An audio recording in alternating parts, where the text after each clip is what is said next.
Frankenstein, or The Modern Prometheus by Mary Wollstonecraft, Godwin. Shelley, Contents. Letter 1 to Mrs. Saville, England. St. Petersburg, December 11th, 17. You will rejoice to hear that no disaster has accompanied the commencement of an enterprise which you have regarded with such evil forebodings. I arrived here yesterday, and my first task is to assure my dear sister of my welfare and increasing confidence in the success of my undertaking. I am already far north of London, and as I walk in the streets of Petersburg, I feel a cold northern breeze play upon my cheeks, which braces my nerves and fills me with delight. Do you understand this feeling? This breeze, which has traveled from the regions towards which I am advancing, gives me a foretaste of those icy climes. Inspired by this wind of promise, my daydreams become more fervent and vivid. I try in vain to be persuaded that the pole is the seat of frost and desolation. It ever presents itself to my imagination as the region of beauty and delight. There, Margaret, the sun is forever visible, its broad disk just skirting the horizon and diffusing a perpetual splendor. There, for with your leave, my sister, I will put some trust in preceding navigators. There snow and frost are banished, and sailing over a calm sea, we may be wafted to a land surpassing in wonders and in beauty every region hitherto discovered on the habitable globe. Its productions and features may be without example, as the phenomena of the heavenly bodies undoubtedly are in those undiscovered solitudes. What may not be expected in a country of eternal light? I may there discover the wondrous power which attracts the needle, and may regulate 1,000 celestial observations that require only this voyage to render their seeming eccentricities consistent forever. I shall satiate my ardent curiosity with the sight of a part of the world never before visited, and may tread a land never before imprinted by the foot of man. These are my enticements, and they are sufficient to conquer all fear of danger or death, and to induce me to commence this laborious voyage with the joy a child feels when he embarks in a little boat, with his holiday mates, on an expedition of discovery up his native river. But supposing all these conjectures to be false, you cannot contest the inestimable benefit which I shall confer on all mankind, to the last generation, by discovering a passage near the pole to those countries, to reach which at present so many months are requisite, or by ascertaining the secret of the magnet, which, if at all possible, can only be effected by an undertaking such as mine. These reflections have dispelled the agitation with which I began my letter, and I feel my heart glow with an enthusiasm which elevates me to heaven. For nothing contributes so much to tranquilize the mind as a steady purpose, a point on which the soul may fix its intellectual eye. This expedition has been the favorite dream of my early years. I have read with ardor the accounts of the various voyages which have been made in the prospect of arriving at the North Pacific Ocean through the seas which surround the pole. You may remember that a history of all the voyages made for purposes of discovery composed the whole of our good Uncle Thomas's library. My education was neglected, yet I was passionately fond of reading. These volumes were my study day and night, and my familiarity with them increased that regret which I had felt as a child on learning that my father's dying injunction had forbidden my uncle to allow me to embark in a seafaring life. These visions faded when I perused, for the first time, those poets whose effusions entranced my soul and lifted it to heaven. I also became a poet, and for 1 year lived in a paradise of my own creation. I imagined that I also might obtain a niche in the temple where the names of Homer and Shakespeare are consecrated. You are well acquainted with my failure, and how heavily I bore the disappointment. But just at that time I inherited the fortune of my cousin, and my thoughts were turned into the channel of their earlier bent. 6 years have passed since I resolved on my present undertaking. I can, even now, remember the hour from which I dedicated myself to this great enterprise. I commenced by inuring my body to hardship. I accompanied the whale fishers on several expeditions to the North Sea. I voluntarily endured cold, famine, thirst, and want of sleep. I often worked harder than the common sailors during the day, and devoted my nights to the study of mathematics, the theory of medicine, and those branches of physical science from which a naval adventurer might derive the greatest practical advantage. Twice, I actually hired myself as an undermate in a Greenland whaler, and acquitted myself to admiration. I must own I felt a little proud when my captain offered me the second dignity in the vessel, and entreated me to remain with the greatest earnestness, so valuable did he consider my services. And now, dear Margaret, do I not deserve to accomplish some great purpose? My life might have been passed in ease and luxury, but I preferred glory to every enticement that wealth placed in my path. Oh, that some encouraging voice would answer in the affirmative. My courage and my resolution is firm, but my hopes fluctuate, and my spirits are often depressed. I am about to proceed on a long and difficult voyage, the emergencies of which will demand all my fortitude. I am required not only to raise the spirits of others, but sometimes to sustain my own when theirs are failing. This is the most favorable period for traveling in Russia. They fly quickly over the snow in their sledges. The motion is pleasant, and in my opinion, far more agreeable than that of an English stagecoach. The cold is not excessive if you are wrapped in furs, a dress which I have already adopted, for there is a great difference between walking the deck and remaining seated motionless for hours, when no exercise prevents the blood from actually freezing in your veins. I have no ambition to lose my life on the post road between St. Petersburg and Archangel. I shall depart for the latter town in a fortnight or 3 weeks, and my intention is to hire a ship there, which can easily be done by paying the insurance for the owner, and to engage as many sailors as I think necessary among those who are accustomed to the whale fishing. I do not intend to sail until the month of June, and when shall I return? Ah, dear sister, how can I answer this question? If I succeed, many, many months, perhaps years, will pass before you and I may meet. If I fail, you will see me again soon or never. Farewell, my dear, excellent Margaret. Heaven shower down blessings on you and save me that I may again and again testify my gratitude for all your love and kindness. Your affectionate brother, R. Walton. Letter second to Mrs. Saville, England. Archangel, 28th March 17. How slowly the time passes here, encompassed as I am by frost and snow. Yet a second step is taken towards my enterprise. I have hired a vessel and am occupied in collecting my sailors. Those whom I have already engaged appear to be men on whom I can depend, and are certainly possessed of dauntless courage. But I have one want which I have never yet been able to satisfy, and the absence of the object of which I now feel as a most severe evil. I have no friend, Margaret.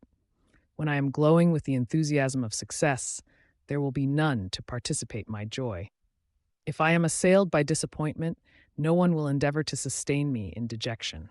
I shall commit my thoughts to paper, it is true, but that is a poor medium for the communication of feeling.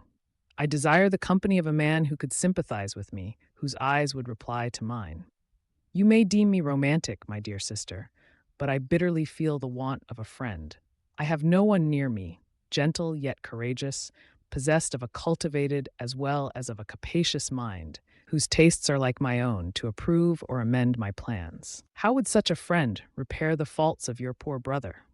I am too ardent in execution and too impatient of difficulties. But it is a still greater evil to me that I am self-educated.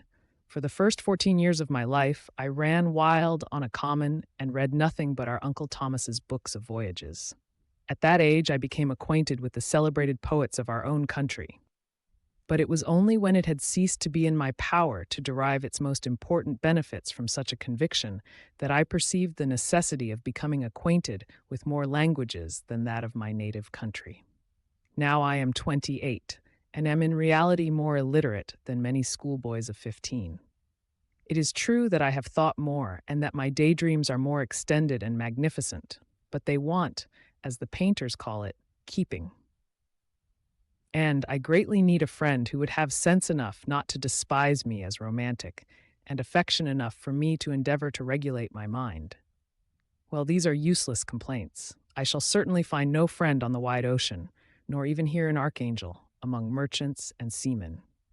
Yet some feelings, unallied to the dross of human nature, beat even in these rugged bosoms. My lieutenant, for instance, is a man of wonderful courage and enterprise. He is madly desirous of glory, or rather, to word my phrase more characteristically, of advancement in his profession.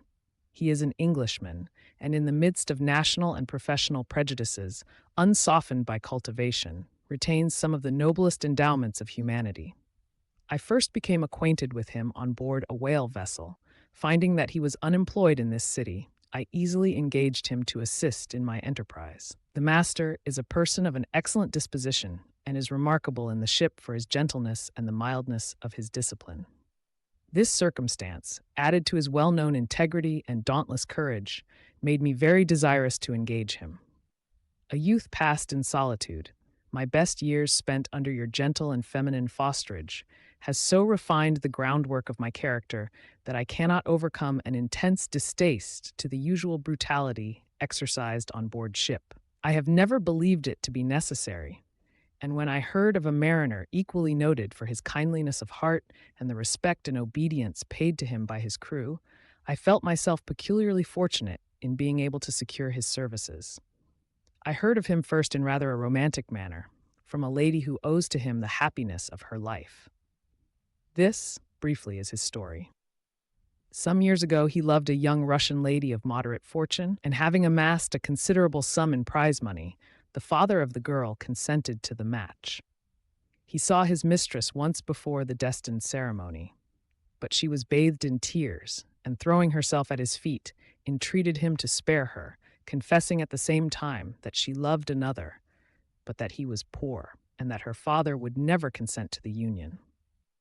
My generous friend reassured the suppliant, and on being informed of the name of her lover, instantly abandoned his pursuit. He had already bought a farm with his money, on which he had designed to pass the remainder of his life, but he bestowed the whole on his rival, together with the remains of his prize money to purchase stock, and then himself solicited the young woman's father to consent to her marriage with her lover. But the old man decidedly refused, thinking himself bound in honor to my friend, who, when he found the father inexorable, quitted his country, nor returned until he heard that his former mistress was married according to her inclinations. What a noble fellow, you will exclaim. He is so. But then he is wholly uneducated. He is as silent as a Turk, and a kind of ignorant carelessness attends him, which, while it renders his conduct the more astonishing, detracts from the interest and sympathy which otherwise he would command. Yet do not suppose, because I complain a little, or because I can conceive a consolation for my toils which I may never know, that I am wavering in my resolutions. Those are as fixed as fate, and my voyage is only now delayed until the weather shall permit my embarkation. The winter has been dreadfully severe, but the spring promises well, and it is considered as a remarkably early season, so that perhaps I may sail sooner than I expected. I shall do nothing rashly. You know me sufficiently to confide in my prudence and considerateness whenever the safety of others is committed to my care. I cannot describe to you my sensations on the near prospect of my undertaking. It is impossible to communicate to you a conception of the trembling sensation, half pleasurable and half fearful, with which I am preparing to depart. I am going to unexplored regions, to the land of mist and snow, but I shall kill no albatross, therefore do not be alarmed for my safety, or if I should come back to you as worn and woeful as the ancient mariner. You will smile at my illusion, but I will disclose a secret. I have often attributed my attachment to, my passionate enthusiasm for, the dangerous mysteries of ocean to that production of the most imaginative of modern poets. There is something at work in my soul which I do not understand. I am practically industrious, painstaking, a workman to execute with perseverance and labor. But besides this, there is a love for the marvelous, a belief in the marvelous, intertwined in all my projects, which hurries me out of the common pathways of men, even to the wild sea and unvisited regions I am about to explore. But to return to dearer considerations. Shall I meet you again after having traversed immense seas and returned by the most southern cape of Africa or America? I dare not expect such success, yet I cannot bear to look on the reverse of the picture. Continue for the present to write to me by every opportunity. I may receive your letters on some occasions when I need them most to support my spirits. I love you very tenderly.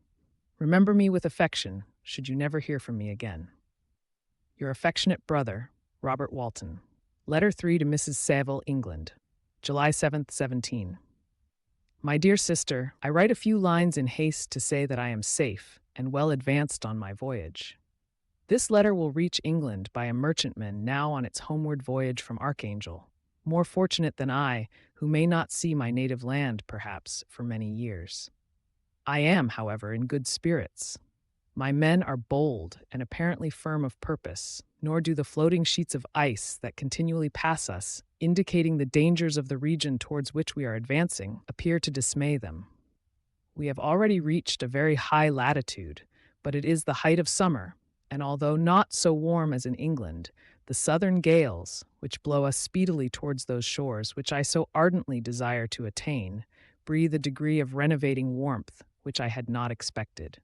No incidents have hitherto befallen us that would make a figure in a letter. One or two stiff gales and the springing of a leak are accidents which experienced navigators scarcely remember to record, and I shall be well content if nothing worse happen to us during our voyage. Adieu, my dear Margaret. Be assured that for my own sake, as well as yours, I will not rashly encounter danger. I will be cool, persevering, and prudent. But success shall crown my endeavors. Wherefore not? Thus far I have gone, tracing a secure way over the pathless seas, the very stars themselves being witnesses and testimonies of my triumph. Why not still proceed over the untamed yet obedient element? What can stop the determined heart and resolved will of man? My swelling heart involuntarily pours itself out thus, but I must finish. Heaven bless my beloved sister. R.W., Letter 4, to Mrs. Saville, England, August 5th, 17. So strange an accident has happened to us that I cannot forbear recording it, although it is very probable that you will see me before these papers can come into your possession.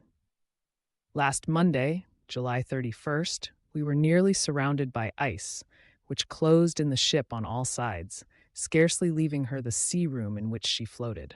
Our situation was somewhat dangerous, especially as we were compassed round by a very thick fog. We accordingly lay to, hoping that some change would take place in the atmosphere and weather. About 2 o'clock the mist cleared away, and we beheld, stretched out in every direction, vast and irregular plains of ice, which seemed to have no end. Some of my comrades groaned, and my own mind began to grow watchful with anxious thoughts, when a strange sight suddenly attracted our attention and diverted our solicitude from our own situation. We perceived a low carriage, fixed on a sledge and drawn by dogs, pass on towards the north at the distance of half a mile. A being which had the shape of a man, but apparently of gigantic stature, sat in the sledge and guided the dogs. We watched the rapid progress of the traveler with our telescopes until he was lost among the distant inequalities of the ice. This appearance excited our unqualified wonder. We were, as we believed, many hundred miles from any land, but this apparition seemed to denote that it was not, in reality, so distant as we had supposed. Shut in, however, by ice, it was impossible to follow his track, which we had observed with the greatest attention. About 2 hours after this occurrence, we heard the ground sea, and before night the ice broke and freed our ship. We, however, lay to until the morning, fearing to encounter in the dark those large, loose masses which float about after the breaking up of the ice. I profited of this time to rest for a few hours. In the morning, however, as soon as it was light, I went upon deck and found all the sailors busy on one side of the vessel, apparently talking to someone in the sea. It was, in fact, a sledge like that we had seen before, which had drifted towards us in the night on a large fragment of ice. Only one dog remained alive, but there was a human being within it whom the sailors were persuading to enter the vessel.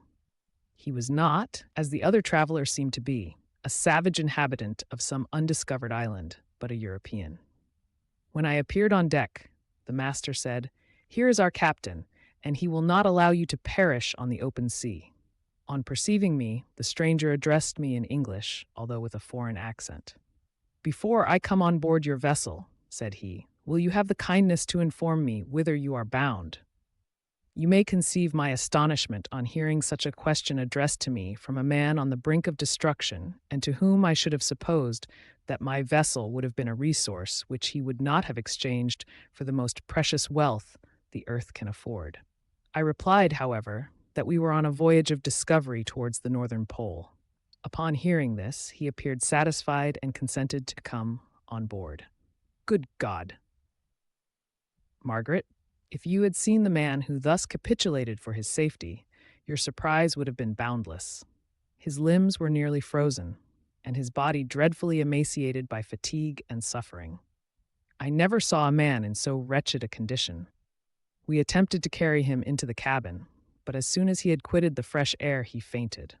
We accordingly brought him back to the deck and restored him to animation by rubbing him with brandy and forcing him to swallow a small quantity. As soon as he showed signs of life, we wrapped him up in blankets and placed him near the chimney of the kitchen stove. By slow degrees, he recovered and ate a little soup, which restored him wonderfully. 2 days passed in this manner before he was able to speak, and I often feared that his sufferings had deprived him of understanding. When he had in some measure recovered, I removed him to my own cabin and attended on him as much as my duty would permit. I never saw a more interesting creature. His eyes have generally an expression of wildness and even madness, but there are moments when, if anyone performs an act of kindness towards him or does him any the most trifling service, his whole countenance is lighted up, as it were, with a beam of benevolence and sweetness that I never saw equaled. But he is generally melancholy and despairing, and sometimes he gnashes his teeth as if impatient of the weight of woes that oppresses him. When my guest was a little recovered, I had great trouble to keep off the men, who wished to ask him 1,000 questions. But I would not allow him to be tormented by their idle curiosity, in a state of body and mind whose restoration evidently depended upon entire repose. Once, however, the lieutenant asked why he had come so far upon the ice in so strange a vehicle. His countenance instantly assumed an aspect of the deepest gloom, and he replied, "To seek one who fled from me." "And did the man whom you pursued travel in the same fashion?" "Yes." "Then I fancy we have seen him, for the day before we picked you up, we saw some dogs drawing a sledge with a man in it across the ice." This aroused the stranger's attention, and he asked a multitude of questions concerning the route which the daemon, as he called him, had pursued. Soon after, when he was alone with me, he said, "I have doubtless excited your curiosity, as well as that of these good people, but you are too considerate to make inquiries." "Certainly. It would indeed be very impertinent and inhuman in me to trouble you with any inquisitiveness of mine. And yet you rescued me from a strange and perilous situation. You have benevolently restored me to life." Soon after this, he inquired if I thought that the breaking up of the ice had destroyed the other sledge. I replied that I could not answer with any degree of certainty, for the ice had not broken until near midnight, and the traveler might have arrived at a place of safety before that time. But of this I could not judge. From this time a new spirit of life animated the decaying frame of the stranger. He manifested the greatest eagerness to be upon deck to watch for the sledge which had before appeared. But I have persuaded him to remain in the cabin, for he is far too weak to sustain the rawness of the atmosphere. I have promised that someone should watch for him and give him instant notice if any new object should appear in sight. Such is my journal of what relates to this strange occurrence up to the present day. The stranger has gradually improved in health, but is very silent and appears uneasy when anyone except myself enters his cabin. Yet his manners are so conciliating and gentle that the sailors are all interested in him, although they have had very little communication with him. For my own part, I begin to love him as a brother, and his constant and deep grief fills me with sympathy and compassion. He must have been a noble creature in his better days, being even now in wreck so attractive and amiable. I said in one of my letters, my dear Margaret, that I should find no friend on the wide ocean. Yet I have found a man who, before his spirit had been broken by misery, I should have been happy to have possessed as the brother of my heart. I shall continue my journal concerning the stranger at intervals, should I have any fresh incidents to record. August 13th, 17. My affection for my guest increases every day. He excites at once my admiration and my pity to an astonishing degree. How can I see so noble a creature destroyed by misery without feeling the most poignant grief? He is so gentle, yet so wise. His mind is so cultivated, and when he speaks, although his words are culled with the choicest art, yet they flow with rapidity and unparalleled eloquence. He is now much recovered from his illness, and is continually on the deck, apparently watching for the sledge that preceded his own. Yet, although unhappy, he is not so utterly occupied by his own misery, but that he interests himself deeply in the projects of others. He has frequently conversed with me on mine, which I have communicated to him without disguise. He entered attentively into all my arguments in favor of my eventual success, and into every minute detail of the measures I had taken to secure it. I was easily led by the sympathy which he evinced to use the language of my heart, to give utterance to the burning ardor of my soul, and to say, with all the fervor that warmed me, how gladly I would sacrifice my fortune, my existence, my every hope to the furtherance of my enterprise. One man's life or death were but a small price to pay for the acquirement of the knowledge which I sought, for the dominion I should acquire and transmit over the elemental foes of our race. As I spoke, a dark gloom spread over my listener's countenance. At first, I perceived that he tried to suppress his emotion. He placed his hands before his eyes, and my voice quivered and failed me as I beheld tears trickle fast from between his fingers. A groan burst from his heaving breast. I paused. At length he spoke, in broken accents. "Unhappy man, do you share my madness? Have you drunk also of the intoxicating draught? Hear me. Let me reveal my tale, and you will dash the cup from your lips." Such words, you may imagine, strongly excited my curiosity, but the paroxysm of grief that had seized the stranger overcame his weakened powers, and many hours of repose and tranquil conversation were necessary to restore his composure. Having conquered the violence of his feelings, he appeared to despise himself for being the slave of passion, and quelling the dark tyranny of despair, he led me again to converse concerning myself personally.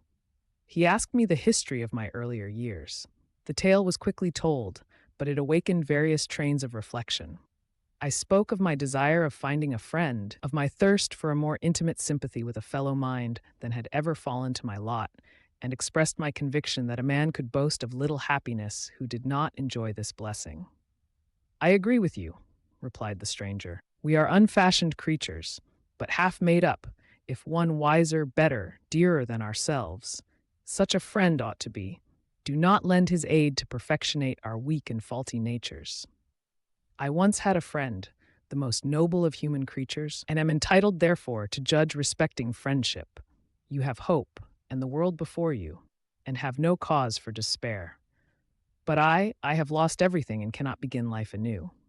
As he said this, his countenance became expressive of a calm, settled grief that touched me to the heart. But he was silent and presently retired to his cabin. Even broken in spirit as he is, no one can feel more deeply than he does the beauties of nature. The starry sky, the sea, and every sight afforded by these wonderful regions seems still to have the power of elevating his soul from earth. Such a man has a double existence. He may suffer misery and be overwhelmed by disappointments, yet when he has retired into himself, he will be like a celestial spirit that has a halo around him, within whose circle no grief or folly ventures. Will you smile at the enthusiasm I express concerning this divine wanderer? You would not if you saw him. You have been tutored and refined by books and retirement from the world, and you are therefore somewhat fastidious. But this only renders you the more fit to appreciate the extraordinary merits of this wonderful man. Sometimes I have endeavored to discover what quality it is which he possesses that elevates him so immeasurably above any other person I ever knew. I believe it to be an intuitive discernment, a quick but never-failing power of judgment, a penetration into the causes of things unequaled for clearness and precision. Add to this a facility of expression and a voice whose varied intonations are soul-subduing music. August 19th, 17. Yesterday the stranger said to me, "You may easily perceive, Captain Walton, that I have suffered great and unparalleled misfortunes. I had determined at one time that the memory of these evils should die with me, but you have won me to alter my determination. You seek for knowledge and wisdom, as I once did, and I ardently hope that the gratification of your wishes may not be a serpent to sting you, as mine has been. I do not know that the relation of my disasters will be useful to you. Yet, when I reflect that you are pursuing the same course, exposing yourself to the same dangers which have rendered me what I am, I imagine that you may deduce an apt moral from my tale, one that may direct you if you succeed in your undertaking and console you in case of failure. Prepare to hear of occurrences which are usually deemed marvelous. Were we among the tamer scenes of nature, I might fear to encounter your unbelief, perhaps your ridicule, but many things will appear possible in these wild and mysterious regions, which would provoke the laughter of those unacquainted with the ever-varied powers of nature. Nor can I doubt but that my tale conveys in its series internal evidence of the truth of the events of which it is composed. You may easily imagine that I was much gratified by the offered communication, yet I could not endure that he should renew his grief by a recital of his misfortunes. I felt the greatest eagerness to hear the promised narrative, partly from curiosity and partly from a strong desire to ameliorate his fate if it were in my power. I expressed these feelings in my answer. "I thank you," he replied, "for your sympathy, but it is useless. My fate is nearly fulfilled. I wait but for one event, and then I shall repose in peace." "I understand your feeling," continued he, perceiving that I wished to interrupt him, "but you are mistaken, my friend, if thus you will allow me to name you. Nothing can alter my destiny. Listen to my history, and you will perceive how irrevocably it is determined." He then told me that he would commence his narrative the next day when I should be at leisure. This promise drew from me the warmest thanks. I have resolved every night, when I am not imperatively occupied by my duties, to record, as nearly as possible in his own words, what he has related during the day. If I should be engaged, I will at least make notes. This manuscript will doubtless afford you the greatest pleasure, but to me, who know him and who hear it from his own lips, with what interest and sympathy shall I read it in some future day?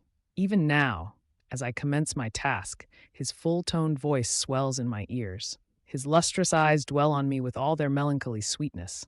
I see his thin hand raised in animation, while the lineaments of his face are irradiated by the soul within. Strange and harrowing must be his story. Frightful the storm which embraced the gallant vessel on its course and wrecked it. Thus, Chapter 1. I am by birth a Genevese, and my family is one of the most distinguished of that republic. My ancestors had been for many years counselors and syndics, and my father had filled several public situations with honor and reputation. He was respected by all who knew him for his integrity and indefatigable attention to public business. He passed his younger days perpetually occupied by the affairs of his country. A variety of circumstances had prevented his marrying early, nor was it until the decline of life that he became a husband and the father of a family. As the circumstances of his marriage illustrate his character, I cannot refrain from relating them. One of his most intimate friends was a merchant who, from a flourishing state, fell, through numerous mischances, into poverty. This man, whose name was Beaufort, was of a proud and unbending disposition, and could not bear to live in poverty and oblivion in the same country where he had formerly been distinguished for his rank and magnificence.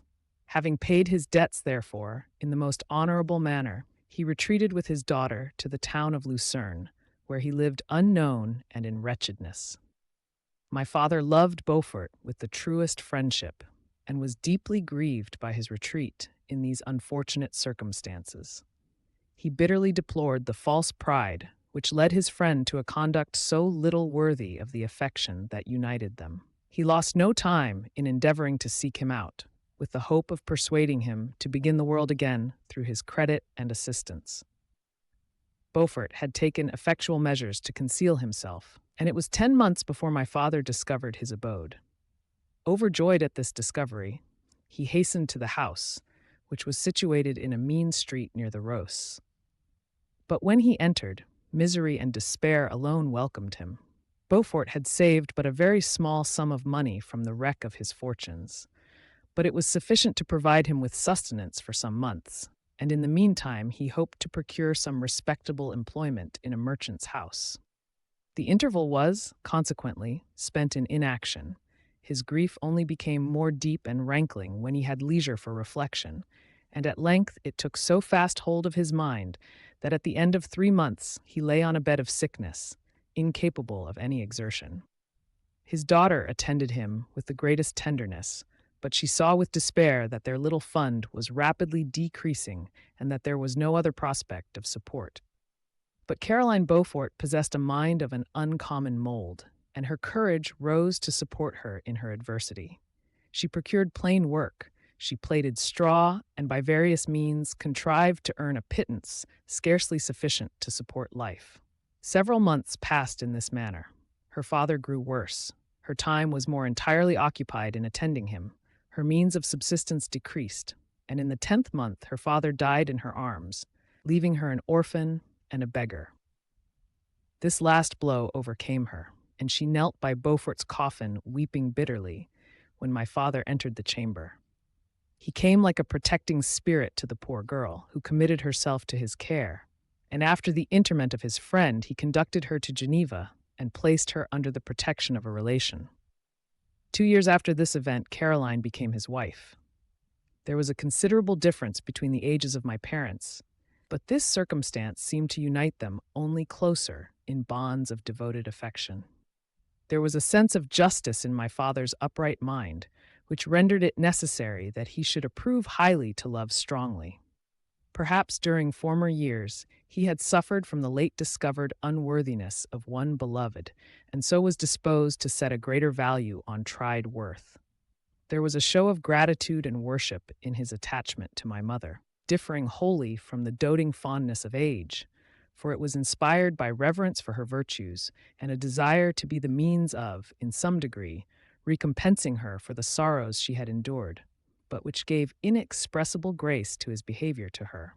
Everything was made to yield to her wishes and her convenience. He strove to shelter her, as a fair exotic is sheltered by the gardener, from every rougher wind, and to surround her with all that could tend to excite pleasurable emotion in her soft and benevolent mind. Her health, and even the tranquility of her hitherto constant spirit, had been shaken by what she had gone through.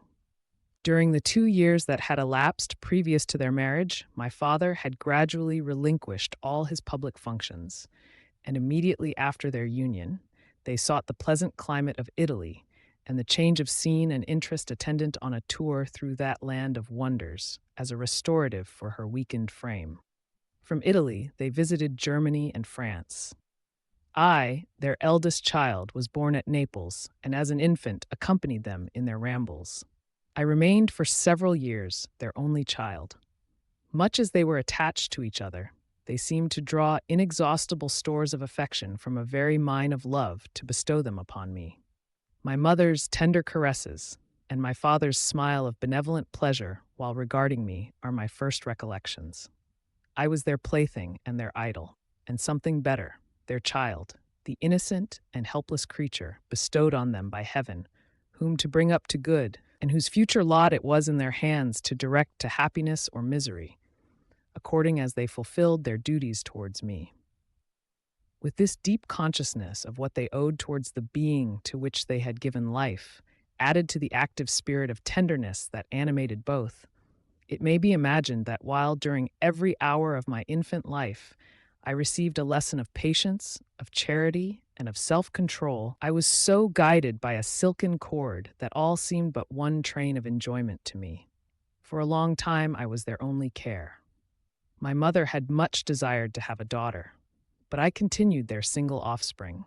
When I was about 5 years old, while making an excursion beyond the frontiers of Italy, they passed a week on the shores of the Lake of Como. Their benevolent disposition often made them enter the cottages of the poor. This, to my mother, was more than a duty. It was a necessity, a passion, remembering what she had suffered and how she had been relieved, for her to act in her turn the guardian angel to the afflicted. During one of their walks, a poor cot in the foldings of a veil attracted their notice as being singularly disconsolate, while the number of half-clothed children gathered about it spoke of penury in its worst shape.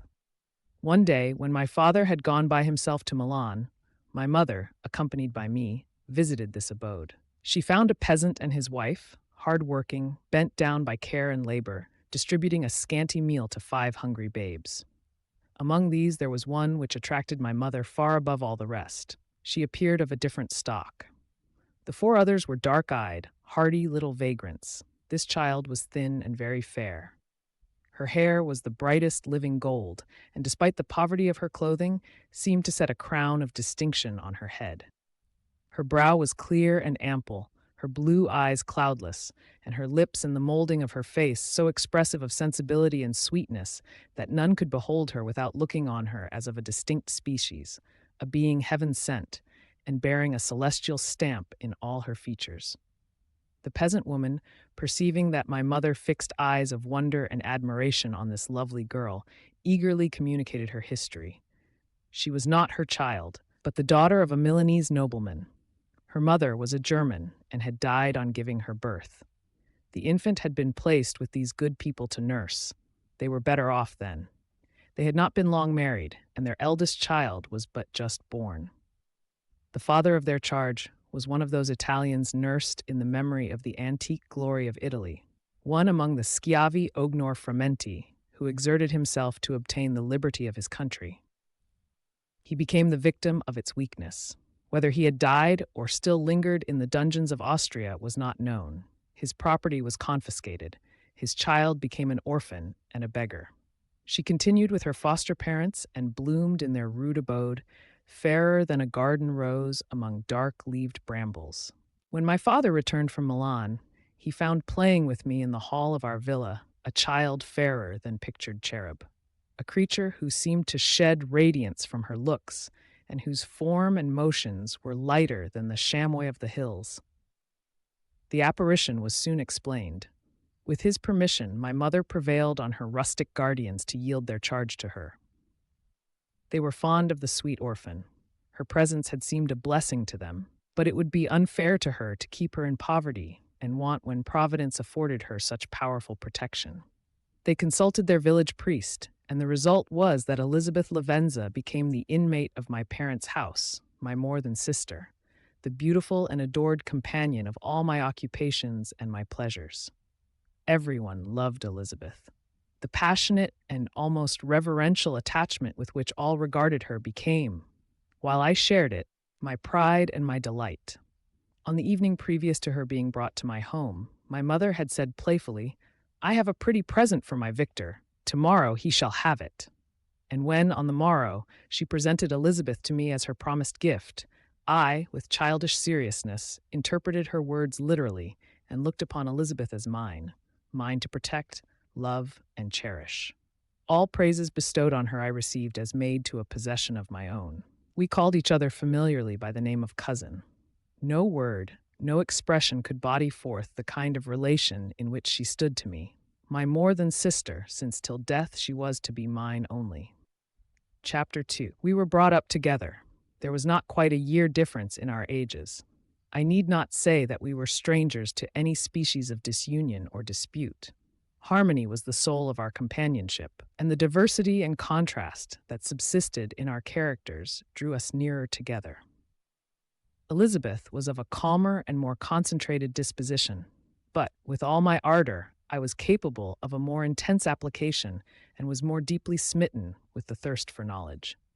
She busied herself with following the aerial creations of the poets, and in the majestic and wondrous scenes which surrounded our Swiss home, the sublime shapes of the mountains, the changes of the seasons, tempest and calm, the silence of winter, and the life and turbulence of our alpine summers, she found ample scope for admiration and delight. While my companion contemplated with a serious and satisfied spirit the magnificent appearances of things, I delighted in investigating their causes. The world was to me a secret which I desired to divine. Curiosity, earnest research to learn the hidden laws of nature, gladness akin to rapture, as they were unfolded to me, are among the earliest sensations I can remember. On the birth of a second son, my junior by 7 years, my parents gave up entirely their wandering life and fixed themselves in their native country. We possessed a house in Geneva and a campaign on Bellerive, the eastern shore of the lake, at the distance of rather more than a league from the city. We resided principally in the latter, and the lives of my parents were passed in considerable seclusion. It was my temper to avoid a crowd and to attach myself fervently to a few. I was indifferent, therefore, to my schoolfellows in general, but I united myself in the bonds of the closest friendship to one among them. Henry Clerval was the son of a merchant of Geneva. He was a boy of singular talent and fancy. He loved enterprise, hardship, and even danger for its own sake. He was deeply read in books of chivalry and romance. He composed heroic songs and began to write many a tale of enchantment and knightly adventure. He tried to make us act plays and to enter into masquerades in which the characters were drawn from the heroes of Roncesvalles, of the Round Table of King Arthur, and the chivalrous train who shed their blood to redeem the Holy Sepulchre from the hands of the infidels. No human being could have passed a happier childhood than myself. My parents were possessed by the very spirit of kindness and indulgence. We felt that they were not the tyrants to rule our lot according to their caprice, but the agents and creators of all the many delights which we enjoyed. When I mingled with other families, I distinctly discerned how peculiarly fortunate my lot was, and gratitude assisted the development of filial love. My temper was sometimes violent, and my passions vehement, but by some law in my temperature, they were turned not towards childish pursuits, but to an eager desire to learn, and not to learn all things indiscriminately. I confess that neither the structure of languages, nor the code of governments, nor the politics of various states possessed attractions for me. It was the secrets of heaven and earth that I desired to learn, and whether it was the outward substance of things, or the inner spirit of nature and the mysterious soul of man that occupied me, still my inquiries were directed to the metaphysical, or, in its highest sense, the physical secrets of the world. Meanwhile, Clerval occupied himself, so to speak, with the moral relations of things.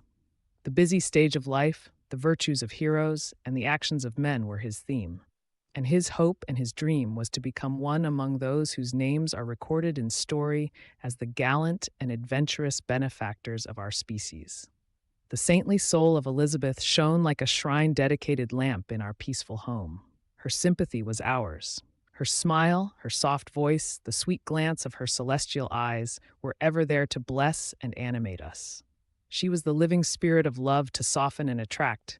I might have become sullen in my study, rough through the ardor of my nature, but that she was there to subdue me to a semblance of her own gentleness. And Clerval, could aught ill entrench on the noble spirit of Clerval? Yet he might not have been so perfectly humane, thoughtful in his generosity, so full of kindness and tenderness amidst his passion for adventurous exploit, had she not unfolded to him the real loveliness of beneficence and made the doing good the end and aim of his soaring ambition.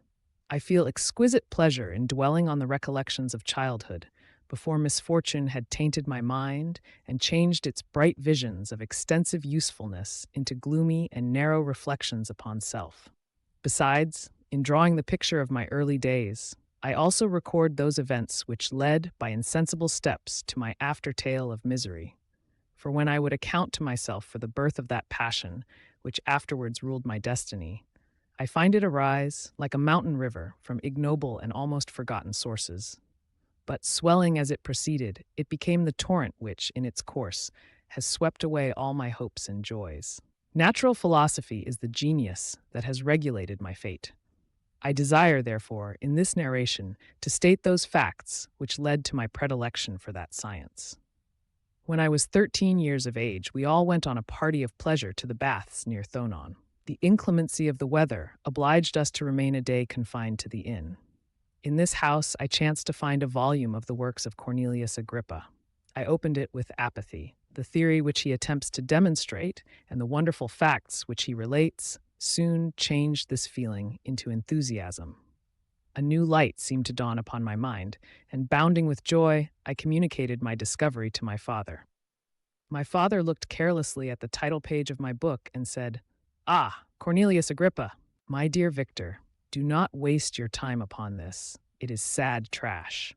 If, instead of this remark, my father had taken the pains to explain to me that the principles of Agrippa had been entirely exploded and that a modern system of science had been introduced which possessed much greater powers than the ancient, because the powers of the latter were chimerical, while those of the former were real and practical, under such circumstances, I should certainly have thrown Agrippa aside and have contented my imagination, warmed as it was, by returning with greater ardor to my former studies. It is even possible that the train of my ideas would never have received the fatal impulse that led to my ruin. but the cursory glance my father had taken of my volume by no means assured me that he was acquainted with its contents, and I continued to read with the greatest avidity. When I returned home, my first care was to procure the whole works of this author, and afterwards of Paracelsus and Albertus Magnus. I read and studied the wild fancies of these writers with delight. They appeared to me treasures known to few besides myself. I have described myself as always having been imbued with a fervent longing to penetrate the secrets of nature. In spite of the intense labor and wonderful discoveries of modern philosophers, I always came from my studies discontented and unsatisfied. Sir Isaac Newton is said to have avowed that he felt like a child picking up shells beside the great and unexplored ocean of truth. Those of his successors in each branch of natural philosophy with whom I was acquainted appeared even to my boy's apprehensions as tyros engaged in the same pursuit. The untaught peasant beheld the elements around him and was acquainted with their practical uses. The most learned philosopher knew little more. He had partially unveiled the face of nature, but her immortal lineaments were still a wonder and a mystery. He might dissect, anatomize, and give names, but not to speak of a final cause. Causes in their secondary and tertiary grades were utterly unknown to him.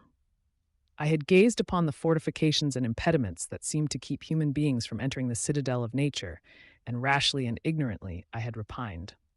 But here were books, and here were men who had penetrated deeper and knew more. I took their word for all that they averred, and I became their disciple. It may appear strange that such should arise in the 18th century, but while I followed the routine of education in the schools of Geneva, I was, to a great degree, self-taught with regard to my favorite studies. My father was not scientific, and I was left to struggle with a child's blindness, added to a student's thirst for knowledge. Under the guidance of my new preceptors, I entered with the greatest diligence into the search of the philosopher's stone and the elixir of life, but the latter soon obtained my undivided attention. Wealth was an inferior object, but what glory would attend the discovery if I could banish disease from the human frame and render man invulnerable to any but a violent death? Nor were these my only visions. The raising of ghosts or devils was a promise liberally accorded by my favorite authors, the fulfillment of which I most eagerly sought. And if my incantations were always unsuccessful, I attributed the failure rather to my own inexperience and mistake than to a want of skill or fidelity in my instructors.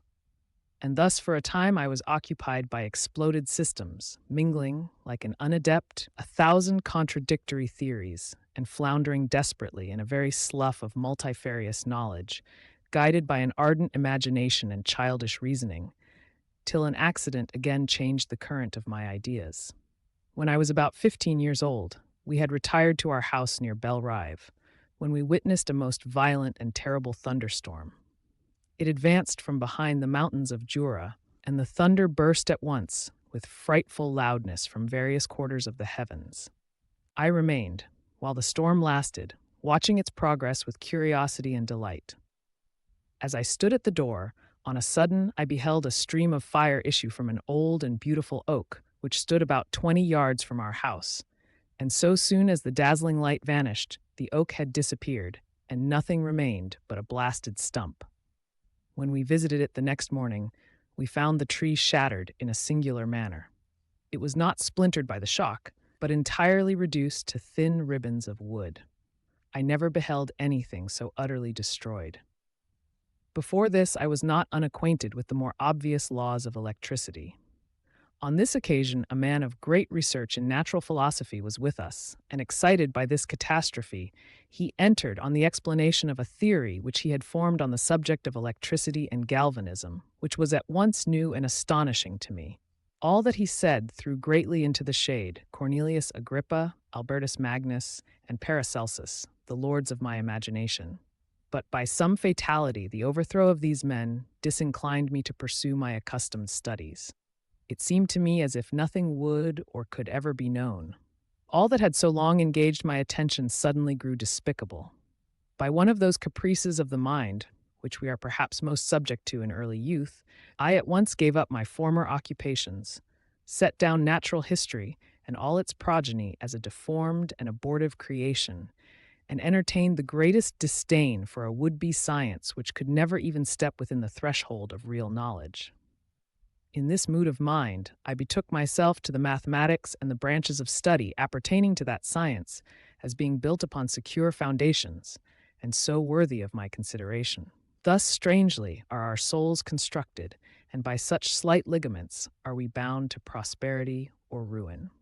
When I look back, it seems to me as if this almost miraculous change of inclination and will was the immediate suggestion of the guardian angel of my life. The last effort made by the spirit of preservation to avert the storm that was even then hanging in the stars and ready to envelop me.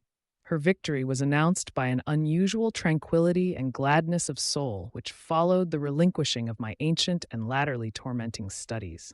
It was thus that I was to be taught to associate evil with their prosecution, happiness with their disregard. It was a strong effort of the spirit of good, but it was ineffectual. Destiny was too potent, and her immutable laws had decreed my utter and terrible destruction. Chapter 3. When I had attained the age of 17, my parents resolved that I should become a student at the University of Ingolstadt.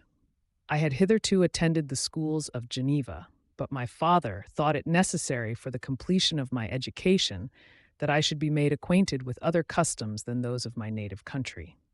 My departure was therefore fixed at an early date, but before the day resolved upon could arrive, the first misfortune of my life occurred, an omen, as it were, of my future misery. Elizabeth had caught the scarlet fever. Her illness was severe, and she was in the greatest danger. During her illness, many arguments had been urged to persuade my mother to refrain from attending upon her. She had at first yielded to our entreaties, but when she heard that the life of her favorite was menaced, she could no longer control her anxiety. She attended her sickbed. Her watchful attentions triumphed over the malignity of the distemper.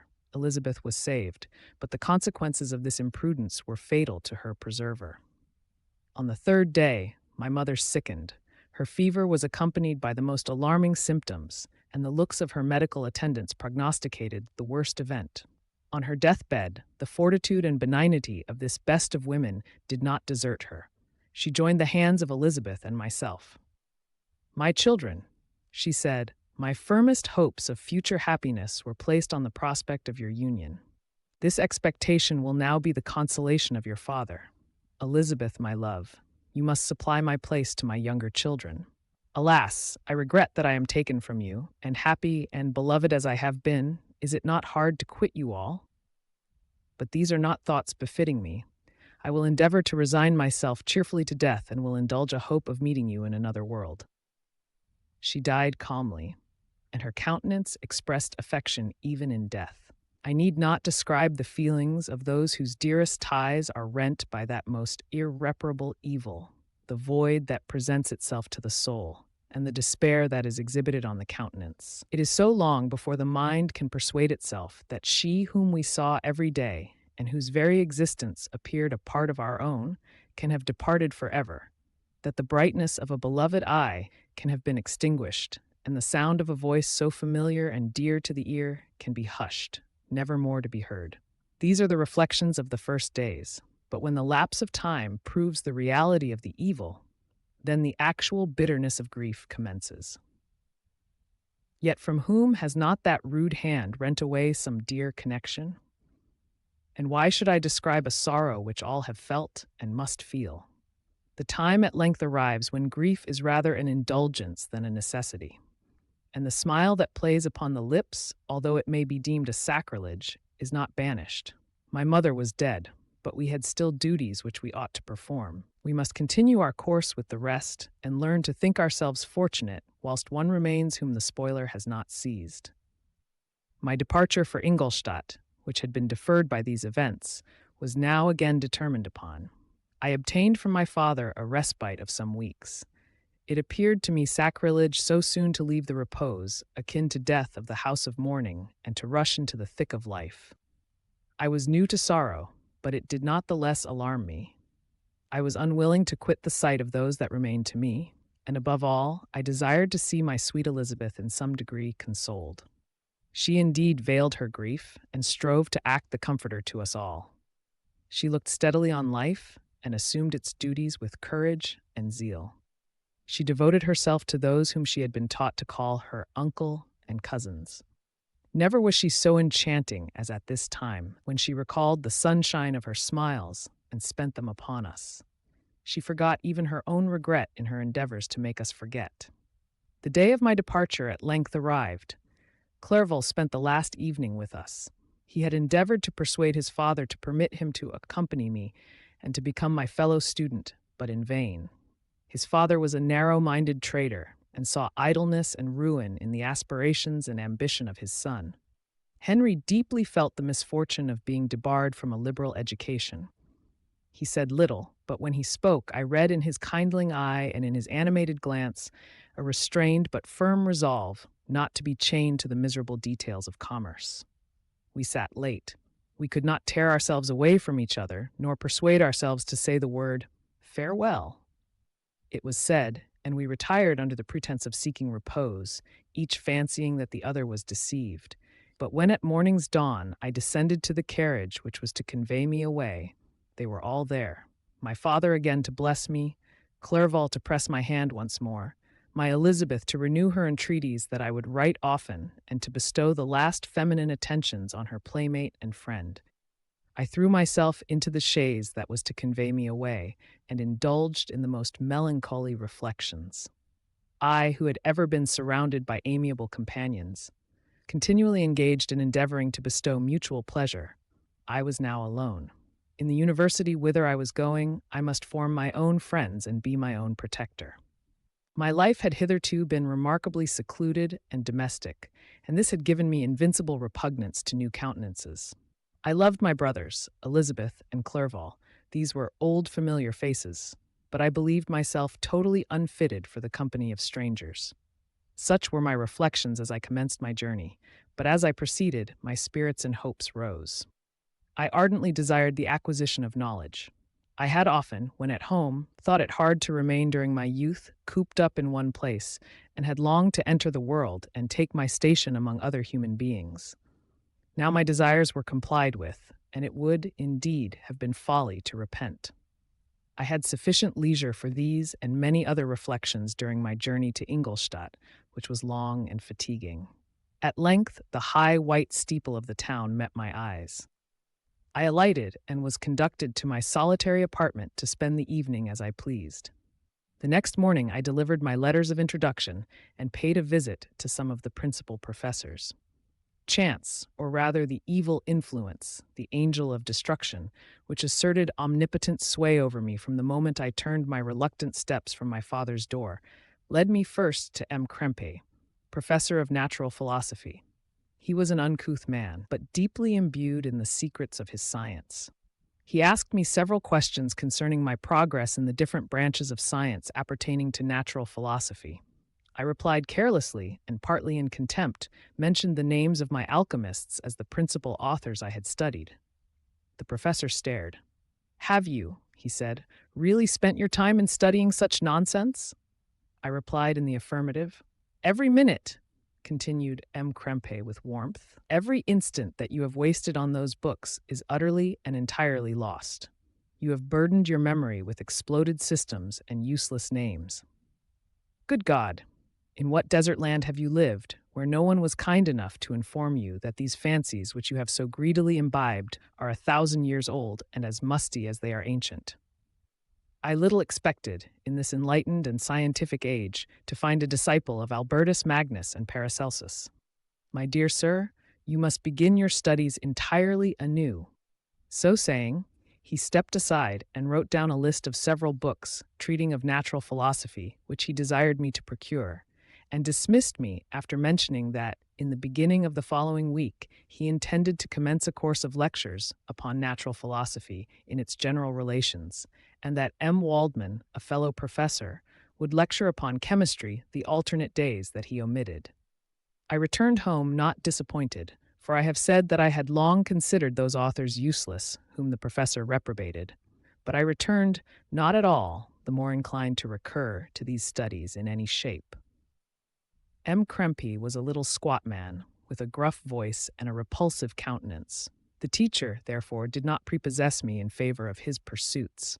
In rather a too philosophical and connected a strain, perhaps, I have given an account of the conclusions I had come to concerning them in my early years. As a child, I had not been content with the results promised by the modern professors of natural science. With a confusion of ideas only to be accounted for by my extreme youth and my want of a guide on such matters, I had retrod the steps of knowledge along the paths of time and exchanged the discoveries of recent inquirers for the dreams of forgotten alchemists. Besides, I had a contempt for the uses of modern natural philosophy. It was very different when the masters of the science sought immortality and power. Such views, although futile, were grand, but now the scene was changed. The ambition of the inquirer seemed to limit itself to the annihilation of those visions on which my interest in science was chiefly founded. I was required to exchange chimeras of boundless grandeur for realities of little worth. Such were my reflections during the first 2 or 3 days of my residence at Ingolstadt, which were chiefly spent in becoming acquainted with the localities and the principal residents in my new abode. But as the ensuing week commenced, I thought of the information which M. Krempe had given me concerning the lectures. And although I could not consent to go and hear that little conceited fellow deliver sentences out of a pulpit, I recollected what he had said of M. Waldman, whom I had never seen, as he had hitherto been out of town. Partly from curiosity and partly from idleness, I went into the lecturing room, which M. Waldman entered shortly after. This professor was very unlike his colleague. He appeared about 50 years of age, but with an aspect expressive of the greatest benevolence. A few gray hairs covered his temples, but those at the back of his head were nearly black. His person was short, but remarkably erect, and his voice the sweetest I had ever heard.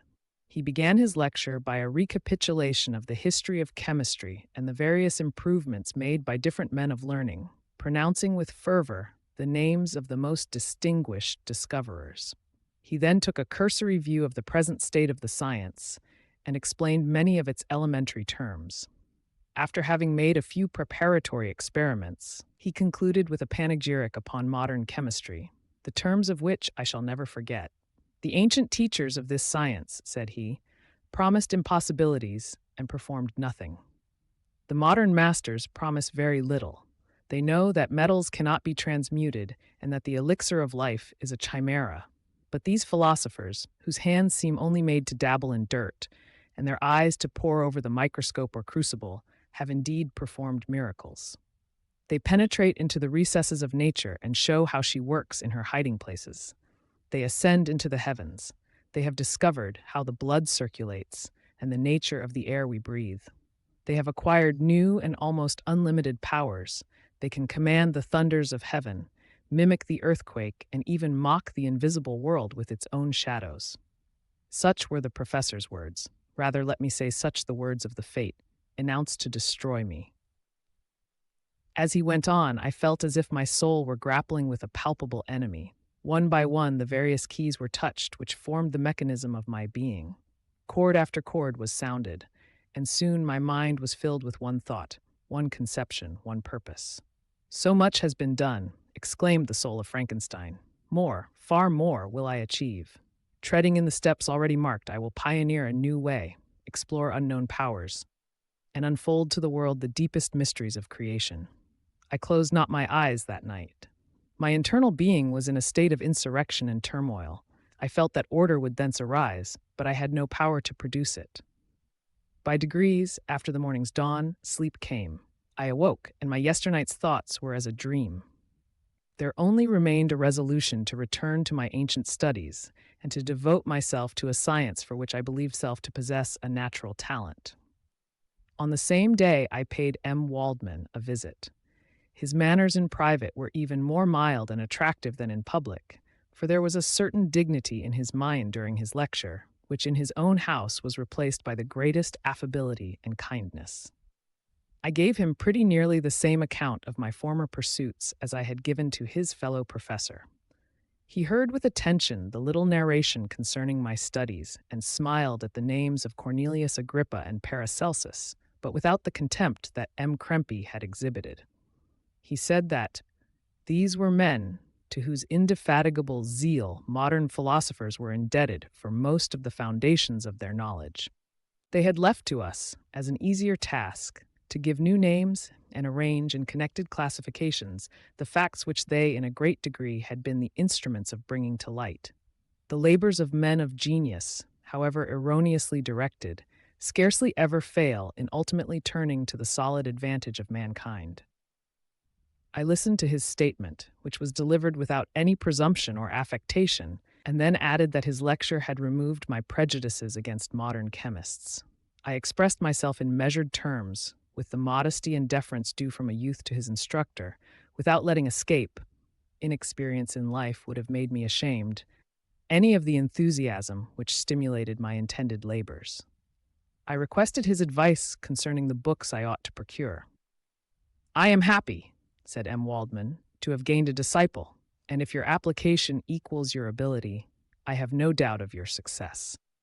Chemistry is that branch of natural philosophy in which the greatest improvements have been and may be made.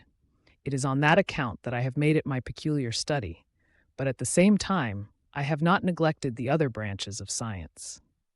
A man would make but a very sorry chemist if he attended to that department of human knowledge alone. If your wish is to become really a man of science and not merely a petty experimentalist, I should advise you to apply to every branch of natural philosophy, including mathematics." He then took me into his laboratory and explained to me the uses of his various machines, instructing me as to what I ought to procure and promising me the use of his own when I should have advanced far enough in the science not to derange their mechanism. He also gave me the list of books which I had requested, and I took my leave. Thus ended a day memorable to me. It decided my future destiny. Chapter 4. From this day, natural philosophy, and particularly chemistry, in the most comprehensive sense of the term, became nearly my sole occupation. I read with ardor those works, so full of genius and discrimination, which modern inquirers have written on these subjects. I attended the lectures and cultivated the acquaintance of the men of science of the university, and I found even in M. Krempe a great deal of sound sense and real information, combined, it is true, with a repulsive physiognomy and manners, but not on that account the less valuable. In M. Waldman I found a true friend. His gentleness was never tinged by dogmatism, and his instructions were given with an air of frankness and good nature that banished every idea of pedantry. In 1,000 ways he smoothed for me the path of knowledge and made the most abstruse inquiries clear and facile to my apprehension. My application was at first fluctuating and uncertain. It gained strength as I proceeded, and soon became so ardent and eager that the stars often disappeared in the light of morning whilst I was yet engaged in my laboratory. As I applied so closely, it may be easily conceived that my progress was rapid. My ardor was indeed the astonishment of the students, and my proficiency that of the masters. Professor Krempe often asked me, with a sly smile, how Cornelius Agrippa went on, whilst M. Waldman expressed the most heartfelt exultation in my progress. 2 years passed in this manner, during which I paid no visit to Geneva, but was engaged, heart and soul, in the pursuit of some discoveries which I hoped to make. None but those who have experienced them can conceive of the enticements of science. In other studies, you go as far as others have gone before you, and there is nothing more to know, but in a scientific pursuit there is continual food for discovery and wonder. A mind of moderate capacity, which closely pursues one study, must infallibly arrive at great proficiency in that study, and I, who continually sought the attainment of one object of pursuit, and was solely wrapped up in this, improved so rapidly that, at the end of 2 years, I made some discoveries in the improvement of some chemical instruments, which procured me great esteem and admiration at the university. When I had arrived at this point, and had become as well acquainted with the theory and practice of natural philosophy as depended on the lessons of any of the professors at Ingolstadt, my residence there being no longer conducive to my improvements, I thought of returning to my friends and my native town, when an incident happened that protracted my stay. One of the phenomena which had peculiarly attracted my attention was the structure of the human frame, and indeed any animal endued with life. Whence, I often ask myself, did the principle of life proceed? It was a bold question, and one which has ever been considered as a mystery. Yet with how many things are we upon the brink of becoming acquainted if cowardice or carelessness did not restrain our inquiries? I revolved these circumstances in my mind and determined thenceforth to apply myself more particularly to those branches of natural philosophy which relate to physiology. Unless I had been animated by an almost supernatural enthusiasm, my application to this study would have been irksome and almost intolerable. To examine the causes of life, we must first have recourse to death. I became acquainted with the science of anatomy, but this was not sufficient. I must also observe the natural decay and corruption of the human body.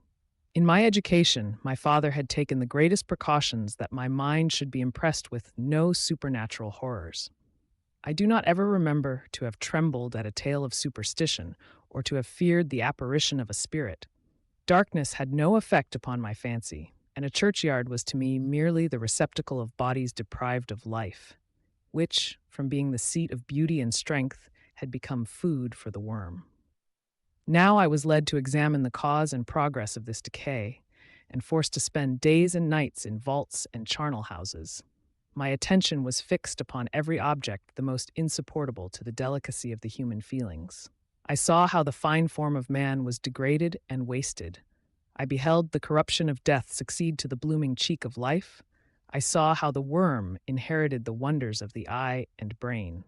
I paused, examining and analyzing all the minutiae of causation, as exemplified in the change from life to death and death to life, until from the midst of this darkness a sudden light broke in upon me, a light so brilliant and wondrous, yet so simple, that while I became dizzy with the immensity of the prospect which it illustrated, I was surprised that among so many men of genius who had directed their inquiries towards the same science, that I alone should be reserved to discover so astonishing a secret. Remember, I am not recording the vision of a madman. The sun does not more certainly shine in the heavens than that which I now affirm is true. Some miracle might have produced it, yet the stages of the discovery were distinct and probable. After days and nights of incredible labor and fatigue, I succeeded in discovering the cause of generation in life. Nay, more, I became myself capable of bestowing animation upon lifeless matter. The astonishment which I had at first experienced on this discovery soon gave place to delight and rapture. After so much time spent in painful labor, to arrive at once at the summit of my desires was the most gratifying consummation of my toils. But this discovery was so great and overwhelming that all the steps by which I had been progressively led to it were obliterated, and I beheld only the result. What had been the study and desire of the wisest men since the creation of the world was now within my grasp. Not that, like a magic scene, it all opened upon me at once. The information I had obtained was of a nature rather to direct my endeavors so soon as I should point them towards the object of my search than to exhibit that object already accomplished. I was like the Arabian who had been buried with the dead and found a passage to life, aided only by one glimmering and seemingly ineffectual light. I see by your eagerness and the wonder and hope which your eyes express, my friend, that you expect to be informed of the secret with which I am acquainted. That cannot be. Listen patiently until the end of my story, and you will easily perceive why I am reserved upon that subject.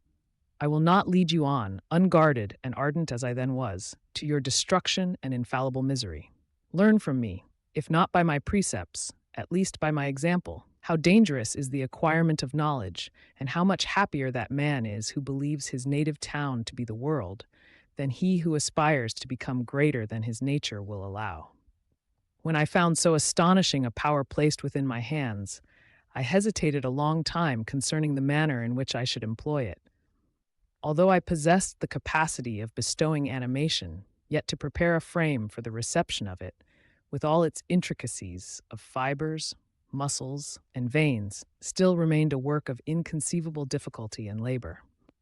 I doubted at first whether I should attempt the creation of a being like myself, or one of simpler organization, but my imagination was too much exalted by my first success to permit me to doubt of my ability to give life to an animal as complex and wonderful as man. The materials at present within my command hardly appeared adequate to so arduous an undertaking, but I doubted not that I should ultimately succeed. I prepared myself for a multitude of reverses. My operations might be incessantly baffled, and at last my work be imperfect. Yet, when I considered the improvement which every day takes place in science and mechanics, I was encouraged to hope my present attempts would at least lay the foundations of future success. Nor could I consider the magnitude and complexity of my plan as any argument of its impracticability. It was with these feelings that I began the creation of a human being.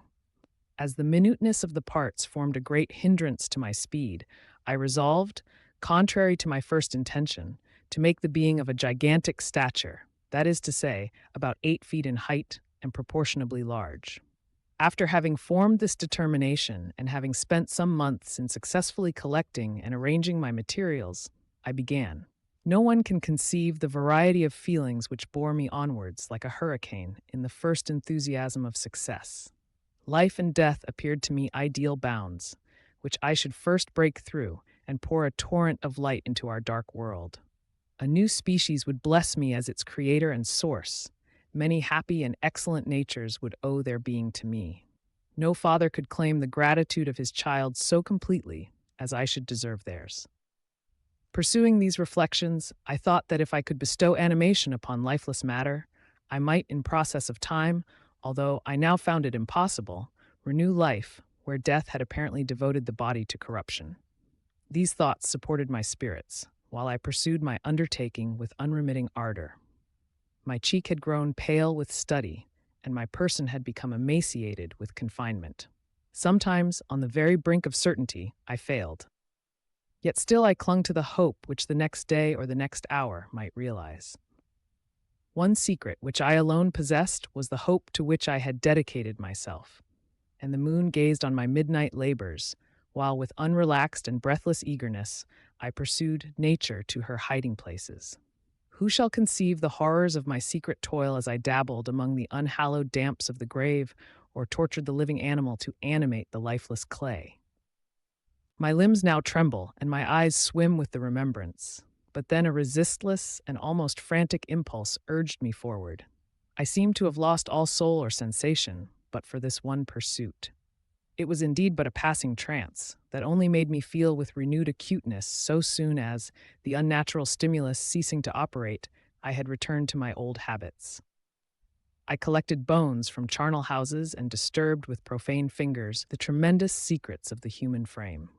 In a solitary chamber, or rather cell, at the top of the house, and separated from all the other apartments by a gallery and staircase, I kept my workshop of filthy creation. My eyeballs were starting from their sockets in attending to the details of my employment.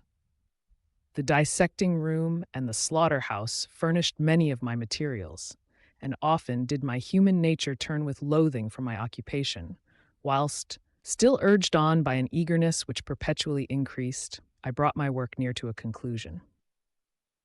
The summer months passed while I was thus engaged, heart and soul, in one pursuit. It was a most beautiful season. Never did the fields bestow a more plentiful harvest or the vines yield a more luxuriant vintage, but my eyes were insensible to the charms of nature. And the same feelings which made me neglect the scenes around me caused me also to forget those friends who were so many miles absent, and whom I had not seen for so long a time. I knew my silence disquieted them, and I well remembered the words of my father. I know that while you are pleased with yourself, you will think of us with affection, and we shall hear regularly from you. You must pardon me if I regard any interruption in your correspondence as a proof that your other duties are equally neglected. I knew well, therefore, what would be my father's feelings, but I could not tear my thoughts from my employment, loathsome in itself, but which had taken an irresistible hold of my imagination. I wished, as it were, to procrastinate all that related to my feelings of affection until the great object, which swallowed up every habit of my nature, should be completed. I then thought that my father would be unjust if he ascribed my neglect to vice or faultiness on my part, but I am now convinced that he was justified in conceiving that I should not be altogether free from blame. A human being in perfection ought always to preserve a calm and peaceful mind, and never to allow passion or a transitory desire to disturb his tranquility. I do not think that the pursuit of knowledge is an exception to this rule. If the study to which you apply yourself has a tendency to weaken your affections and to destroy your taste for those simple pleasures in which no alloy can possibly mix, then that study is certainly unlawful, that is to say, not befitting the human mind. If this rule were always observed, if no man allowed any pursuit whatsoever to interfere with the tranquility of his domestic affections, Greece had not been enslaved. Caesar would have spared his country. America would have been discovered more gradually, and the empires of Mexico and Peru had not been destroyed.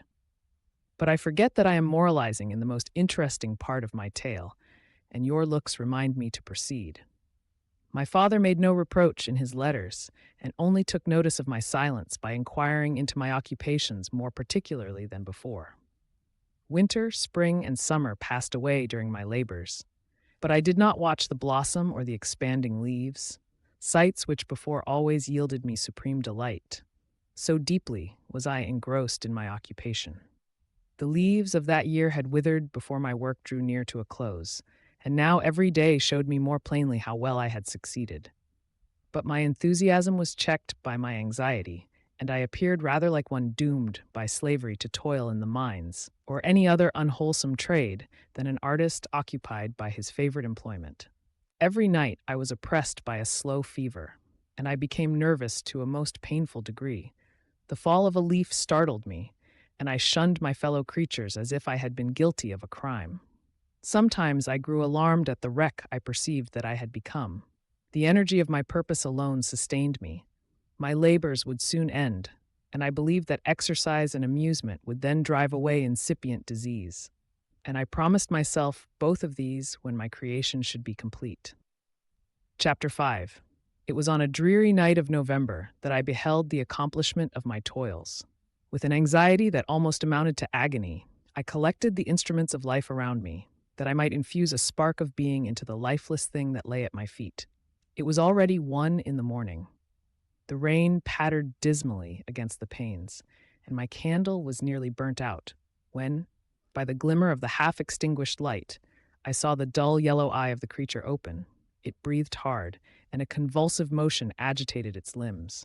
How can I describe my emotions at this catastrophe, or how delineate the wretch whom with such infinite pains and care I had endeavored to form? His limbs were in proportion, and I had selected his features as beautiful. Beautiful. Great God! His yellow skin scarcely covered the work of muscles and arteries beneath. His hair was of a lustrous black and flowing, his teeth of a pearly whiteness. But these luxuriances only formed a more horrid contrast with his watery eyes, that seemed almost of the same color as the dun white sockets in which they were set, his shriveled complexion and straight black lips. The different accidents of life are not so changeable as the feelings of human nature. I had worked hard for nearly 2 years, for the sole purpose of infusing life into an inanimate body. For this I had deprived myself of rest and health. I had desired it with an ardor that far exceeded moderation. But now that I had finished, the beauty of the dream vanished, and breathless horror and disgust filled my heart. Unable to endure the aspect of the being I had created, I rushed out of the room and continued a long time traversing my bedchamber, unable to compose my mind to sleep. At length, lassitude succeeded to the tumult I had before endured, and I threw myself on the bed in my clothes, endeavoring to seek a few moments of forgetfulness. But it was in vain. I slept indeed, but I was disturbed by the wildest dreams. I thought I saw Elizabeth, in the bloom of health, walking in the streets of Ingolstadt. Delighted and surprised, I embraced her, but as I imprinted the first kiss on her lips, they became livid with the hue of death. Her features appeared to change, and I thought that I held the corpse of my dead mother in my arms. A shroud enveloped her form, and I saw the grave worms crawling in the folds of the flannel. I started from my sleep with horror. A cold dew covered my forehead, my teeth chattered, and every limb became convulsed. When, by the dim and yellow light of the moon, as it forced its way through the window shutters, I beheld the wretch, the miserable monster whom I had created. He held up the curtain of the bed, and his eyes, if eyes they may be called, were fixed on me. His jaws opened, and he muttered some inarticulate sounds while a grin wrinkled his cheeks. He might have spoken, but I did not hear. One hand was stretched out, seemingly to detain me, but I escaped and rushed downstairs. I took refuge in the courtyard belonging to the house which I inhabited, where I remained during the rest of the night. Walking up and down in the greatest agitation, listening attentively, catching and fearing each sound, as if it were to announce the approach of the demoniacal corpse to which I had so miserably given life. Oh, no mortal could support the horror of that countenance. A mummy again endued with animation could not be so hideous as that wretch. I had gazed on him while unfinished.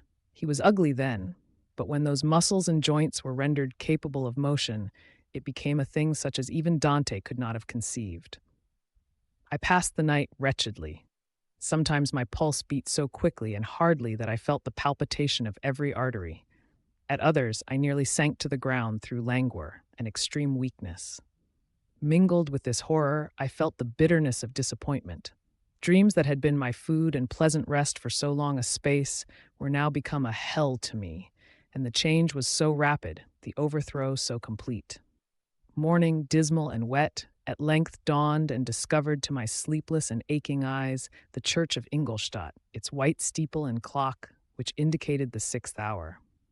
The porter opened the gates of the court, which had that night been my asylum, and I issued into the streets, pacing them with quick steps, as if I sought to avoid the wretch whom I feared every turning of the street would present to my view. I did not dare return to the apartment which I inhabited, but felt impelled to hurry on, although drenched by the rain which poured from a black and comfortless sky. I continued walking in this manner for some time, endeavoring by bodily exercise to ease the load that weighed upon my mind. I traversed the streets without any clear conception of where I was or what I was doing. My heart palpitated in the sickness of fear, and I hurried on with irregular steps, not daring to look about me, like one who, on a lonely road, doth walk in fear and dread, and having once turned round, walks on, and turns no more his head, because he knows a frightful fiend doth close behind him tread. Continuing thus, I came at length opposite to the inn, at which the various diligences and carriages usually stopped. Here I paused. I knew not why, but I remained some minutes with my eyes fixed on a coach that was coming towards me from the other end of the street. As it drew nearer, I observed that it was the Swiss diligence. It stopped just where I was standing, and on the door being opened, I perceived Henry Clerval, who, on seeing me, instantly sprung out. "My dear Frankenstein," exclaimed he, "how glad I am to see you! How fortunate that you should be here at the very moment of my alighting." Nothing could equal my delight on seeing Clerval. His presence brought back to my thoughts my father, Elizabeth, and all those scenes of home so dear to my recollection. I grasped his hand, and in a moment forgot my horror and misfortune. I felt suddenly, and for the first time during many months, calm and serene joy. I welcomed my friend, therefore, in the most cordial manner, and we walked towards my college. Clerval continued talking for some time about our mutual friends and his own good fortune in being permitted to come to Ingolstadt. "You may easily believe," said he, "how great was the difficulty to persuade my father that all necessary knowledge was not comprised in the noble art of bookkeeping. And indeed, I believe I left him incredulous to the last, for his constant answer to my unwearied entreaties was the same as that of the Dutch schoolmaster in the Vicar of Wakefield. I have 10,000 florins a year without Greek. I eat heartily without Greek. But his affection for me at length overcame his dislike of learning, and he has permitted me to undertake a voyage of discovery to the land of knowledge. It gives me the greatest delight to see you, but tell me how you left my father, brothers, and Elizabeth." "Very well, and very happy, only a little uneasy that they hear from you so seldom.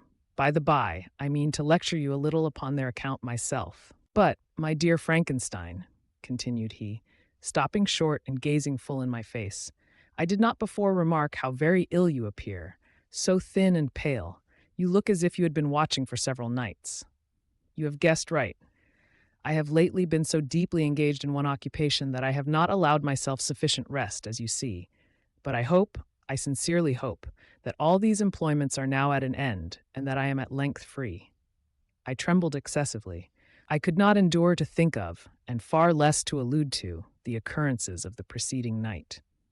I walked with a quick pace, and we soon arrived at my college. I then reflected, and the thought made me shiver, that the creature whom I had left in my apartment might still be there, alive and walking about. I dreaded to behold this monster, but I feared still more that Henry should see him. Entreating him, therefore, to remain a few minutes at the bottom of the stairs, I darted up towards my own room. My hand was already on the lock of the door before I recollected myself. I then paused, and a cold shivering came over me. I threw the door forcibly open, as children are accustomed to do when they expect a specter to stand in waiting for them on the other side, but nothing appeared. I stepped fearfully in. The apartment was empty, and my bedroom was also freed from its hideous guest. I could hardly believe that so great a good fortune could have befallen me, but when I became assured that my enemy had indeed fled, I clapped my hands for joy and ran down to Clerval. We ascended into my room, and the servant presently brought breakfast, but I was unable to contain myself. It was not joy only that possessed me. I felt my flesh tingle with excess of sensitiveness, and my pulse beat rapidly. I was unable to remain for a single instant in the same place. I jumped over the chairs, clapped my hands, and laughed aloud. Clerval at first attributed my unusual spirits to joy on his arrival, but when he observed me more attentively, he saw a wildness in my eyes for which he could not account, and my loud, unrestrained, heartless laughter frightened and astonished him. "My dear Victor," cried he, "what, for God's sake, is the matter? Do not laugh in that manner. How ill you are! What is the cause of all this?" "Do not ask me," cried I, putting my hands before my eyes, for I thought I saw the dreaded spectre glide into the room. "He can tell. Oh, save me! Save me!" I imagined that the monster seized me. I struggled furiously and fell down in a fit. Poor Clerval! What must have been his feelings? A meeting, which he anticipated with such joy, so strangely turned to bitterness. But I was not the witness of his grief, for I was lifeless and did not recover my senses for a long, long time. This was the commencement of a nervous fever which confined me for several months. During all that time, Henry was my only nurse. I afterwards learned that, knowing my father's advanced age and unfitness for so long a journey, and how wretched my sickness would make Elizabeth, he spared them this grief by concealing the extent of my disorder. He knew that I could not have a more kind and attentive nurse than himself, and, firm in the hope he felt of my recovery, he did not doubt that, instead of doing harm, he performed the kindest action that he could towards them. But I was in reality very ill, and surely nothing but the unbounded and unremitting attentions of my friend could have restored me to life. The form of the monster on whom I had bestowed existence was forever before my eyes, and I raved incessantly concerning him. Doubtless my words surprised Henry. He at first believed them to be the wanderings of my disturbed imagination, but the pertinacity with which I continually recurred to the same subject persuaded him that my disorder indeed owed its origin to some uncommon and terrible event. By very slow degrees, and with frequent relapses that alarmed and grieved my friend, I recovered. I remember the first time I became capable of observing outward objects with any kind of pleasure. I perceived that the fallen leaves had disappeared, and that the young buds were shooting forth from the trees that shaded my window. It was a divine spring, and the season contributed greatly to my convalescence. I felt also sentiments of joy and affection revive in my bosom. My gloom disappeared, and in a short time I became as cheerful as before I was attacked by the fatal passion. "Dearest Clerval," exclaimed I, "how kind, how very good you are to me.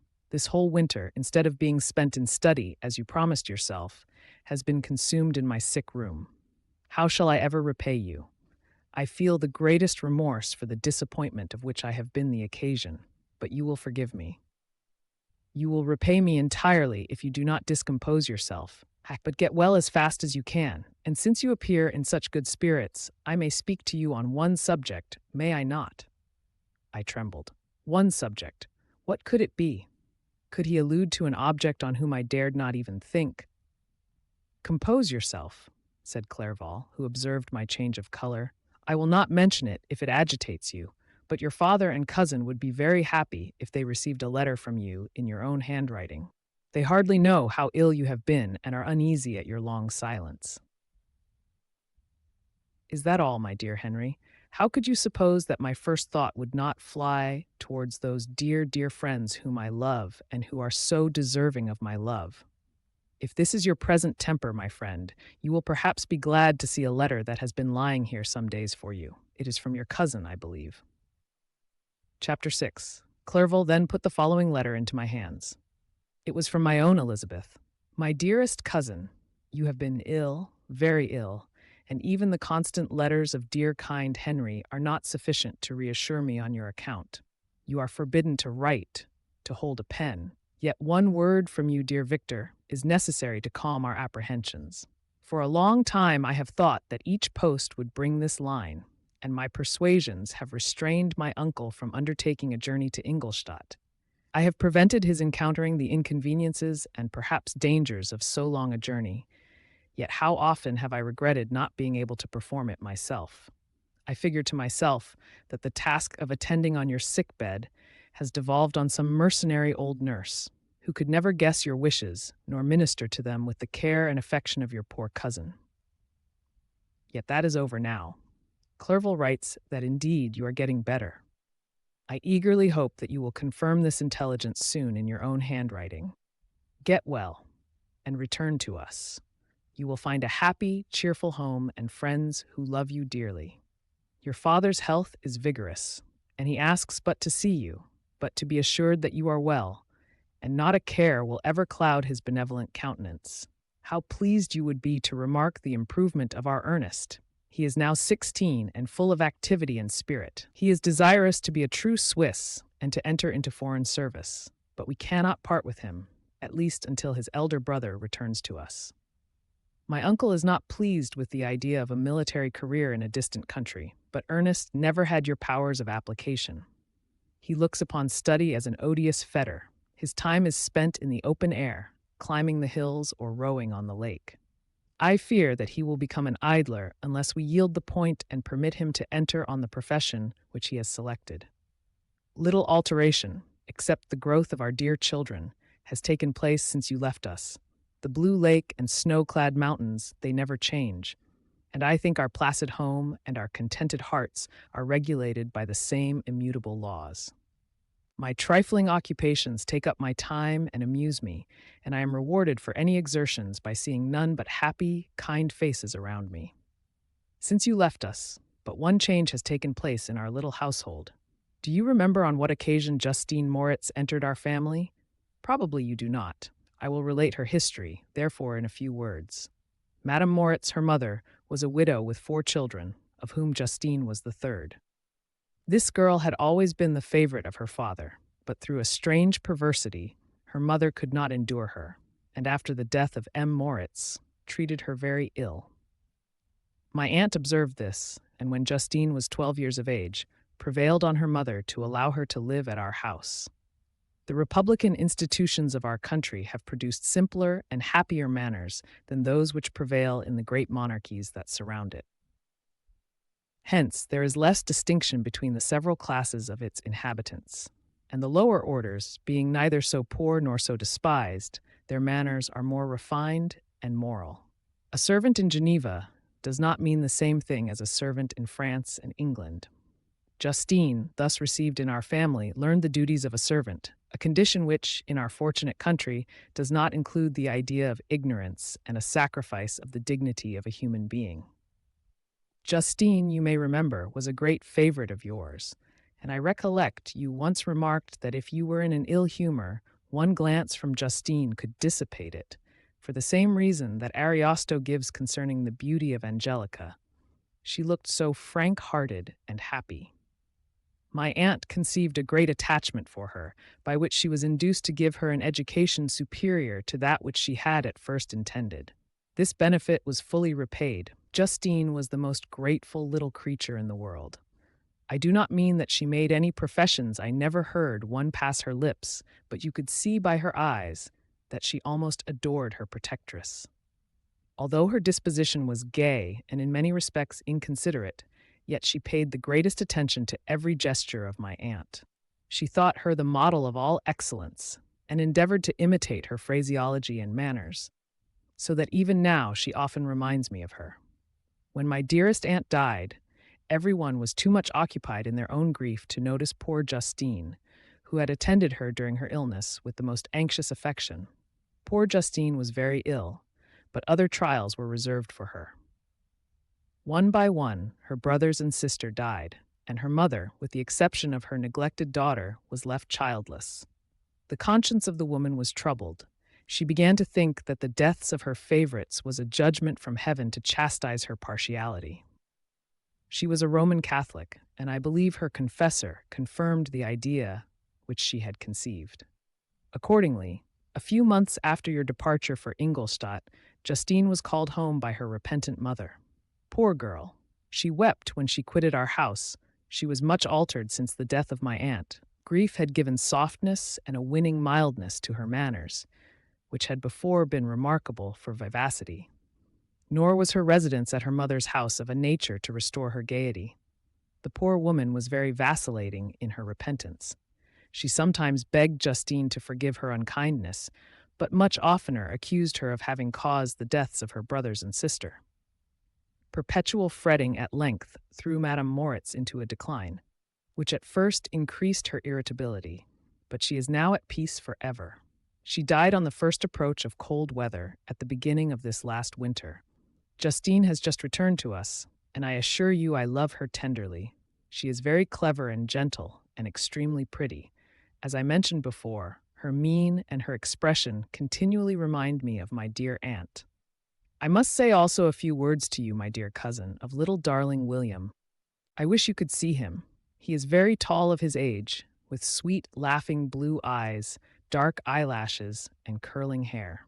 When he smiles, 2 little dimples appear on each cheek, which are rosy with health. He has already had 1 or 2 little wives, but Louisa Byron is his favorite, a pretty little girl of 5 years of age.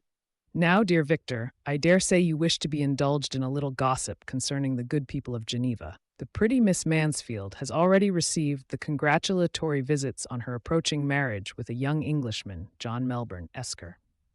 Her ugly sister, Manon, married M. Duvillard, the rich banker, last autumn. Your favorite schoolfellow, Louis Minoir, has suffered several misfortunes since the departure of Clerval from Geneva. But he has already recovered his spirits and is reported to be on the point of marrying a lively, pretty Frenchwoman, Madame Tavernier. She is a widow and much older than Manoir, but she is very much admired and a favorite with everybody. I have written myself into better spirits, dear cousin, but my anxiety returns upon me as I conclude. Write, dearest Victor. 1 line, 1 word will be a blessing to us. 10,000 thanks to Henry for his kindness, his affection, and his many letters. We are sincerely grateful. Adieu, my cousin. Take care of yourself, and I entreat you, write. Elizabeth Lavenza. Geneva, March 18th, 17. Dear, dear Elizabeth, I exclaimed when I had read her letter. I will write instantly and relieve them from the anxiety they must feel. I wrote, and this exertion greatly fatigued me, but my convalescence had commenced and proceeded regularly. In another fortnight, I was able to leave my chamber. One of my first duties on my recovery was to introduce Clerval to the several professors of the university. In doing this, I underwent a kind of rough usage, ill-befitting the wounds that my mind had sustained. Ever since the fatal night, the end of my labors, and the beginning of my misfortunes, I had conceived a violent antipathy even to the name of natural philosophy. When I was otherwise quite restored to health, the sight of a chemical instrument would renew all the agony of my nervous symptoms. Henry saw this, and had removed all my apparatus from my view. He had also changed my apartment, for he perceived that I had acquired a dislike for the room which had previously been my laboratory. But these cares of Clerval were made of no avail when I visited the professors. M. Waldman inflicted torture when he praised, with kindness and warmth, the astonishing progress I had made in the sciences. He soon perceived that I disliked the subject, but not guessing the real cause, he attributed my feelings to modesty, and changed the subject from my improvement to the science itself, with a desire, as I evidently saw, of drawing me out. What could I do? He meant to please, and he tormented me. I felt as if he had placed carefully, one by one, in my view, those instruments which were to be afterwards used in putting me to a slow and cruel death. I writhed under his words, yet dared not exhibit the pain I felt. Clerval, whose eyes and feelings were always quick in discerning the sensations of others, declined the subject, alleging, in excuse, his total ignorance, and the conversation took a more general turn. I thanked my friend from my heart, but I did not speak. I saw plainly that he was surprised, but he never attempted to draw my secret from me. And although I loved him with a mixture of affection and reverence that knew no bounds, yet I could never persuade myself to confide in him that event which was so often present to my recollection, but which I feared the detail to another would only impress more deeply. M. Krempe was not equally docile, and in my condition at that time, of almost insupportable sensitiveness, his harsh, blunt encomiums gave me even more pain than the benevolent approbation of M. Waldman. "Dean the fellow!" cried he. "Why, M. Clerval, I assure you he has outstripped us all. Stare if you please, but it is nevertheless true.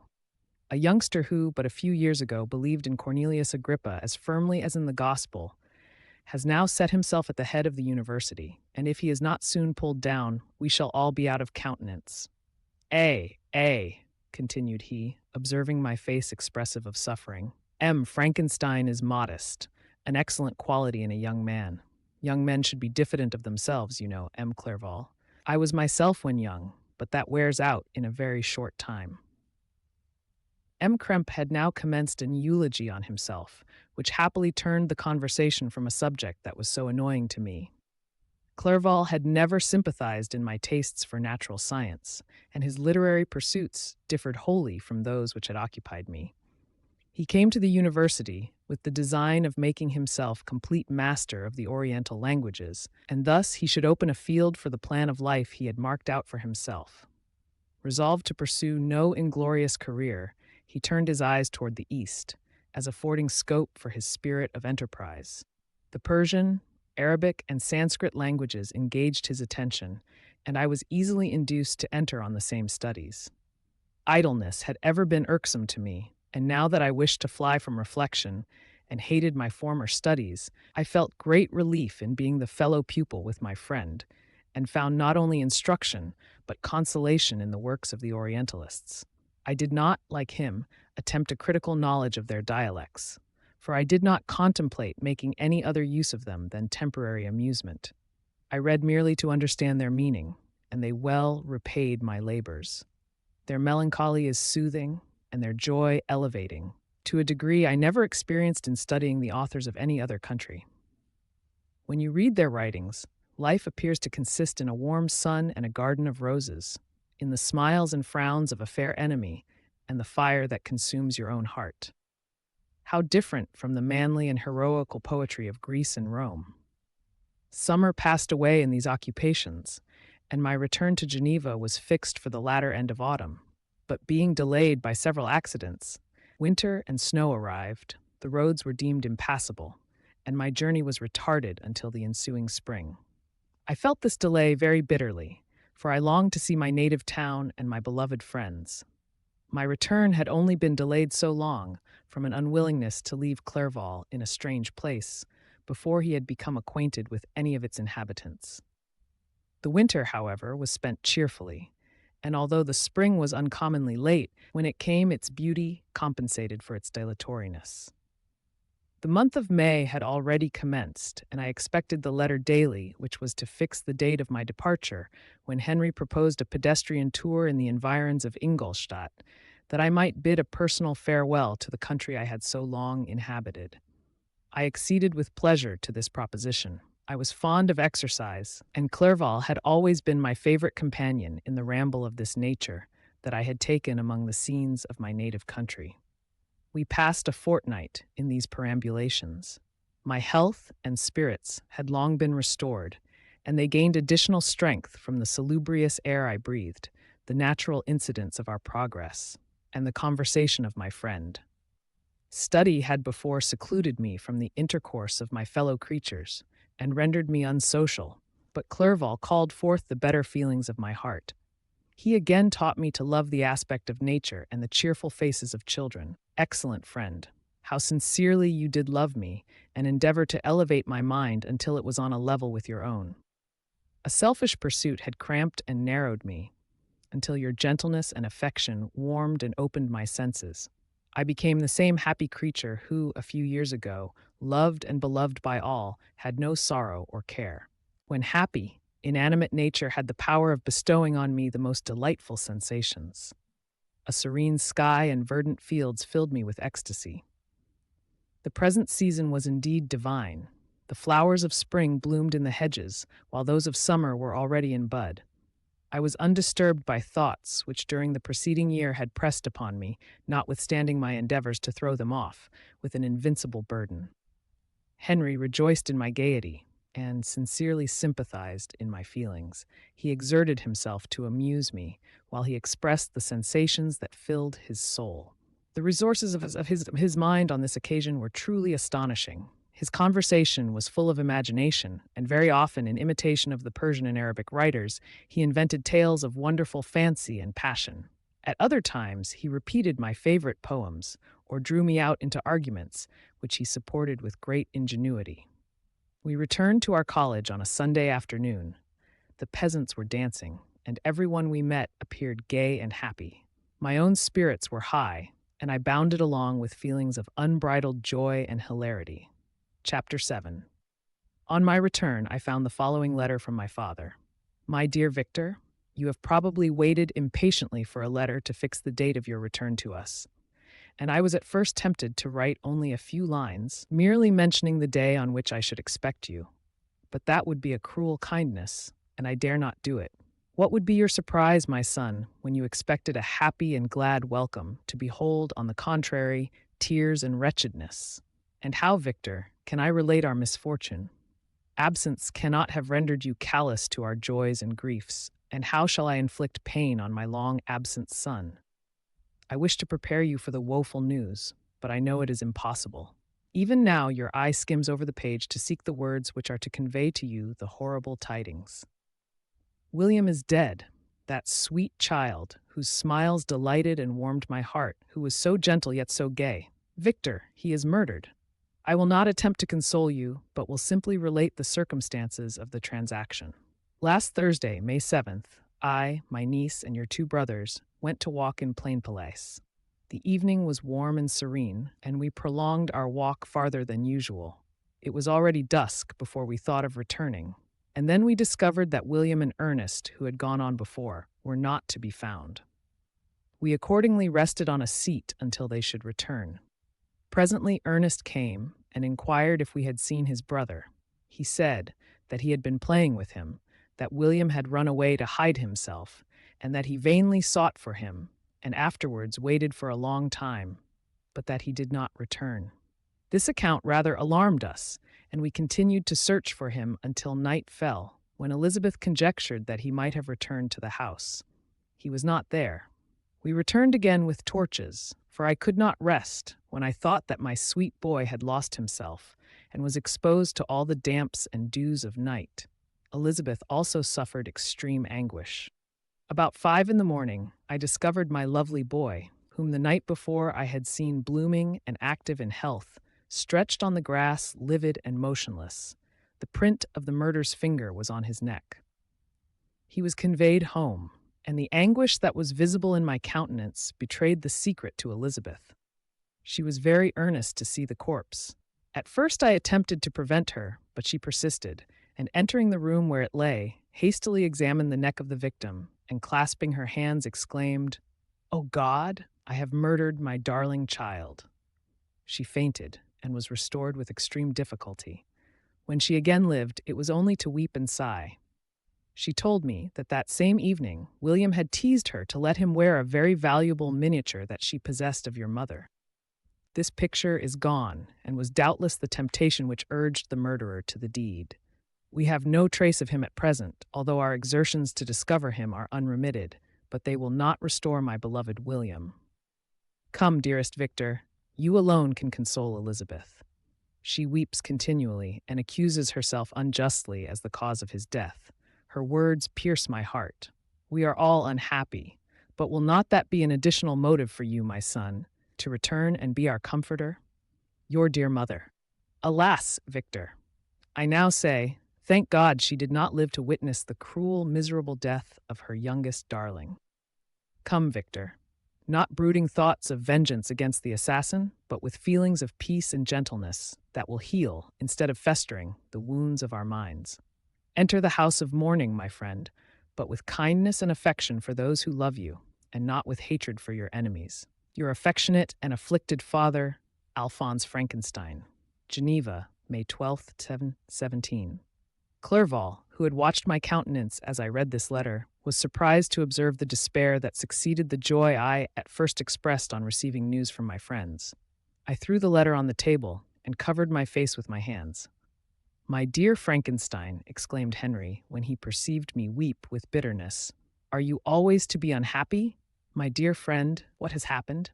I motioned him to take up the letter, while I walked up and down the room in the extremest agitation. Tears also gushed from the eyes of Clerval as he read the account of my misfortune. "I can offer you no consolation, my friend," said he. "Your disaster is irreparable. What do you intend to do?" "To go instantly to Geneva. Come with me, Henry, to order the horses." During our walk, Clerval endeavored to say a few words of consolation. He could only express his heartfelt sympathy. "Poor William," said he. "Dear lovely child, he now sleeps with his angel mother. Who that had seen him bright and joyous in his young beauty, but must weep over his untimely loss?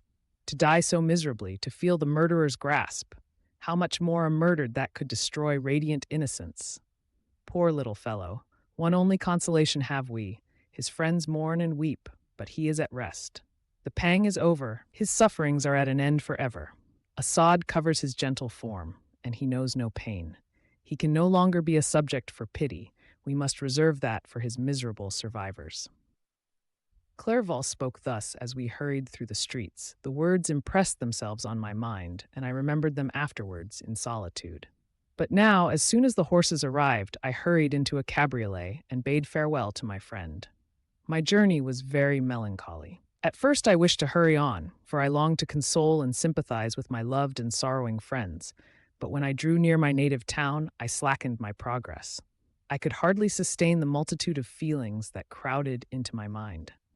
I passed through scenes familiar to my youth, but which I had not seen for nearly 6 years. How altered everything might be during that time. One sudden and desolating change had taken place, but 1,000 little circumstances might have by degrees worked other alterations, which, although they were done more tranquilly, might not be the less decisive. Fear overcame me. I dared no advance, dreading 1,000 nameless evils that made me tremble, although I was unable to define them. I remained 2 days at Lausanne in this painful state of mind. I contemplated the lake.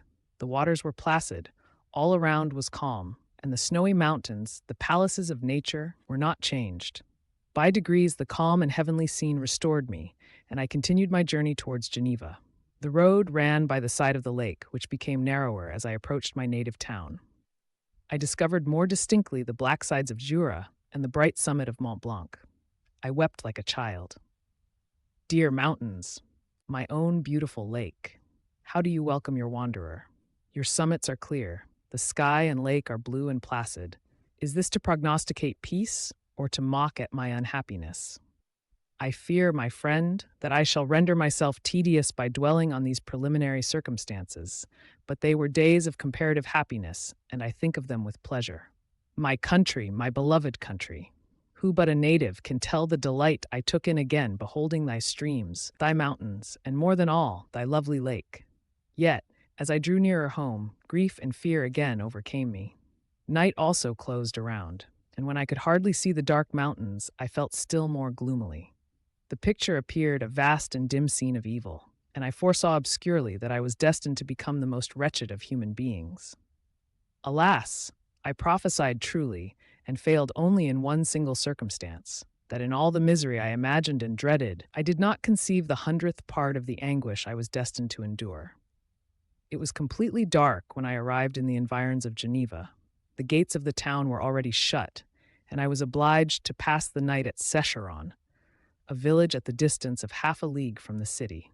The sky was serene, and as I was unable to rest, I resolved to visit the spot where my poor William had been murdered.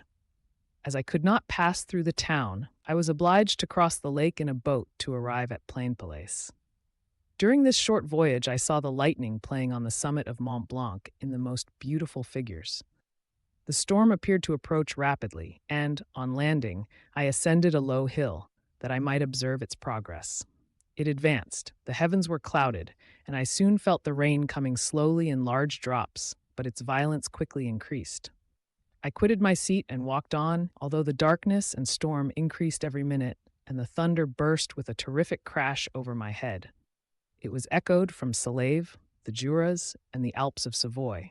Vivid flashes of lightning dazzled my eyes, illuminating the lake, making it appear like a vast sheet of fire. Then for an instant everything seemed of a pitchy darkness, until the eye recovered itself from the preceding flash. The storm, as is often the case in Switzerland, appeared at once in various parts of the heavens.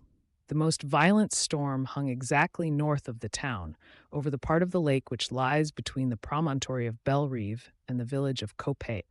Another storm enlightened Jura with faint flashes, and another darkened and sometimes disclosed the Mole, a peaked mountain to the east of the lake. While I watched the tempest, so beautiful yet terrific, I wandered on with a hasty step. This noble war in the sky elevated my spirits. I clasped my hands and exclaimed aloud, "William, dear angel, this is thy funeral, this thy dirge." As I said these words, I perceived in the gloom a figure which stole from behind a clump of trees near me. I stood fixed, gazing intently. I could not be mistaken. A flash of lightning illuminated the object and discovered its shape plainly to me. Its gigantic stature and the deformity of its aspect, more hideous than belongs to humanity, instantly informed me that it was the wretch, the filthy Damon, to whom I had given life. What did he there? Could he be, I shuddered at the conception, the murderer of my brother? No sooner did that idea cross my imagination than I became convinced of its truth. My teeth chattered, and I was forced to lean against a tree for support. The figure passed me quickly, and I lost it in the gloom. Nothing in human shape could have destroyed the fair child. He was the murderer. I could not doubt it. The mere presence of the idea was an irresistible proof of the fact. I thought of pursuing the devil, but it would have been in vain, for another flash discovered him to me hanging among the rocks of the nearly perpendicular ascent of Mont Salève, a hill that bounds Plainpalais on the south. He soon reached the summit and disappeared. I remained motionless.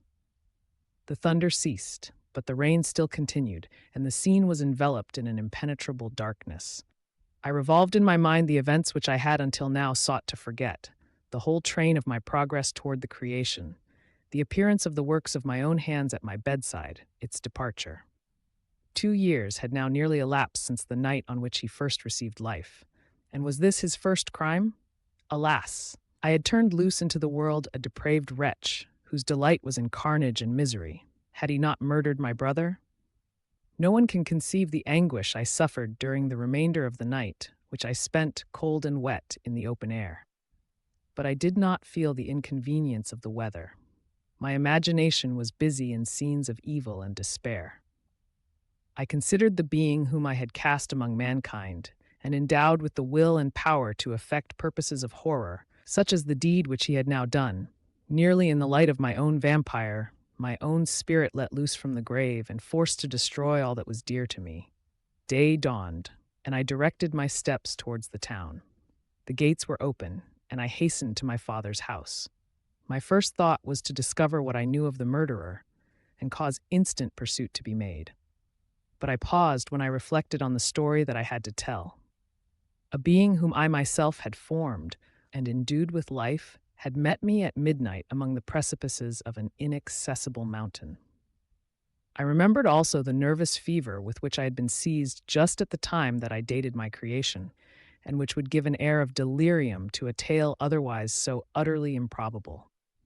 I well knew that if any other had communicated such a relation to me, I should have looked upon it as the ravings of insanity. Besides, the strange nature of the animal would elude all pursuit, even if I were so far credited as to persuade my relatives to commence it.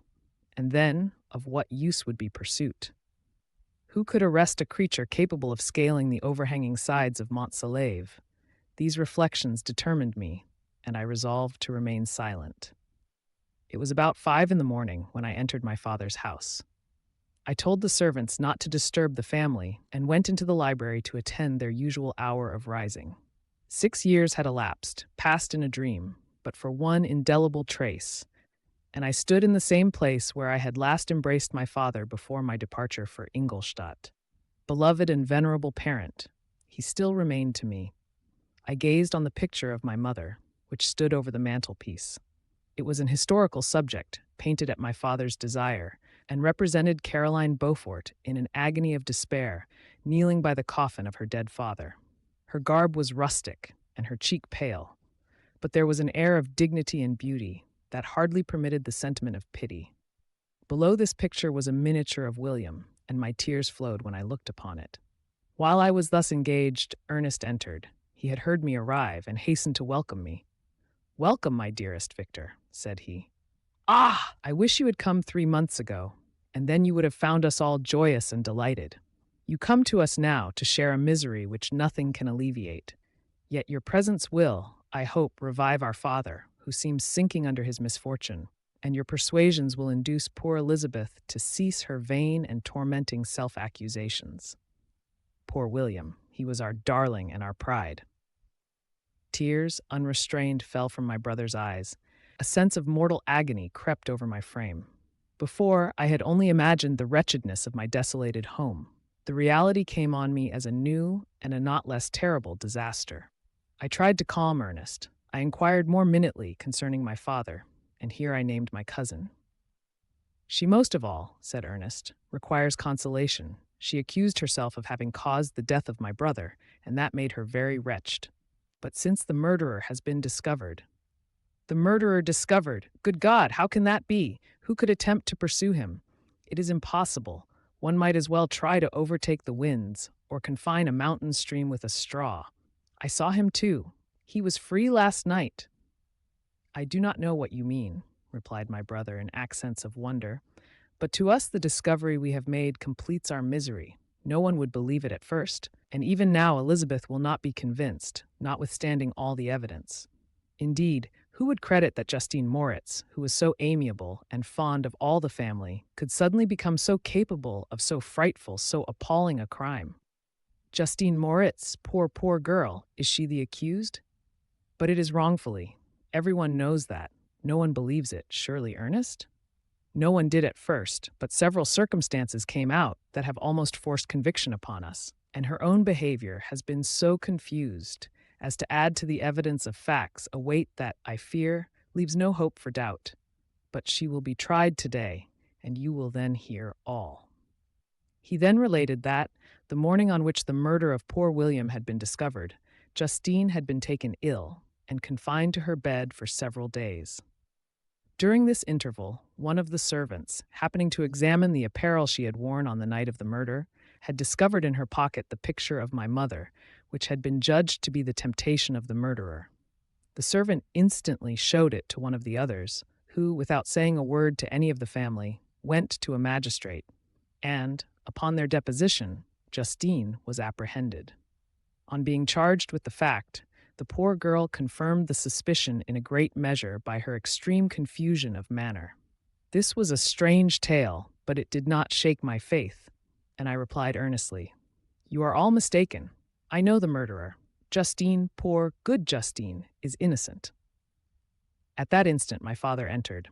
I saw unhappiness deeply impressed on his countenance, but he endeavored to welcome me cheerfully, and after we had exchanged our mournful greeting, would have introduced some other topic than that of our disaster, had not Ernest exclaimed, "Good God, Papa! Victor says that he knows who was the murderer of poor William." "We do also, unfortunately," replied my father, "for indeed I had rather have been forever ignorant than have discovered so much depravity and ungratitude in one I valued so highly. My dear father, you are mistaken. Justine is innocent. If she is, God forbid that she should suffer as guilty. She is to be tried today, and I sincerely hope, that she will be acquitted." This speech calmed me. I was firmly convinced in my own mind that Justine, and indeed every human being, was guiltless of this murder. I had no fear, therefore, that any circumstantial evidence could be brought forward strong enough to convict her. My tale was not one to announce publicly. Its astounding horror would be looked upon as madness by the vulgar. Did anyone indeed exist, except I, the Creator, who would believe, unless his senses convinced him, in the existence of the living monument of presumption and rash ignorance which I had let loose upon the world? We were soon joined by Elizabeth. Time had altered her since I last beheld her. It had endowed her with loveliness surpassing the beauty of her childish years. There was the same candor, the same vivacity, but it was allied to an expression more full of sensibility and intellect. She welcomed me with the greatest affection. "Your arrival, my dear cousin," said she, "fills me with hope. You perhaps will find some means to justify my poor guiltless Justine. Alas, who is safe if she be convicted of crime? I rely on her innocence, as certainly as I do upon my own. Our misfortune is doubly hard to us. We have not only lost that lovely darling boy, but this poor girl, whom I sincerely love, is to be torn away by even a worse fate. If she is condemned, I never shall know joy more. But she will not, I am sure she will not, and then I shall be happy again, even after the sad death of my little William." "She is innocent, my Elizabeth," said I, "and that shall be proved. Fear nothing, but let your spirits be cheered by the assurance of her acquittal. How kind and generous you are! Everyone else believes in her guilt, and that made me wretched, for I knew that it was impossible. And to see everyone else prejudiced in so deadly a manner rendered me hopeless and despairing." She wept. "Dearest niece," said my father, "dry your tears. If she is, as you believe, innocent, rely on the justice of our laws, and the activity with which I shall prevent the slightest shadow of partiality." Chapter 8. We passed a few sad hours until 11 o'clock, when the trial was to commence. My father and the rest of the family being obliged to attend as witnesses, I accompanied them to the court. During the whole of this wretched mockery of justice, I suffered living torture.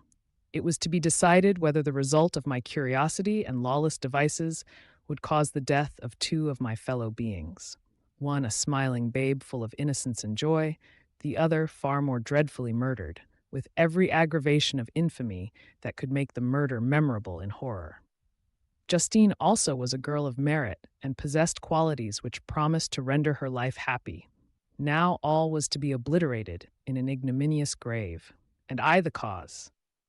1,000 times rather would I have confessed myself guilty of the crime ascribed to Justine, but I was absent when it was committed, and such a declaration would have been considered as the ravings of a madman, and would not have exculpated her who suffered through me.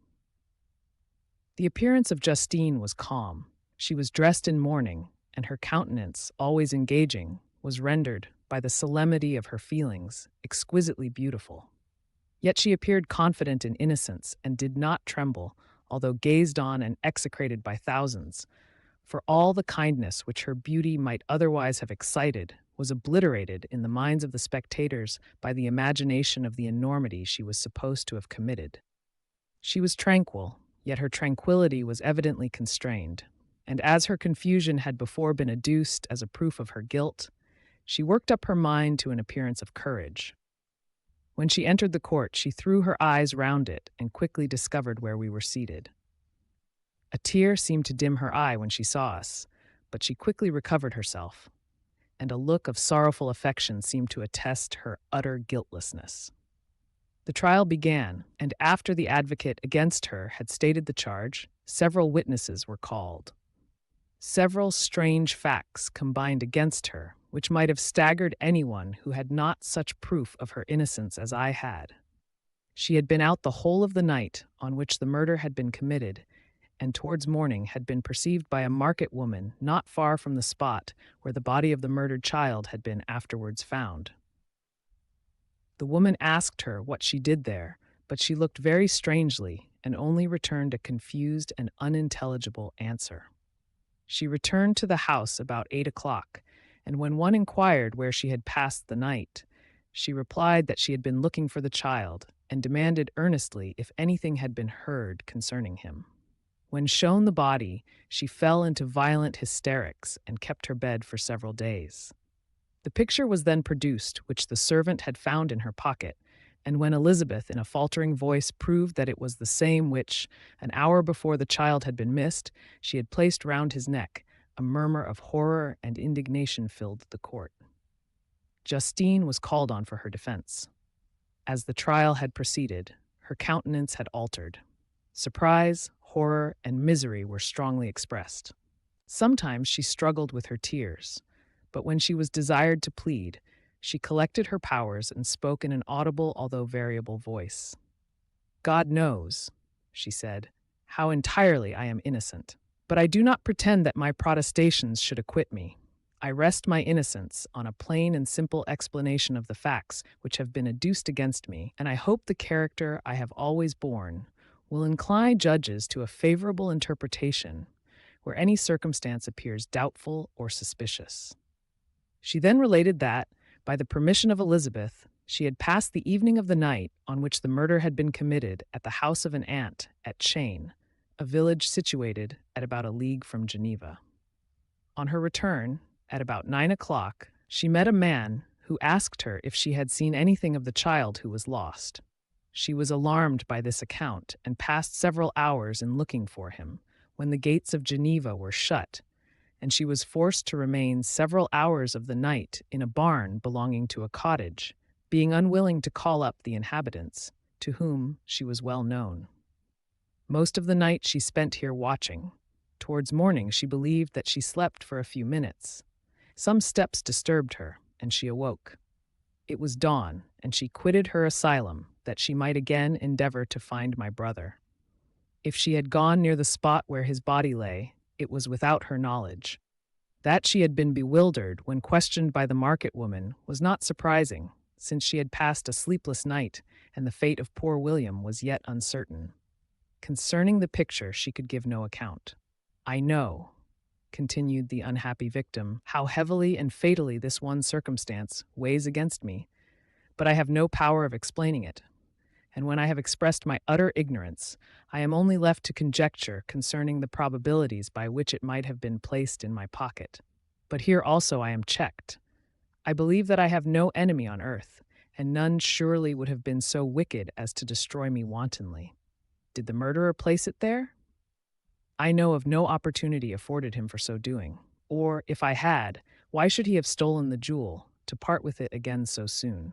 I commit my cause to the justice of my judges, yet I see no room for hope. I beg permission to have a few witnesses examined concerning my character, and if their testimony shall not overweigh my supposed guilt, I must be condemned, although I would pledge my salvation on my innocence. Several witnesses were called who had known her for many years, and they spoke well of her, but fear and hatred of the crime of which they supposed her guilty rendered them timorous and unwilling to come forward. Elizabeth saw even this last resource, her excellent dispositions and irreproachable conduct, about to fail the accused, when, although violently agitated, she desired permission to address the court. "I am," said she, "the cousin of the unhappy child who was murdered, or rather his sister, for I was educated by, and have lived with his parents ever since, and even long before his birth. It may therefore be judged indecent in me to come forward on this occasion, but when I see a fellow creature about to perish through the cowardice of her pretended friends, I wish to be allowed to speak, that I may say what I know of her character. I am well acquainted with the accused. I have lived in the same house with her, at one time for 5 and at another for nearly 2 years. During all that period she appeared to me the most amiable and benevolent of human creatures. She nursed Madame Frankenstein, my aunt, in her last illness, with the greatest affection and care, and afterwards attended her own mother during a tedious illness, in a manner that excited the admiration of all who knew her, after which she again lived in my uncle's house, where she was beloved by all the family. She was warmly attached to the child who is now dead, and acted towards him like a most affectionate mother. For my own part, I do not hesitate to say that, notwithstanding all the evidence produced against her, I believe and rely on her perfect innocence. She had no temptation for such an action. As to the bauble on which the chief proof rests, if she had earnestly desired it, I should have willingly given it to her. So much do I esteem and value her." A murmur of approbation followed Elizabeth's simple and powerful appeal, but it was excited by her generous interference, and not in favor of poor Justine, on whom the public indignation was turned with renewed violence, charging her with the blackest ingratitude. She herself wept as Elizabeth spoke, but she did not answer. My own agitation and anguish was extreme during the whole trial. I believed in her innocence. I knew it. Could the daemon who had, I did not for a minute doubt, murdered my brother also in his hellish sport, have betrayed the innocent to death and ignominy? I could not sustain the horror of my situation, and when I perceived that the popular voice and the countenances of the judges had already condemned my unhappy victim, I rushed out of the court in agony. The tortures of the accused did not equal mine. She was sustained by innocence, but the fangs of remorse tore my bosom and would not forgo their hold. I passed a night of unmingled wretchedness. In the morning I went to the court. My lips and throat were parched. I dared not ask the fatal question, but I was known, and the officer guessed the cause of my visit. The ballots had been thrown. They were all black, and Justine was condemned. I cannot pretend to describe what I then felt. I had before experienced sensations of horror, and I have endeavored to bestow upon them adequate expressions, but words cannot convey an idea of the heart-sickening despair that I then endured. The person to whom I addressed myself added that Justine had already confessed her guilt. That evidence, he observed, was hardly required in so glaring a case, but I am glad of it, and indeed none of our judges like to condemn a criminal upon circumstantial evidence, be it ever so decisive.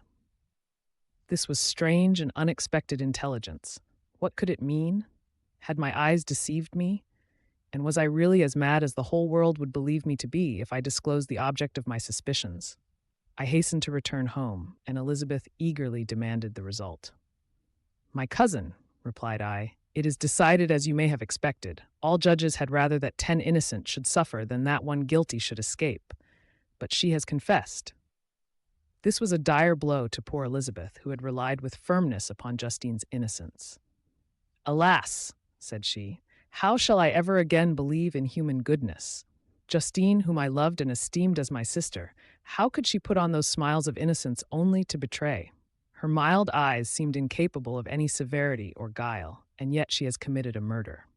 Soon after, we heard that the poor victim had expressed a desire to see my cousin. My father wished her not to go, but said that he left it to her own judgment and feelings to decide. "Yes," said Elizabeth, "I will go, although she is guilty, and you, Victor, shall accompany me. I cannot go alone." The idea of this visit was torture to me, yet I could not refuse. We entered the gloomy prison chamber and beheld Justine sitting on some straw at the farther end.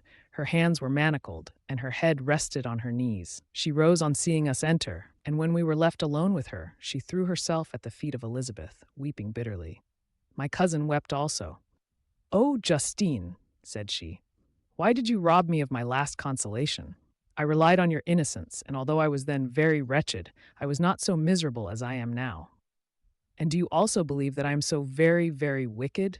Do you also join with my enemies to crush me, to condemn me as a murderer?" Her voice was suffocated with sobs. "Rise, my poor girl," said Elizabeth. "Why do you kneel if you are innocent?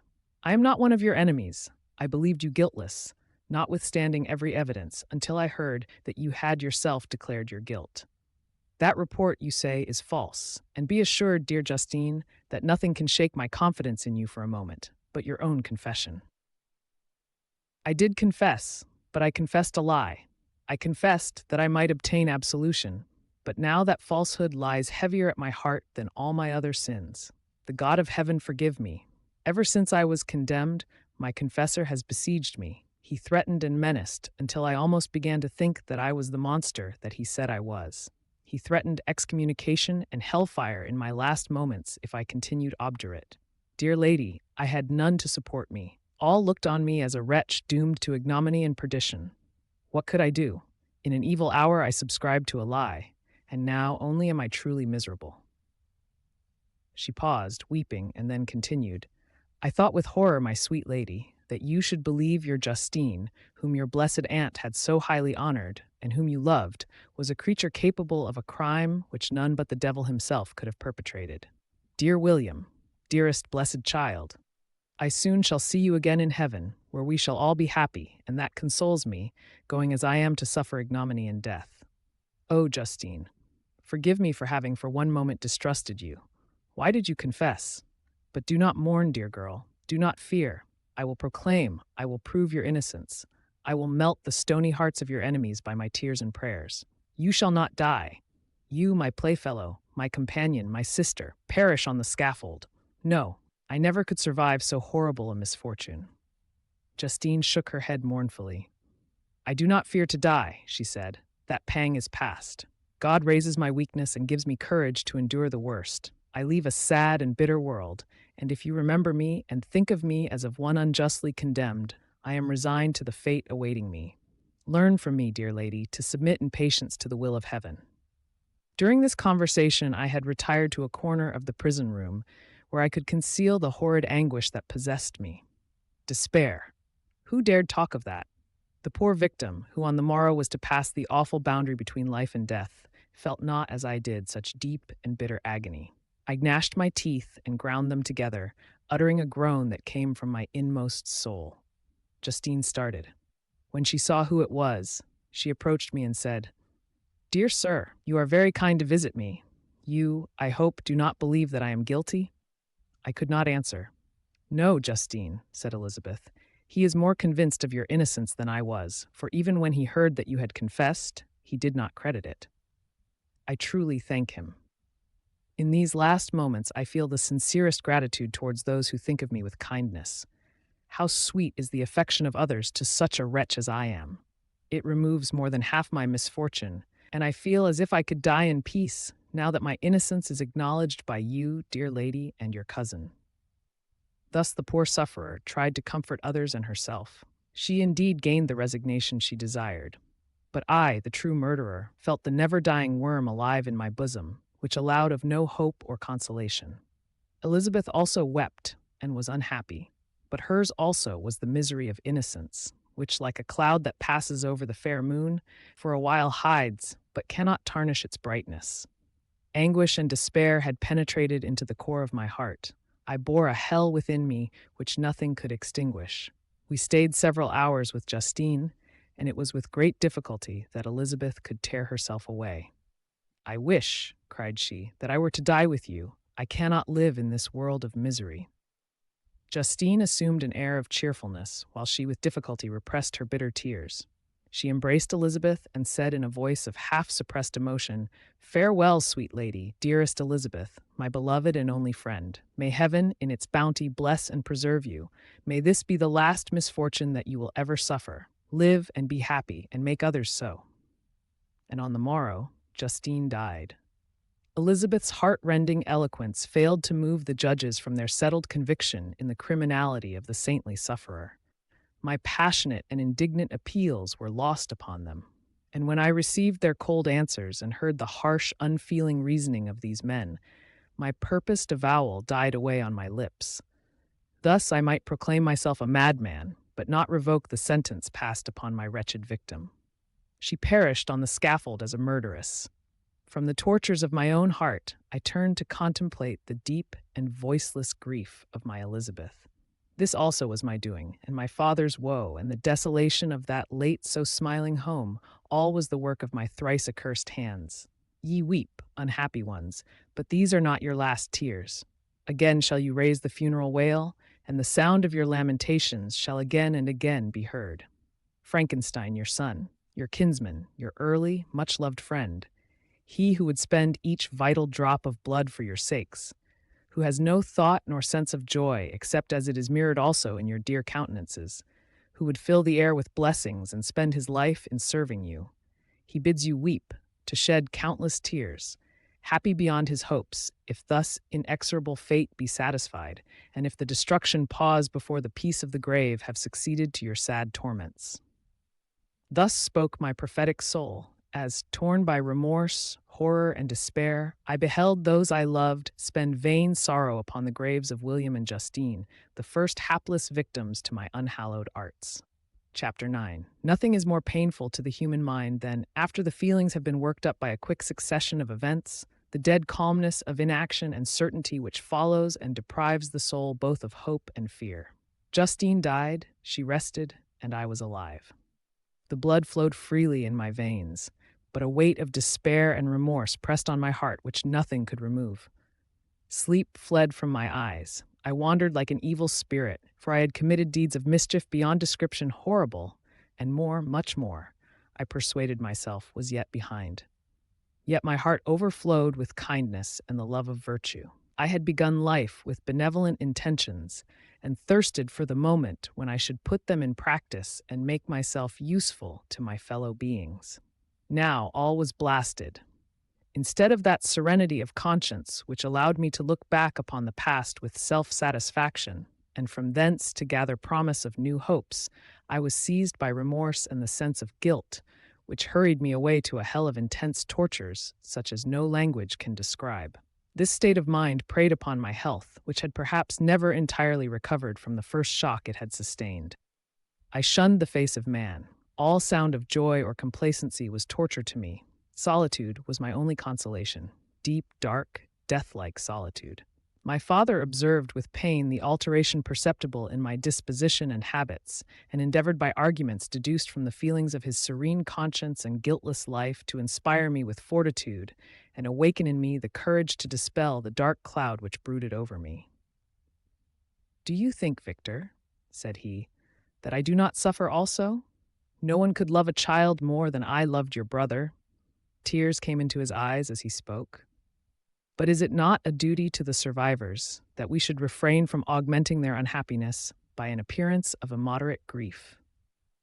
It is also a duty owed to yourself, for excessive sorrow prevents improvement or enjoyment, or even the discharge of daily usefulness, without which no man is fit for society." This advice, although good, was totally inapplicable to my case. I should have been the first to hide my grief and console my friends if remorse had not mingled its bitterness and terror its alarm with my other sensations. Now I could only answer my father with a look of despair and endeavor to hide myself from his view. About this time we retired to our house at Bellerive. This change was particularly agreeable to me. The shutting of the gates regularly at 10 o'clock and the impossibility of remaining on the lake after that hour had rendered our residence within the walls of Geneva very irksome to me. I was now free. Often, after the rest of the family had retired for the night, I took the boat and passed many hours upon the water. Sometimes, with my sails set, I was carried by the wind, and sometimes, after rowing into the middle of the lake, I left the boat to pursue its own course and gave way to my own miserable reflections. I was often tempted, when all was at peace around me, and I the only unquiet thing that wandered restless in a scene so beautiful and heavenly, if I except some bat or the frogs, whose harsh and interrupted croaking was heard only when I approached the shore. Often, I say, I was tempted to plunge into the silent lake, that the waters might close over me and my calamities forever. But I was restrained when I thought of the heroic and suffering Elizabeth, whom I tenderly loved, and whose existence was bound up in mine. I thought also of my father and surviving brother. Should I, by my base desertion, leave them exposed and unprotected to the malice of the fiend whom I had let loose among them? At these moments I wept bitterly and wished that peace would revisit my mind, only that I might afford them consolation and happiness. But that could not be. Remorse extinguished every hope. I had been the author of unalterable evils, and I lived in daily fear lest the monster whom I had created should perpetrate some new wickedness. I had an obscure feeling that all was not over, and that he would still commit some signal crime, which by its enormity should almost efface the recollection of the past. There was always scope for fear so long as anything I loved remained behind. My abhorrence of this fiend cannot be conceived. When I thought of him, I gnashed my teeth, my eyes became inflamed, and I ardently wished to extinguish that life which I had so thoughtlessly bestowed. When I reflected on his crimes and malice, my hatred and revenge burst all bounds of moderation. I would have made a pilgrimage to the highest peak of the Andes, could I, when there, have precipitated him to their base. I wished to see him again, that I might wreak the utmost extent of abhorrence on his head and avenge the deaths of William and Justine. Our house was the house of mourning. My father's health was deeply shaken by the horror of the recent events. Elizabeth was sad and desponding. She no longer took delight in her ordinary occupations. All pleasure seemed to her sacrilege toward the dead. Eternal woe and tears she then thought was the just tribute she should pay to innocence so blasted and destroyed. She was no longer that happy creature who in earlier youth wandered with me on the banks of the lake and talked with ecstasy of our future prospects. The first of those sorrows which are sent to wean us from the earth had visited her, and its dimming influence quenched her dearest smiles. "When I reflect, my dear cousin," said she, "on the miserable death of Justine Moritz, I no longer see the world and its works as they before appeared to me. Before, I looked upon the accounts of vice and injustice that I read in books or heard from others as tales of ancient days or imaginary evils. At least they were remote and more familiar to reason than to the imagination. But now misery has come home, and men appear to me as monsters thirsting for each other's blood. Yet I am certainly unjust. Everybody believed that poor girl to be guilty, and if she could have committed the crime for which she suffered, assuredly she would have been the most depraved of human creatures. For the sake of a few jewels, to have murdered the son of her benefactor and friend, a child whom she had nursed from its birth and appeared to love as if it had been her own. I could not consent to the death of any human being, but certainly I should have thought such a creature unfit to remain in the society of men. But she was innocent.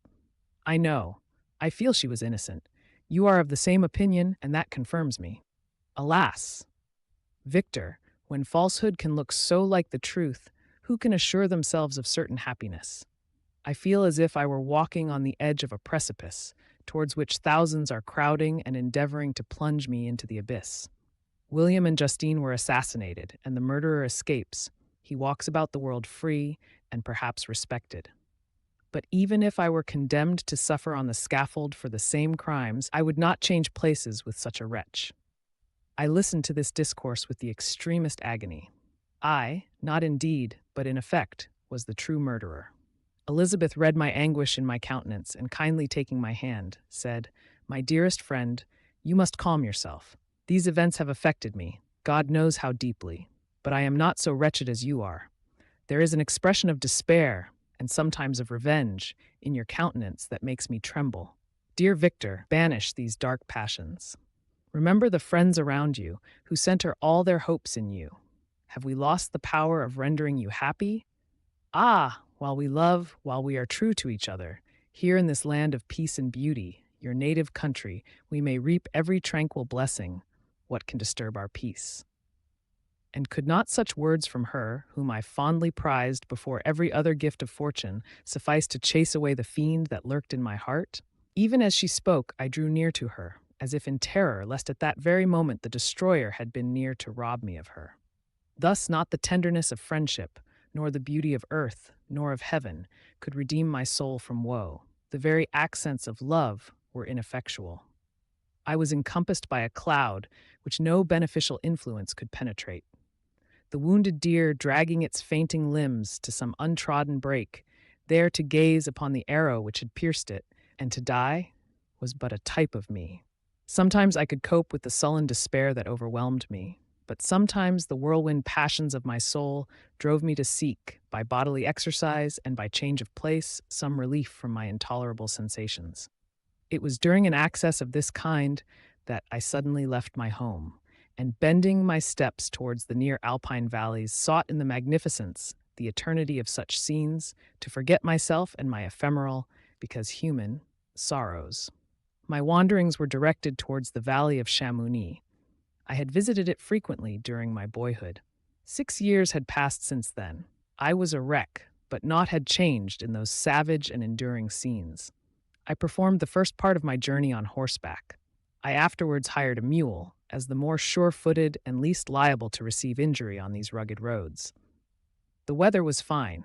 It was about the middle of the month of August, nearly 2 months after the death of Justine, that miserable epoch from which I dated all my woe. The weight upon my spirit was sensibly lightened as I plunged yet deeper in the ravine of Arve. The immense mountains and precipices that overhung me on every side, The sound of the river raging among the rocks and the dashing of the waterfalls around spoke of a power mighty as omnipotence, and I ceased to fear or to bend before any being less almighty than that which had created and ruled the elements, here displayed in their most terrific guise. Still, as I ascended higher, the valley assumed a more magnificent and astonishing character. Ruined castles hanging on the precipices of piny mountains, the impetuous Arve, and cottages every here and there peeping forth from among the trees formed a scene of singular beauty. But it was augmented and rendered sublime by the mighty Alps, whose white and shining pyramids and domes towered above all, as belonging to another earth, the habitations of another race of beings. I passed the bridge of Pélissier, where the ravine, which the river forms, opened before me, and I began to ascend the mountain that overhangs it. Soon after, I entered the valley of Chamonix. This valley is more wonderful and sublime, but not so beautiful and picturesque as that of Servox, through which I had just passed. The high and snowy mountains were its immediate boundaries, but I saw no more ruined castles and fertile fields. Immense glaciers approached the road. I heard the rumbling thunder of the falling avalanche and marked the smoke of its passage. Mont Blanc, the supreme and magnificent Mont Blanc, raised itself from the surrounding aiguille, and its tremendous dome overlooked the valley. A tingling, long-lost sense of pleasure often came across me during this journey. Some turn in the road, some new object suddenly perceived and recognized, reminded me of days gone by and were associated with the light-hearted gaiety of boyhood. The very winds whispered in soothing accents, and maternal nature bade me weep no more. Then again, the kindly influence ceased to act. I found myself fettered again to grief and indulging in all the misery of reflection. Then I spurred on my animal, striving so to forget the world, my fears, and more than all, myself. Or, in a more desperate fashion, I alighted and threw myself on the grass, weighed down by horror and despair. At length I arrived at the village of Chamonix. Exhaustion succeeded to the extreme fatigue, both of body and of mind, which I had endured. For a short space of time, I remained at the window watching the pallid lightnings that played above Mont Blanc and listening to the rushing of the Arve, which pursued its noisy way beneath. The same lulling sounds acted as a lullaby to my too keen sensations.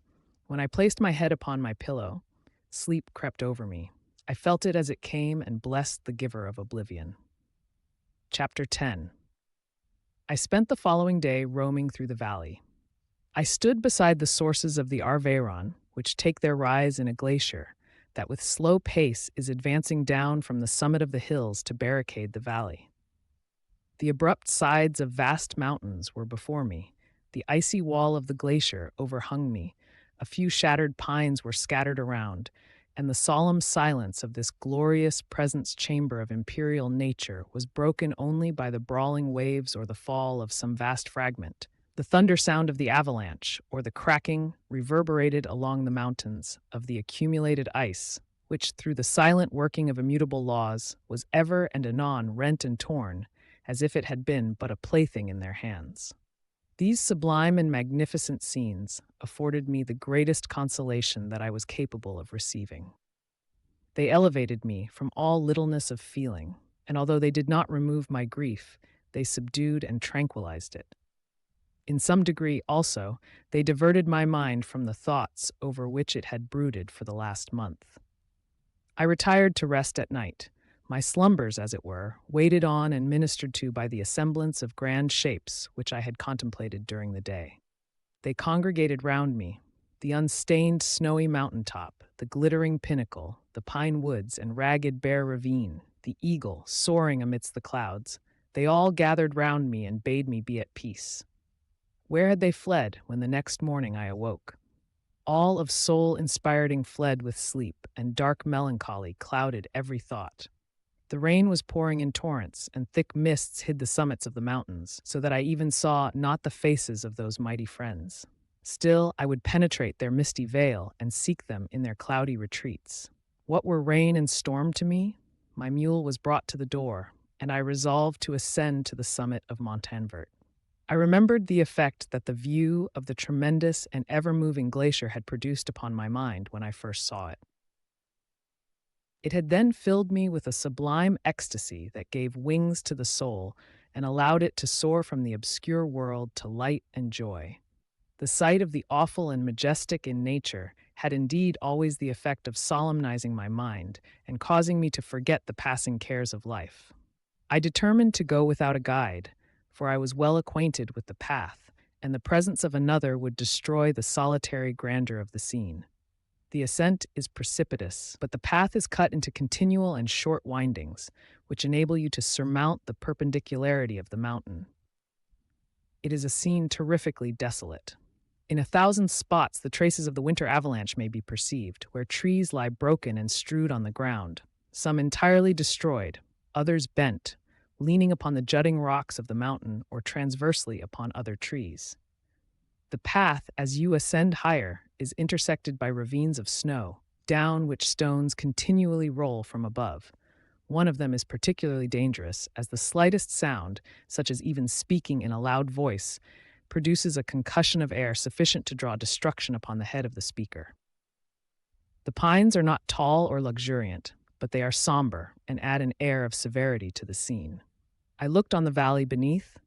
Vast mists were rising from the rivers which ran through it and curling in thick wreaths around the opposite mountains, whose summits were hid in the uniform clouds, while rain poured from the dark sky and added to the melancholy impression I received from the objects around me. Alas!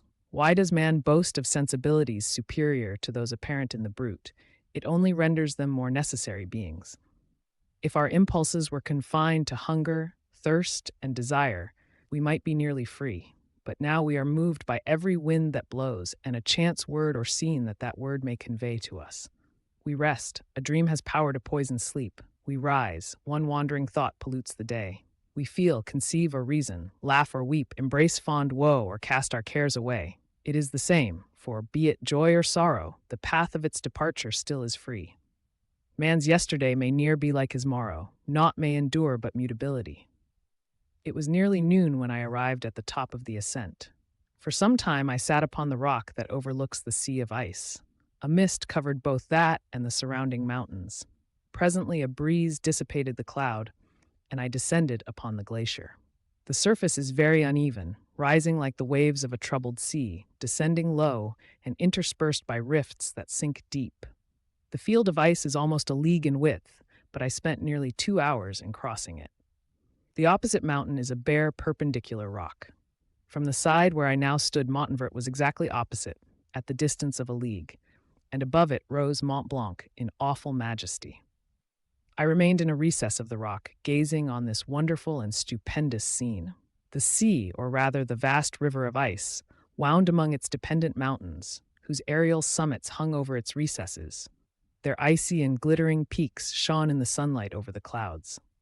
My heart, which was before sorrowful, now swelled with something like joy. I exclaimed, "Wandering spirits, if indeed ye wander, and do not rest in your narrow beds, allow me this faint happiness, or take me, as your companion, away from the joys of life." As I said this, I suddenly beheld the figure of a man, at some distance, advancing towards me with superhuman speed. He bounded over the crevices in the ice, among which I had walked with caution. His stature also, as he approached, seemed to exceed that of man. I was troubled. A mist came over my eyes, and I felt a faintness seize me, but I was quickly restored by the cold gale of the mountains.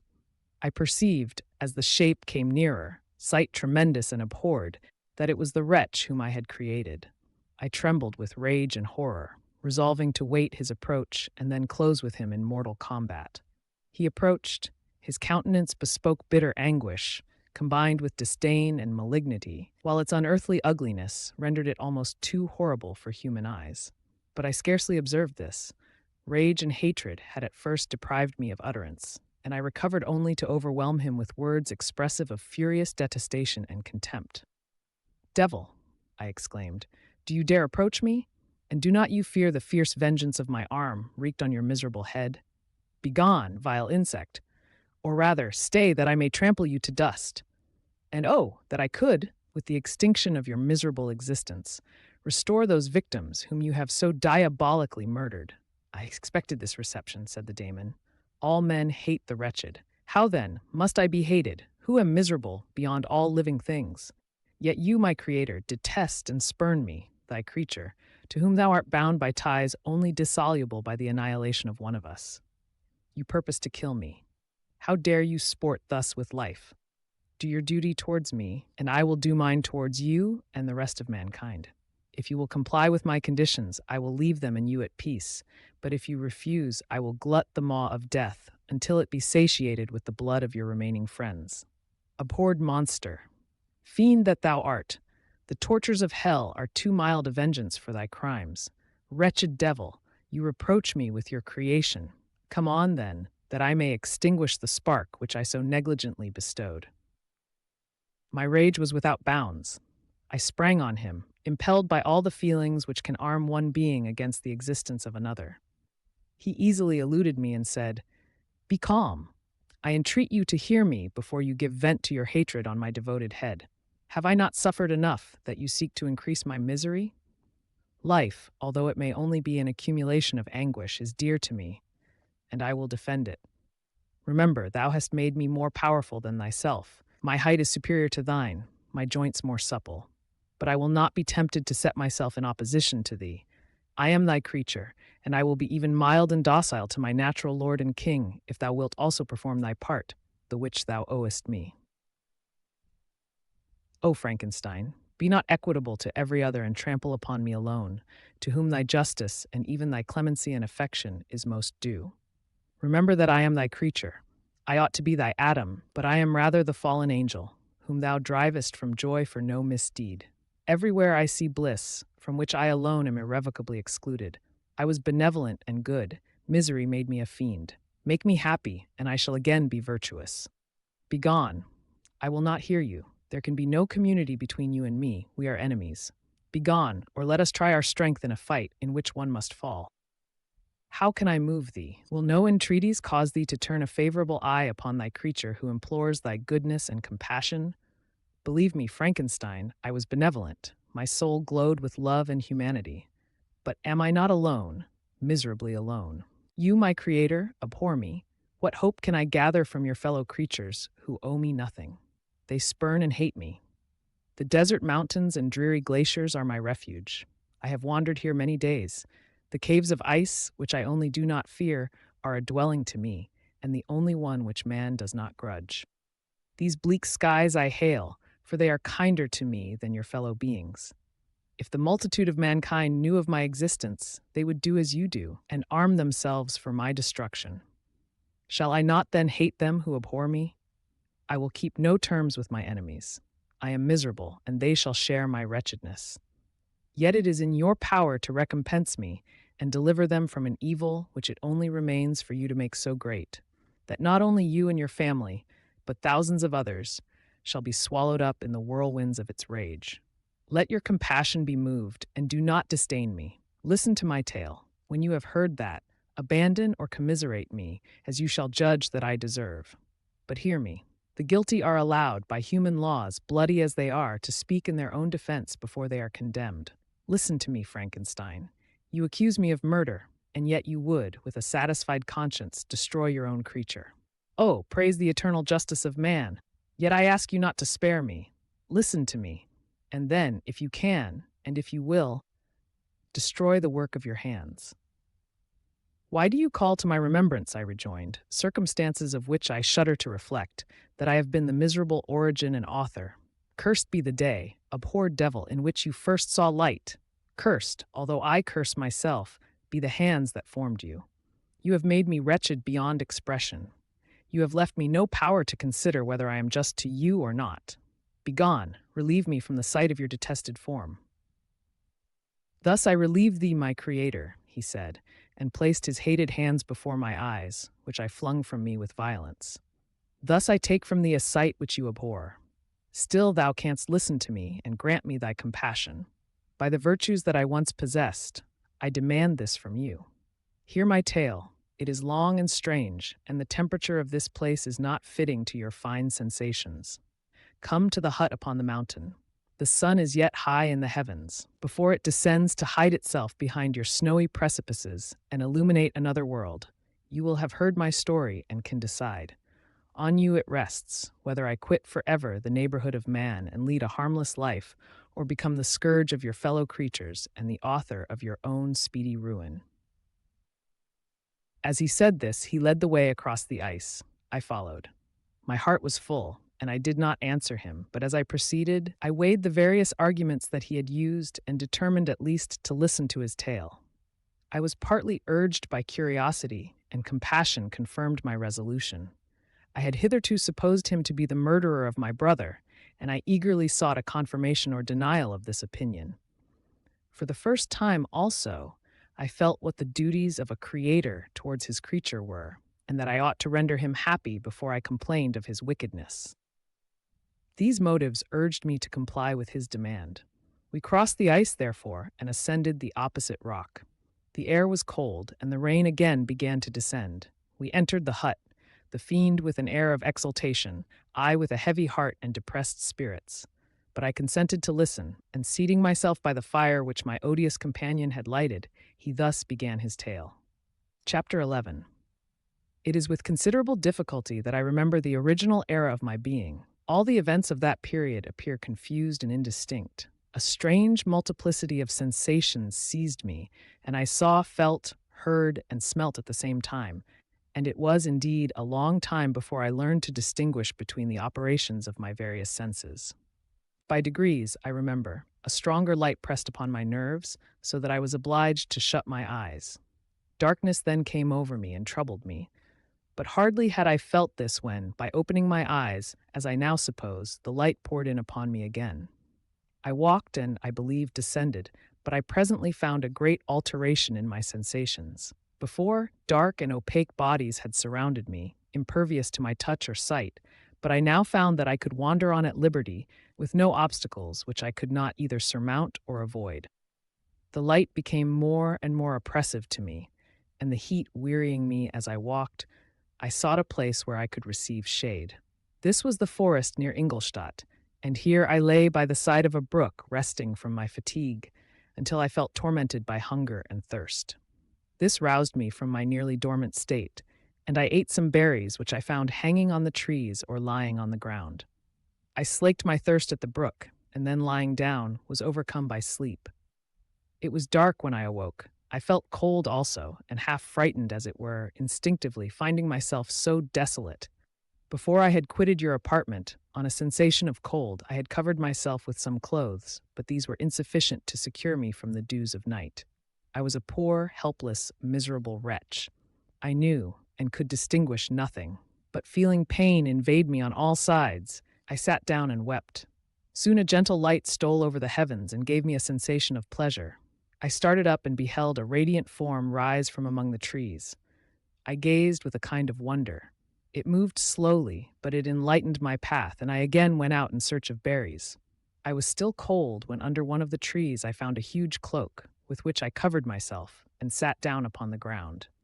No distinct ideas occupied my mind. All was confused. I felt light and hunger and thirst and darkness. Innumerable sounds rang in my ears, and on all sides various scents saluted me. The only object that I could distinguish was the bright moon, and I fixed my eyes on that with pleasure. Several changes of day and night passed, and the orb of night had greatly lessened, when I began to distinguish my sensations from each other. I gradually saw plainly the clear stream that supplied me with drink and the trees that shaded me with their foliage. I was delighted when I first discovered that a pleasant sound, which often saluted my ears, proceeded from the throats of the little winged animals who had often intercepted the light from my eyes. I began also to observe, with greater accuracy, the forms that surrounded me, and to perceive the boundaries of the radiant roof of light which canopied me. Sometimes I tried to imitate the pleasant songs of the birds, but was unable. Sometimes I wished to express my sensations in my own mode, but the uncouth and inarticulate sounds which broke from me frightened me into silence again. The moon had disappeared from the night, and again, with a lessened form, showed itself, while I still remained in the forest. My sensations had by this time become distinct, and my mind received every day additional ideas.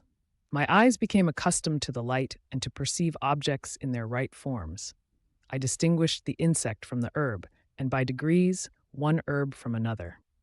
I found that the sparrow uttered none but harsh notes, whilst those of the blackbird and thrush were sweet and enticing. One day, when I was oppressed by cold, I found a fire which had been left by some wandering beggars, and was overcome with delight at the warmth I experienced from it. In my joy, I thrust my hand into the live embers, but quickly drew it out again with a cry of pain. How strange, I thought, that the same cause should produce such opposite effects. I examined the materials of the fire, and to my joy found it to be composed of wood. I quickly collected some branches, but they were wet and would not burn. I was pained at this, and sat still watching the operation of the fire. The wet wood which I had placed near the heat dried and itself became inflamed. I reflected on this, and by touching the various branches, I discovered the cause and busied myself in collecting a great quantity of wood, that I might dry it and have a plentiful supply of fire. When night came on and brought sleep with it, I was in the greatest fear lest my fire should be extinguished. I covered it carefully with dry wood and leaves, and placed wet branches upon it, and then, spreading my cloak, I lay on the ground and sank into sleep. It was morning when I awoke, and my first care was to visit the fire. I uncovered it, and a gentle breeze quickly fanned it into a flame. I observed this also and contrived a fan of branches, which roused the embers when they were nearly extinguished. When night came again, I found with pleasure that the fire gave light as well as heat, and that the discovery of this element was useful to me in my food. For I found some of the offals that the travelers had left had been roasted, and tasted much more savory than the berries I gathered from the trees. I tried, therefore, to dress my food in the same manner, placing it on the live embers. I found that the berries were spoiled by this operation, and the nuts and roots much improved. Food, however, became scarce, and I often spent the whole day searching in vain for a few acorns to assuage the pangs of hunger. When I found this, I resolved to quit the place that I had hitherto inhabited, to seek for one where the few wants I experienced would be more easily satisfied. In this emigration, I exceedingly lamented the loss of the fire which I had obtained through accident, and knew not how to reproduce it. I gave several hours to the serious consideration of this difficulty, but I was obliged to relinquish all attempt to supply it, and wrapping myself up in my cloak, I struck across the wood towards the setting sun. I passed 3 days in these rambles, and at length discovered the open country. A great fall of snow had taken place the night before, and the fields were of one uniform white. The appearance was disconsolate, and I found my feet chilled by the cold, damp substance that covered the ground. It was about 7 in the morning, and I longed to obtain food and shelter. At length I perceived a small hut on a rising ground, which had doubtless been built for the convenience of some shepherd. This was a new sight to me, and I examined the structure with great curiosity. Finding the door open, I entered. An old man sat in it, near a fire, over which he was preparing his breakfast. He turned on hearing a noise, and perceiving me, shrieked loudly, and quitting the hut, ran across the fields with a speed of which his debilitated form hardly appeared capable. His appearance, different from any I had ever before seen, and his flight somewhat surprised me. But I was enchanted by the appearance of the hut. Here the snow and rain could not penetrate. The ground was dry, and it presented to me then as exquisite and divine a retreat as pandemonium appeared to the daemons of hell after their sufferings in the lake of fire. I greedily devoured the remnants of the shepherd's breakfast, which consisted of bread, cheese, milk, and wine. The latter, however, I did not like. Then, overcome by fatigue, I lay down among some straw and fell asleep. It was noon when I awoke, and allured by the warmth of the sun, which shone brightly on the white ground, I determined to recommence my travels, and depositing the remains of the peasant's breakfast in a wallet I found, I proceeded across the fields for several hours, until at sunset I arrived at a village. How miraculous did this appear! The huts, the neater cottages, and stately houses engaged my admiration by turns. The vegetables in the gardens, the milk and cheese that I saw placed at the windows of some of the cottages, allured my appetite. One of the best of these I entered, but I had hardly placed my foot within the door before the children shrieked, and one of the women fainted.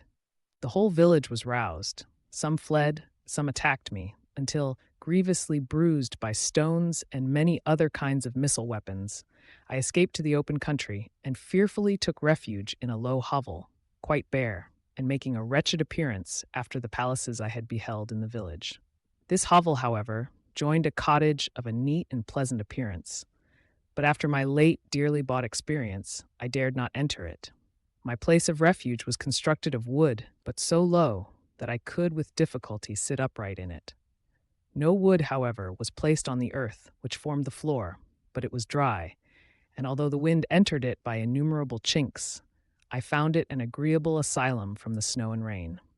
Here, then, I retreated and lay down happy to have found a shelter, however miserable, from the inclemency of the season, and still more from the barbarity of man. As soon as morning dawned, I crept from my kennel that I might view the adjacent cottage and discover if I could remain in the habitation I had found. It was situated against the back of the cottage and surrounded on the sides, which were exposed by a pigsty and a clear pool of water. One part was open, and by that I had crept in, but now I covered every crevice by which I might be perceived with stones and wood, yet in such a manner that I might move them on occasion to pass out. All the light I enjoyed came through the sty, and that was sufficient for me.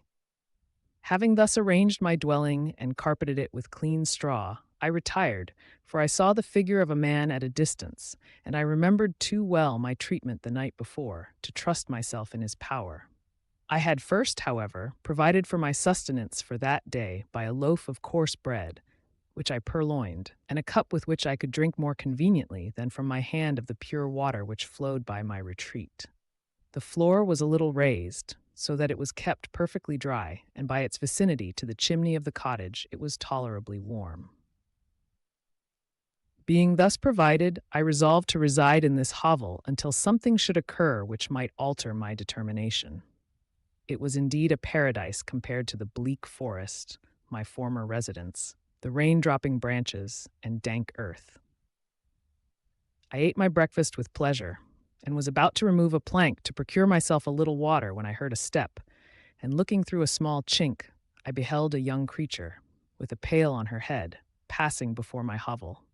The girl was young and of gentle demeanor, unlike what I have since found cottagers and farmhouse servants to be. Yet she was meanly dressed, a coarse blue petticoat and a linen jacket being her only garb.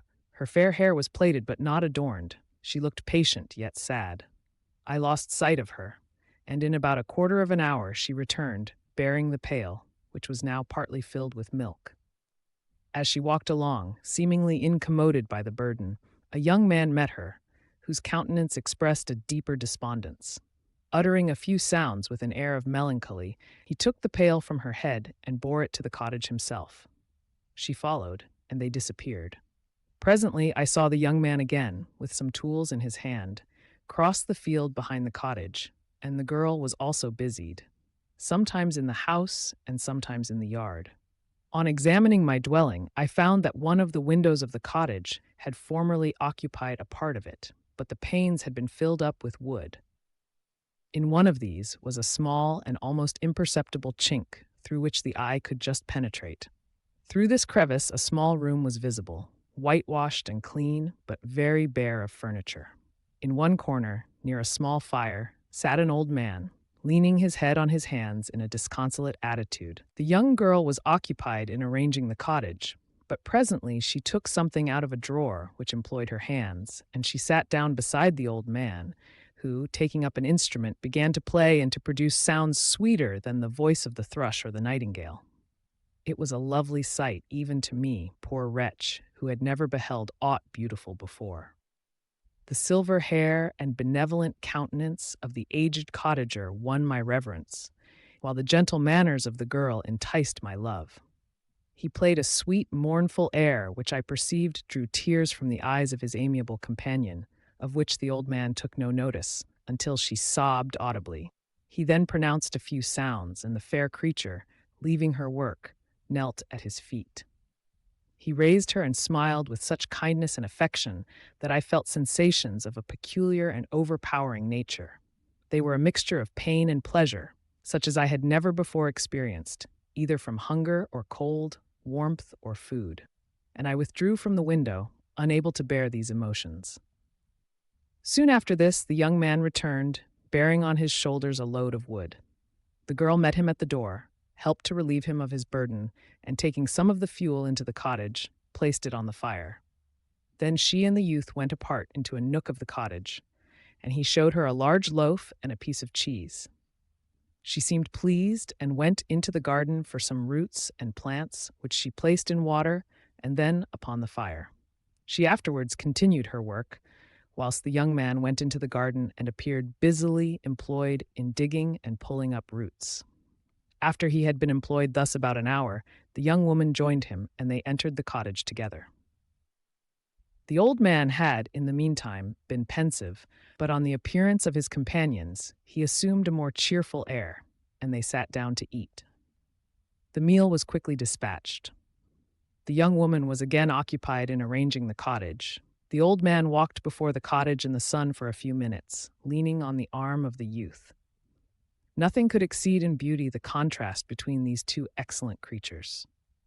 One was old, with silver hairs and a countenance beaming with benevolence and love. The younger was slight and graceful in his figure, and his features were molded with the finest symmetry, yet his eyes and attitude expressed the utmost sadness and despondency. The old man returned to the cottage, and the youth, with tools different from those he had used in the morning, directed his steps across the fields.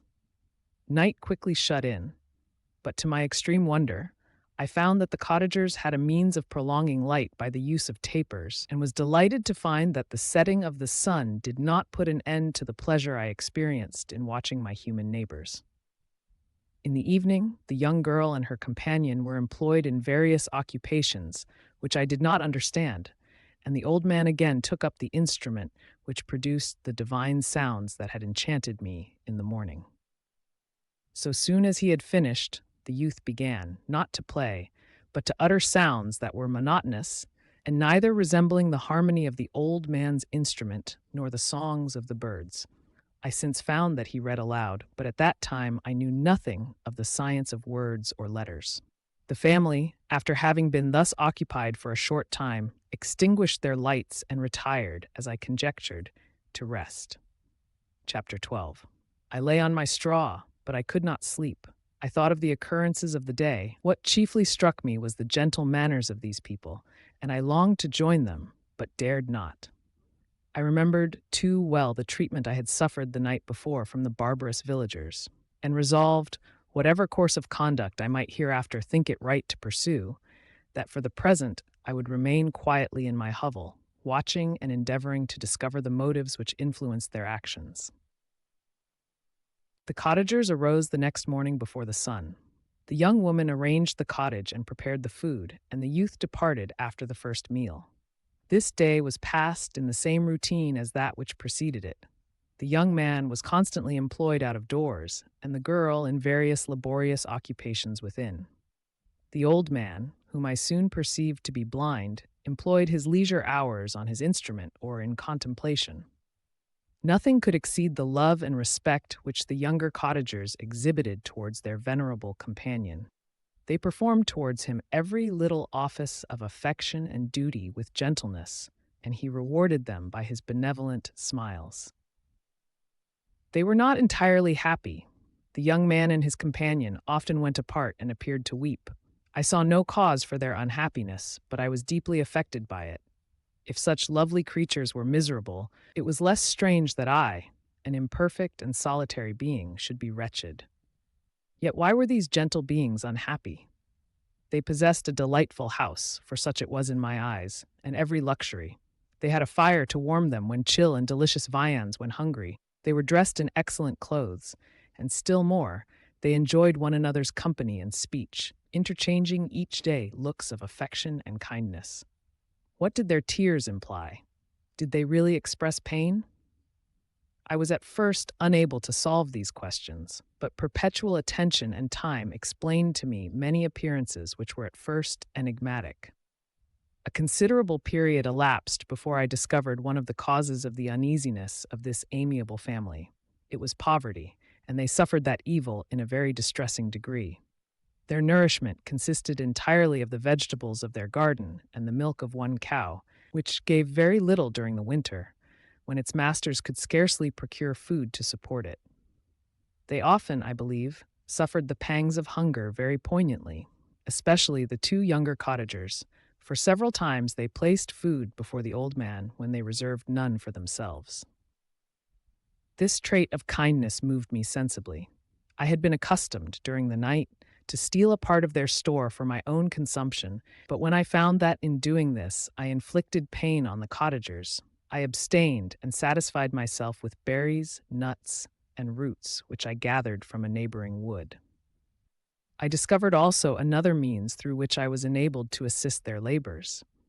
I found that the youth spent a great part of each day in collecting wood for the family fire, and during the night I often took his tools, the use of which I quickly discovered and brought home firing sufficient for the consumption of several days.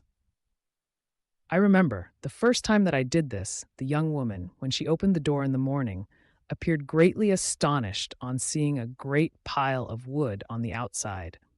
She uttered some words in a loud voice, and the youth joined her, who also expressed surprise. I observed with pleasure that he did not go to the forest that day, but spent it in repairing the cottage and cultivating the garden. By degrees, I made a discovery of still greater moment. I found that these people possessed a method of communicating their experience and feelings to one another by articulate sounds. I perceived that the words they spoke sometimes produced pleasure or pain, smiles or sadness in the minds and countenances of the hearers. This was indeed a godlike science, and I ardently desired to become acquainted with it. But I was baffled in every attempt I made for this purpose. Their pronunciation was quick, and the words they uttered, not having any apparent connection with visible objects, I was unable to discover any clue by which I could unravel the mystery of their reference. By great application, however, and after having remained during the space of several revolutions of the moon in my hovel, I discovered the names that were given to some of the most familiar objects of discourse.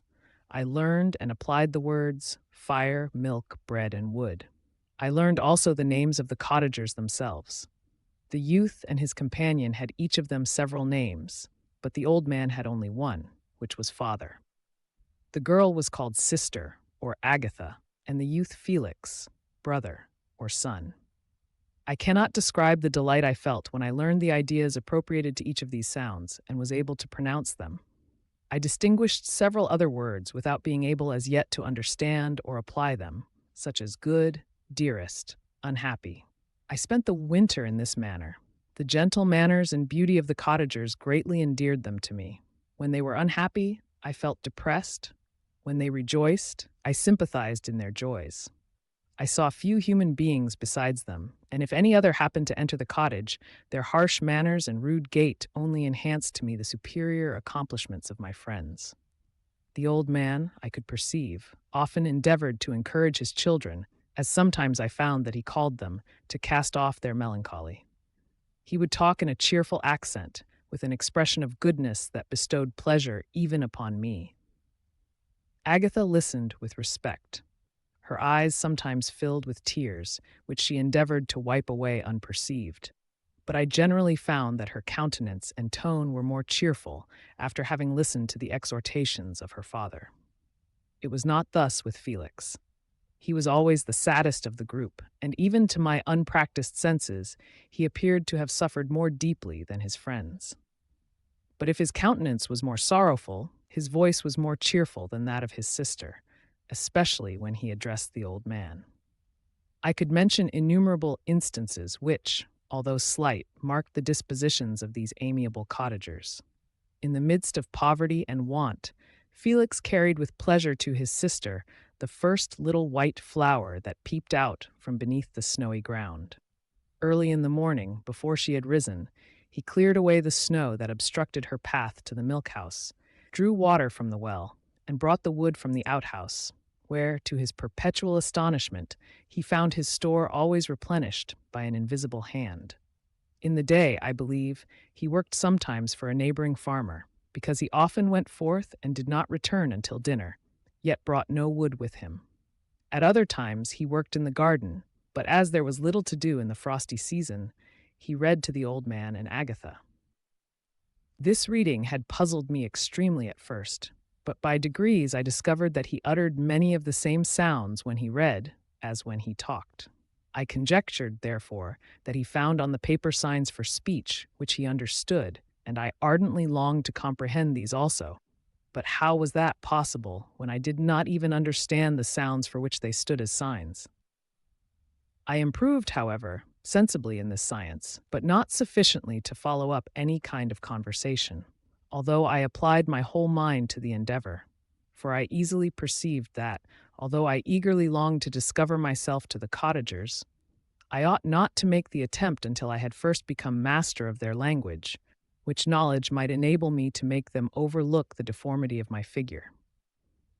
For with this also the contrast perpetually presented to my eyes had made me acquainted. I had admired the perfect forms of my cottagers, their grace, beauty, and delicate complexions, but how was I terrified when I viewed myself in a transparent pool?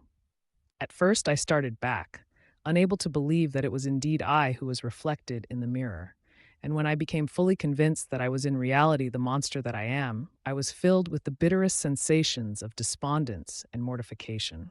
Alas, I did not yet entirely know the fatal effects of this miserable deformity. As the sun became warmer and the light of day longer, the snow vanished, and I beheld the bare trees and the black earth. From this time, Felix was more employed, and the heart-moving indications of impending famine disappeared. Their food, as I afterwards found, was coarse, but it was wholesome, and they procured a sufficiency of it. Several new kinds of plants sprang up in the garden, which they dressed, and these signs of comfort increased daily as the season advanced. The old man, leaning on his son, walked each day at noon, when it did not rain, as I found it was called when the heavens poured forth its waters. This frequently took place, but a high wind quickly dried the earth, and the season became far more pleasant than it had been. My mode of life in my hovel was uniform. During the morning, I attended the motions of the cottagers, and when they were dispersed in various occupations, I slept. The remainder of the day was spent in observing my friends. When they had retired to rest, if there was any moon or the night was starlight, I went into the woods and collected my own food and fuel for the cottage. When I returned, as often as it was necessary, I cleared their path from the snow and performed those offices that I had seen done by Felix. I afterwards found that these labors, performed by an invisible hand, greatly astonished them, and once or twice I heard them, on these occasions, utter the words, "Good Spirit," "wonderful," but I did not then understand the signification of these terms. My thoughts now became more active, and I longed to discover the motives and feelings of these lovely creatures. I was inquisitive to know why Felix appeared so miserable and Agatha so sad. I thought, foolish wretch, that it might be in my power to restore happiness to these deserving people. When I slept or was absent, the forms of the venerable blind father, the gentle Agatha, and the excellent Felix flitted before me. I looked upon them as superior beings who would be the arbiters of my future destiny. I formed in my imagination 1,000 pictures of presenting myself to them and their reception of me. I imagined that they would be disgusted, until, by my gentle demeanor and conciliating words, I should first win their favor and afterwards their love. These thoughts exhilarated me and led me to apply with fresh ardor to the acquiring the art of language. My organs were indeed harsh, but supple, and although my voice was very unlike the soft music of their tones, yet I pronounced such words as I understood with tolerable ease. It was as the ass and the lapdog, yet surely the gentle ass whose intentions were affectionate, although his manners were rude, deserved better treatment than blows and execration. The pleasant showers and genial warmth of spring greatly altered the aspect of the earth. Men who before this change seemed to have been hid in caves dispersed themselves and were employed in various arts of cultivation. The birds sang in more cheerful notes, and the leaves began to bud forth on the trees. Happy, happy earth, fit habitation for gods, which, so short a time before, was bleak, damp, and unwholesome. My spirits were elevated by the enchanting appearance of nature. The past was blotted from my memory, the present was tranquil, and the future gilded by bright rays of hope and anticipations of joy. Chapter 13. I now hasten to the more moving part of my story. I shall relate events that impressed me with feelings which, from what I had been, have made me what I am. Spring advanced rapidly. The weather became fine and the skies cloudless. It surprised me that what before was desert and gloomy should now bloom with the most beautiful flowers and verdure. My senses were gratified and refreshed by 1,000 scents of delight and 1,000 sights of beauty. It was on one of these days, when my cottagers periodically rested from labor, the old man played on his guitar and the children listened to him, that I observed the countenance of Felix was melancholy beyond expression. He sighed frequently, and once his father paused in his music, and I conjectured by his manner that he inquired the cause of his son's sorrow. Felix replied in a cheerful accent, and the old man was recommencing his music when someone tapped at the door. It was a lady on horseback, accompanied by a countryman as a guide. The lady was dressed in a dark suit and covered with a thick black veil. Agatha asked a question, to which the stranger only replied by pronouncing in a sweet accent the name of Felix. Her voice was musical, but unlike that of either of my friends. On hearing this word, Felix came up hastily to the lady, who, when she saw him, threw up her veil, and I beheld a countenance of angelic beauty and expression. Her hair of a shining raven black, and curiously braided. Her eyes were dark but gentle, although animated, her features of a regular proportion, and her complexion wondrously fair, each cheek tinged with a lovely pink. Felix seemed ravished with delight when he saw her. Every trait of sorrow vanished from his face, and it instantly expressed a degree of ecstatic joy, of which I could hardly have believed it capable. His eyes sparkled as his cheek flushed with pleasure, and at that moment I thought him as beautiful as the stranger.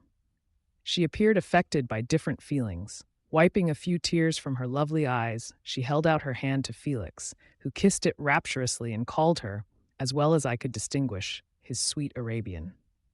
She did not appear to understand him, but smiled. He assisted her to dismount, and dismissing her guide, conducted her into the cottage.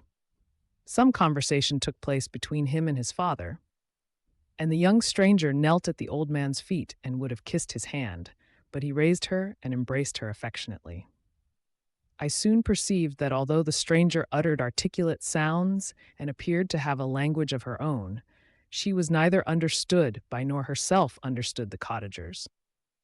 They made many signs which I did not comprehend, but I saw that her presence diffused gladness through the cottage, dispelling their sorrow as the sun dissipates the morning mists. Felix seemed peculiarly happy, and with smiles of delight welcomed his Arabian.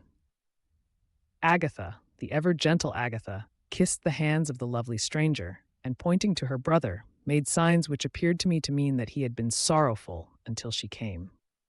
Some hours passed thus, while they, by their countenances, expressed joy, the cause of which I did not comprehend.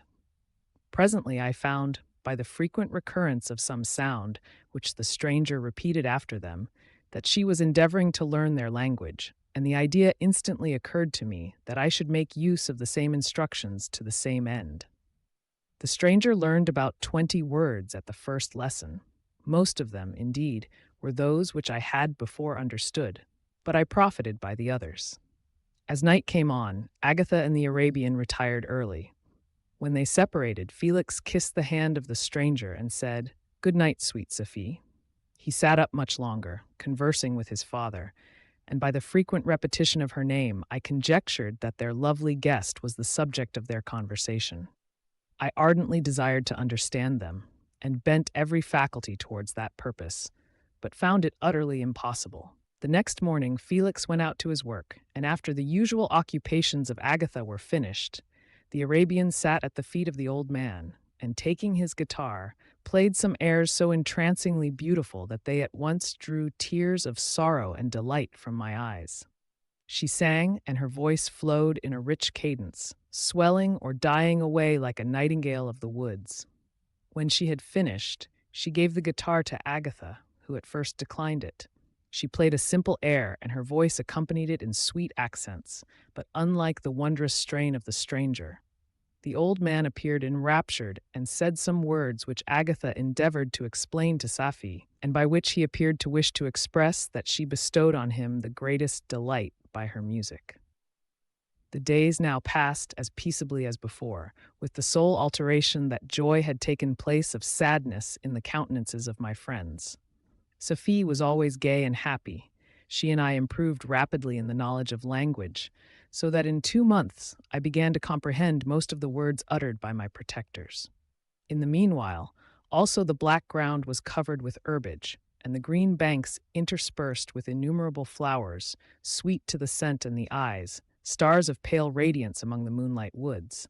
The sun became warmer, the nights clear and balmy, and my nocturnal rambles were an extreme pleasure to me, although they were considerably shortened by the late setting and early rising of the sun, for I never ventured abroad during daylight, fearful of meeting with the same treatment I had formerly endured in the first village which I entered. My days were spent in close attention, that I might more speedily master the language, and I may boast that I improved more rapidly than the Arabian, who understood very little and conversed in broken accents, whilst I comprehended and could imitate almost every word that was spoken. While I improved in speech, I also learned the science of letters as it was taught to the stranger, and this opened before me a wide field for wonder and delight. The book from which Felix instructed Safie was Volney's Ruins of Empires. I should not have understood the purport of this book had not Felix, in reading it, given very minute explanations.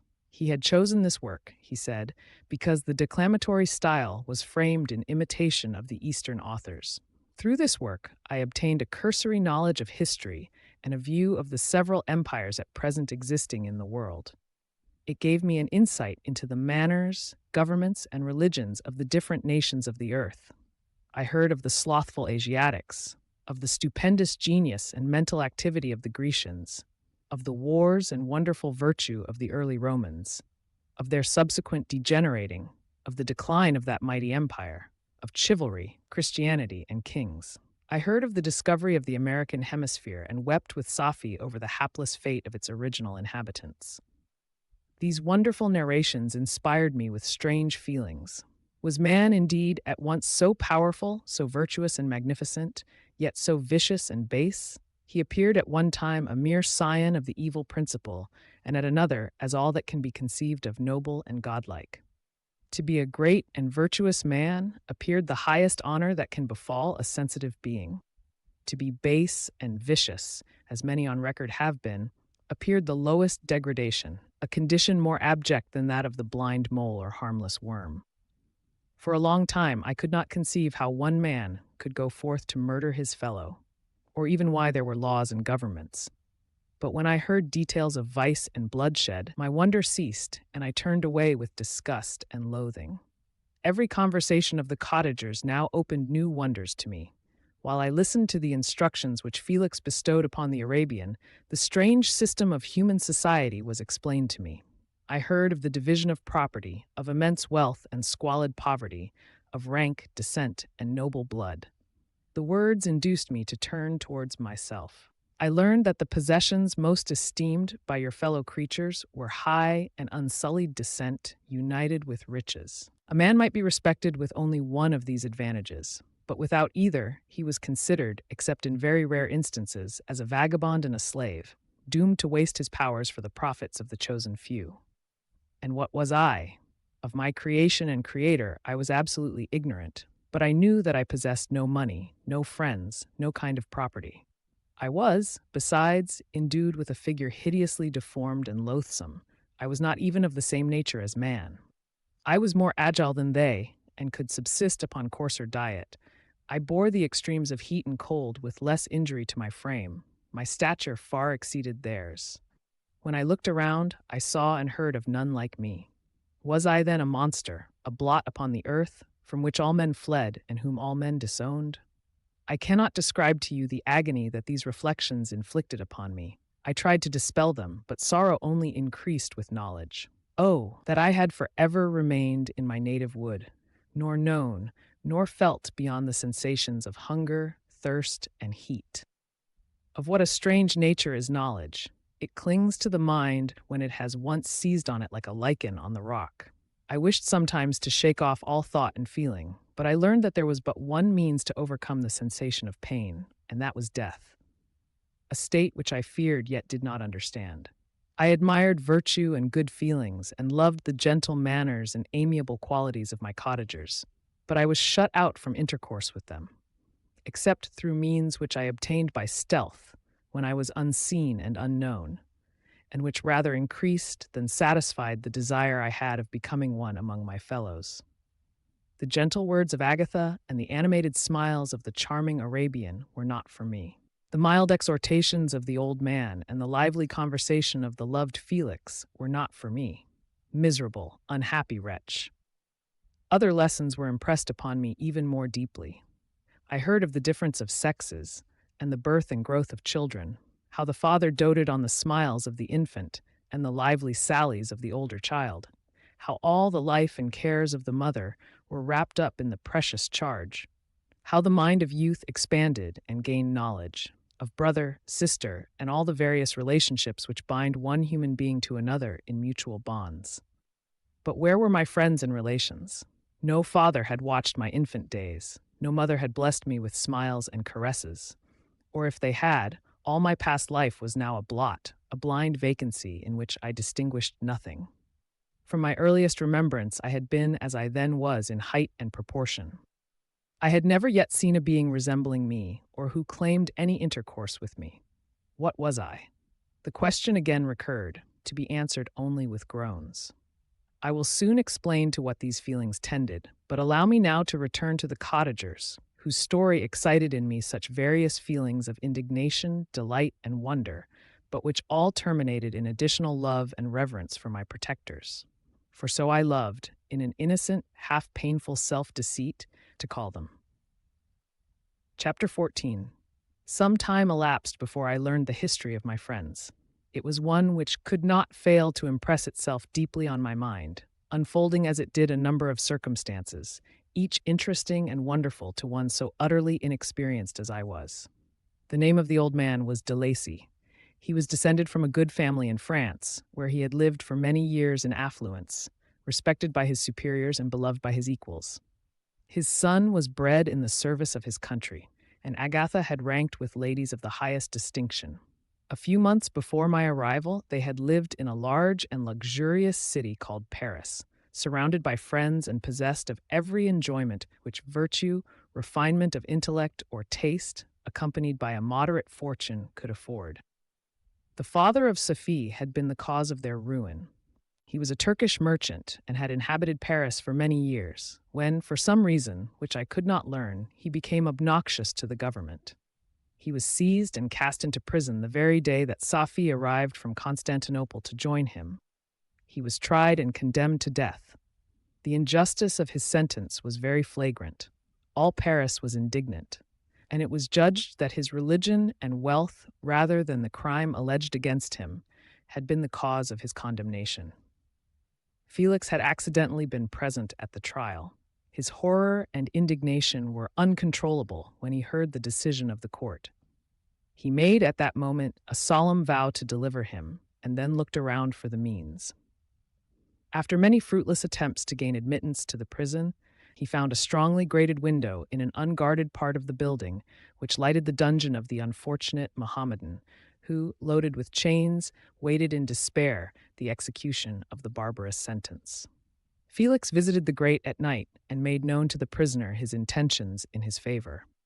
The Turk, amazed and delighted, endeavored to kindle the zeal of his deliverer by promises of reward and wealth. Felix rejected his offers with contempt, yet when he saw the lovely Sophie, who was allowed to visit her father and who by her gestures expressed her lively gratitude, the youth could not help owning to his own mind that the captive possessed a treasure which would fully reward his toil and hazard. The Turk quickly perceived the impression that his daughter had made on the heart of Felix and endeavored to secure him more entirely in his interests by the promise of her hand in marriage so soon as he should be conveyed to a place of safety. Felix was too delicate to accept this offer, yet he looked forward to the probability of the event as to the consummation of his happiness. During the ensuing days, while the preparations were going forward for the escape of the merchant, the zeal of Felix was warmed by several letters that he received from this lovely girl, who found means to express her thoughts in the language of her lover by the aid of an old man, a servant of her father who understood French. She thanked him in the most ardent terms for his intended services towards her parent, and at the same time she gently deplored her own fate. I have copies of these letters, for I found means, during my residence in the hovel, to procure the implements of writing, and the letters were often in the hands of Felix or Agatha. Before I depart, I will give them to you. They will prove the truth of my tale, but at present, as the sun is already far declined, I shall only have time to repeat the substance of them to you. Sophie related that her mother was a Christian Arab, seized and made a slave by the Turks. Recommended by her beauty, she had won the heart of the father of Safai, who married her. The young girl spoke in high and enthusiastic terms of her mother, who, born in freedom, spurned the bondage to which she was now reduced. She instructed her daughter in the tenets of her religion and taught her to aspire to higher powers of intellect and an independence of spirit forbidden to the female followers of Muhammad.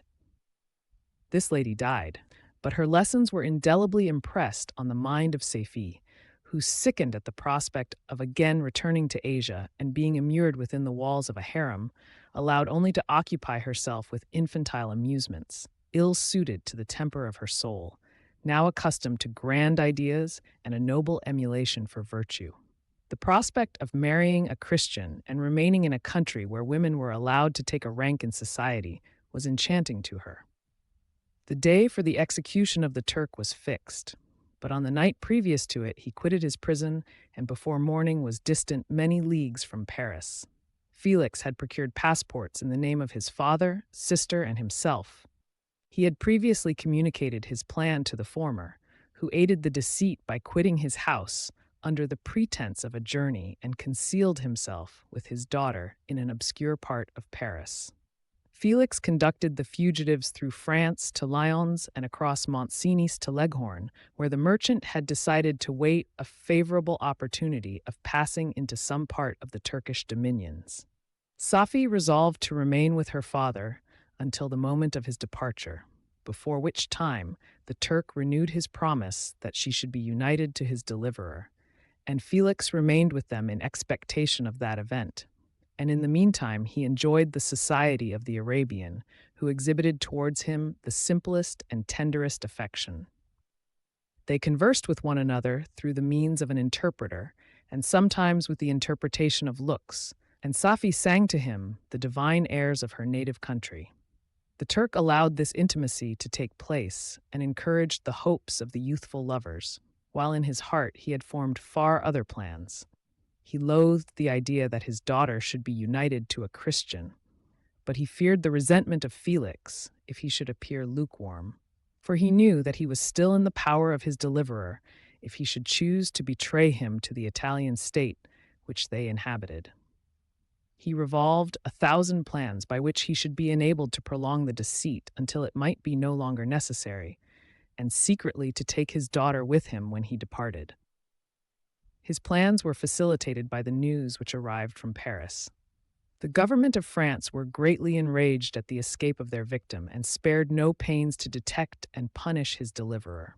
The plot of Felix was quickly discovered, and De Lacy and Agatha were thrown into prison. The news reached Felix and roused him from his dream of pleasure. His blind and aged father and his gentle sister lay in a noisome dungeon while he enjoyed the free air and the society of her whom he loved.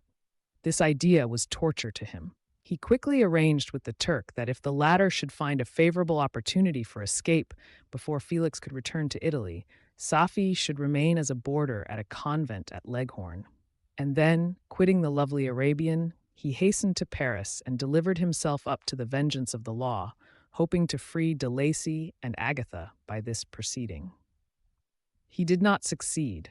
They remained confined for 5 months before the trial took place, the result of which deprived them of their fortune and condemned them to a perpetual exile from their native country. They found a miserable asylum in the cottage in Germany, where I discovered them. Felix soon learned that the treacherous Turk, for whom he and his family endured such unheard of oppression, on discovering that his deliverer was thus reduced to poverty and ruin, became a traitor to good feeling and honor, and had quitted Italy with his daughter, insultingly sending Felix a pittance of money to aid him, as he said, in some plan of future maintenance. Such were the events that preyed on the heart of Felix, and rendered him, when I first saw him, the most miserable of his family. He could have endured poverty, and while this distress had been the meed of his virtue, he gloried in it. But the ingratitude of the Turk and the loss of his beloved Safi were misfortunes more bitter and irreparable. The arrival of the Arabian now infused new life into his soul. When the news reached Leghorn that Felix was deprived of his wealth and rank, the merchant commanded his daughter to think no more of her lover, but to prepare to return to her native country. The generous nature of Safi was outraged by this command. She attempted to expostulate with her father, but he left her angrily, reiterating his tyrannical mandate. A few days after, the Turk entered his daughter's apartment and told her hastily that he had reason to believe that his residence at Leghorn had been divulged, and that he should speedily be delivered up to the French government. He had consequently hired a vessel to convey him to Constantinople, for which city he should sail in a few hours. He intended to leave his daughter under the care of a confidential servant, to follow at her leisure with the greater part of his property, which had not yet arrived at Leghorn. When alone, Sophie resolved in her own mind the plan of conduct that it would become her to pursue in this emergency. A residence in Turkey was abhorrent to her. Her religion and her feelings were alike averse to it. By some papers of her father, which fell into her hands, she heard of the exile of her lover and learnt the name where he then resided. She hesitated some time, but at length she formed her determination. Taking with her some jewels that belonged to her and a sum of money, she quitted Italy with an attendant, a native of Leghorn, but who understood the common language of Turkey, and departed for Germany. She arrived in safety at a town about 20 leagues from the cottage of de Lacy, when her attendant fell dangerously ill. Sophie nursed her with the most devoted affection, but the poor girl died, and the Arabian was left alone, unacquainted with the language of the country and utterly ignorant of the customs of the world. She fell, however, into good hands. The Italian had mentioned the name of the spot for which they were bound, and after her death, the woman of the house in which they had lived took care that Sophie should arrive in safety at the cottage of her lover. Chapter 15. Such was the history of my beloved cottagers. It impressed me deeply. I learned, from the views of social life which it developed, to admire their virtues and to deprecate the vices of mankind. As yet I looked upon crime as a distant evil. Benevolence and generosity were ever present before me, inciting within me a desire to become an actor in the busy scene where so many admirable qualities were called forth and displayed. But in giving an account of the progress of my intellect, I must not omit a circumstance which occurred in the beginning of the month of August of the same year. One night, during my accustomed visit to the neighboring wood, where I collected my own food and brought home firing for my protectors, I found on the ground a leathern portmanteau containing several articles of dress and some books.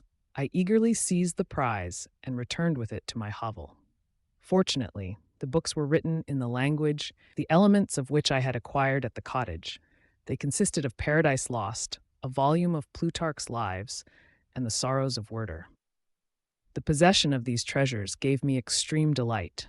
I now continually studied and exercised my mind upon these histories, whilst my friends were employed in their ordinary occupations. I can hardly describe to you the effect of these books. They produced in me an infinity of new images and feelings that sometimes raised me to ecstasy, but more frequently sunk me into the lowest dejection.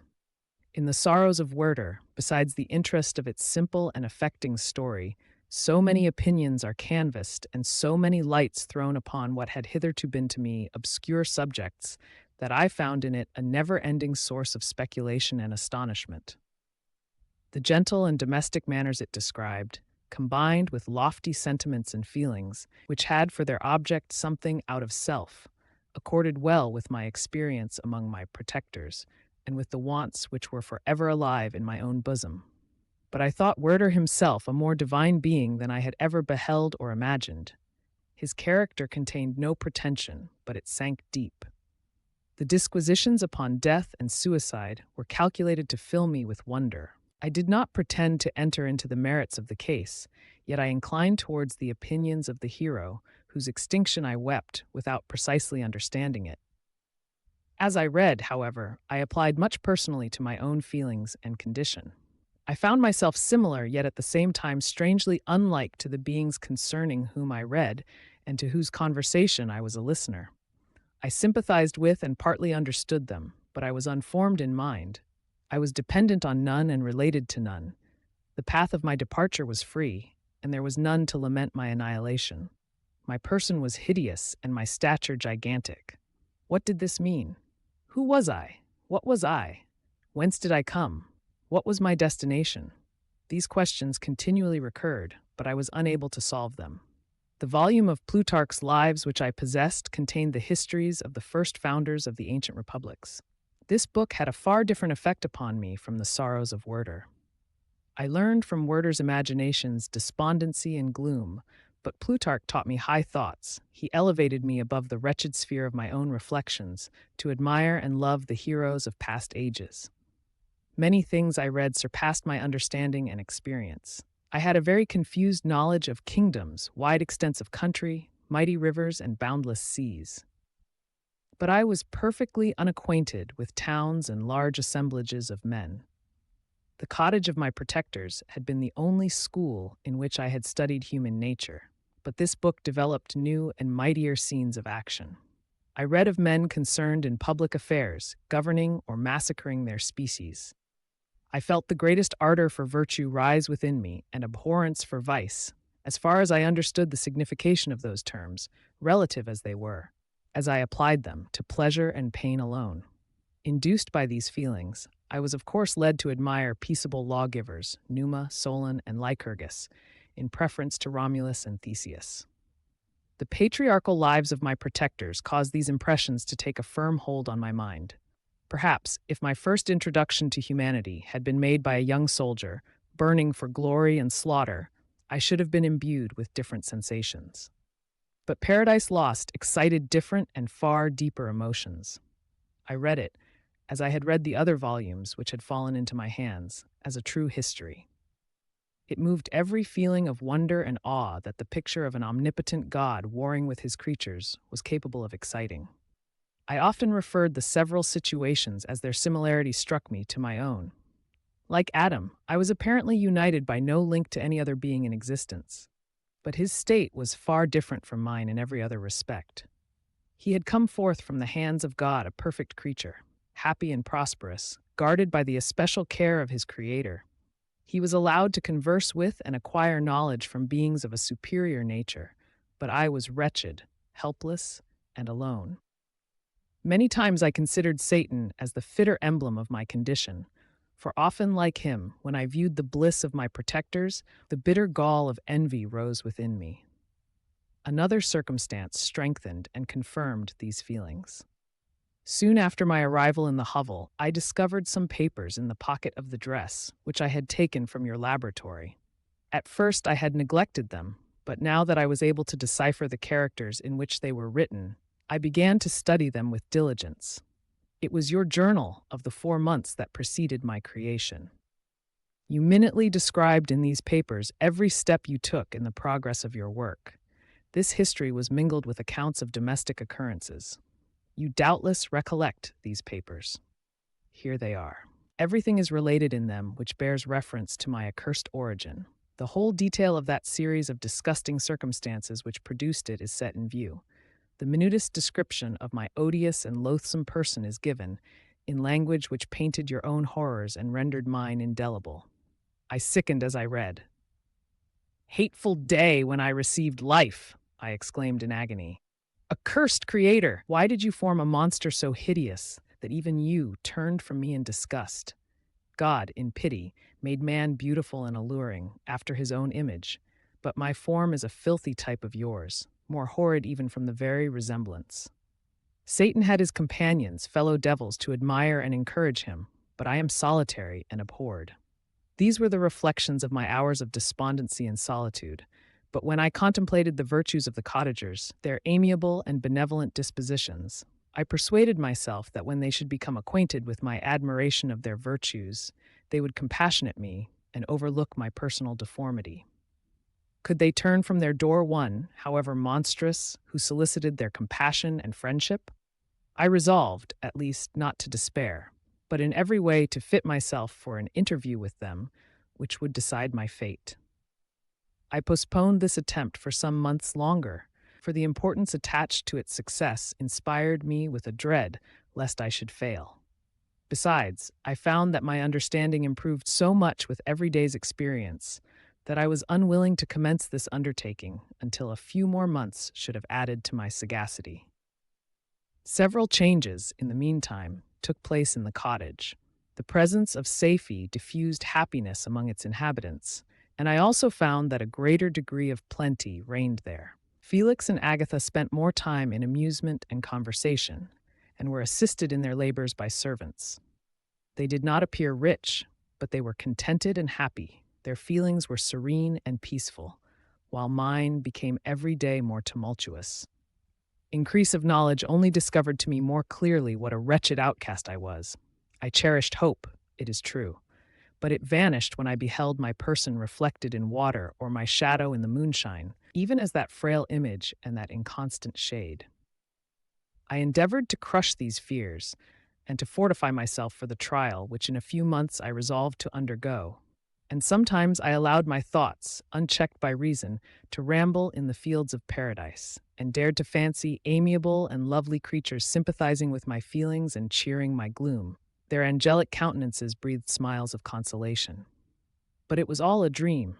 No Eve soothed my sorrows nor shared my thoughts. I was alone. I remembered Adam's supplication to his Creator. But where was mine? He had abandoned me, and in the bitterness of my heart, I cursed him. Autumn passed thus. I saw, with surprise and grief, the leaves decay and fall, and nature again assumed the barren and bleak appearance it had worn when I first beheld the woods and the lovely moon. Yet I did not heed the bleakness of the weather. I was better fitted by my conformation for the endurance of cold than heat. But my chief delights were the sight of the flowers, the birds, and all the gay apparel of summer. When those deserted me, I turned with more attention towards the cottagers. Their happiness was not decreased by the absence of summer. They loved and sympathized with one another, and their joys, depending on each other, were not interrupted by the casualties that took place around them. The more I saw of them, the greater became my desire to claim their protection and kindness. My heart yearned to be known and loved by these amiable creatures. To see their sweet looks directed towards me with affection was the utmost limit of my ambition. I dared not think that they would turn them from me with disdain and horror. The poor that stopped at their door were never driven away. I asked, it is true, for greater treasures than a little food or rest. I required kindness and sympathy, but I did not believe myself utterly unworthy of it. The winter advanced, and an entire revolution of the seasons had taken place since I awoke into life. My attention at this time was solely directed towards my plan of introducing myself into the cottage of my protectors. I revolved many projects, but that on which I finally fixed was to enter the dwelling when the blind old man should be alone. I had sagacity enough to discover that the unnatural hideousness of my person was the chief object of horror with those who had formerly beheld me. My voice, although harsh, had nothing terrible in it. I thought, therefore, that if in the absence of his children I could gain the goodwill and mediation of the old de Lacy, I might by his means be tolerated by my younger protectors. One day, when the sun shone on the red leaves that strewed the ground and diffused cheerfulness denied warmth, Safie, Agatha, and Felix departed on a long country walk, and the old man, at his own desire, was left alone in the cottage. When his children had departed, he took up his guitar and played several mournful but sweet airs, more sweet and mournful than I had ever heard him play before. At first his countenance was illuminated with pleasure, but as he continued, thoughtfulness and sadness succeeded. At length, laying aside the instrument, he sat absorbed in reflection. My heart beat quick. This was the hour and moment of trial, which would decide my hopes or realize my fears. The servants were gone to a neighboring fair. All was silent in and around the cottage. It was an excellent opportunity. Yet, when I proceeded to execute my plan, my limbs failed me and I sank to the ground. Again I rose, and exerting all the firmness of which I was master, removed the planks which I had placed before my hovel to conceal my retreat. The fresh air revived me, and with renewed determination, I approached the door of their cottage. I knocked. "Who is there?" said the old man. "Come in." I entered. "Pardon this intrusion," said I. "I am a traveler in want of a little rest. You would greatly oblige me if you would allow me to remain a few minutes before the fire." "Enter," said De Lacy, "and I will try in what manner I can to relieve your wants. But unfortunately, my children are from home, and as I am blind, I am afraid I shall find it difficult to procure food for you." "Do not trouble yourself, my kind host. I have food. It is warmth and rest only that I need." I sat down, and a silence ensued. I knew that every minute was precious to me, yet I remained irresolute in what manner to commence the interview, when the old man addressed me. "By your language, stranger, I suppose you are my countrymen. Are you French?" "No, but I was educated by a French family and understand that language only. I am now going to claim the protection of some friends whom I sincerely love and of whose favor I have some hopes." "Are they Germans?" "No, they are French. But let us change the subject. I am an unfortunate and deserted creature. I look around, and I have no relation or friend upon earth. These amiable people to whom I go have never seen me and know little of me. I am full of fears, for if I fail there, I am an outcast in the world forever. Do not despair. To be friendless is indeed to be unfortunate, but the hearts of men, when unprejudiced by any obvious self-interest, are full of brotherly love and charity. Rely, therefore, on your hopes, and if these friends are good and amiable, do not despair. They are kind, they are the most excellent creatures in the world, but, unfortunately, they are prejudiced against me. I have good dispositions. My life has been hitherto harmless and in some degree beneficial, but a fatal prejudice clouds their eyes, and where they ought to see a feeling and kind friend, they behold only a detestable monster. That is indeed unfortunate, but if you are really blameless, cannot you undeceive them? I am about to undertake that task, and it is on that account that I feel so many overwhelming terrors. I tenderly love these friends. I have, unknown to them, been for many months in the habits of daily kindness towards them. But they believe that I wish to injure them, and it is that prejudice which I wish to overcome. Where do these friends reside? Near this spot. The old man paused and then continued. If you will unreservedly confide to me the particulars of your tale, I perhaps may be of use in undeceiving them.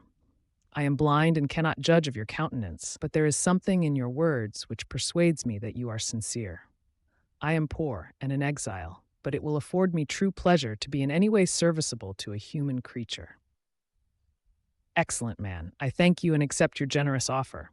You raise me from the dust by this kindness, and I trust that, by your aid, I shall not be driven from the society and sympathy of your fellow creatures."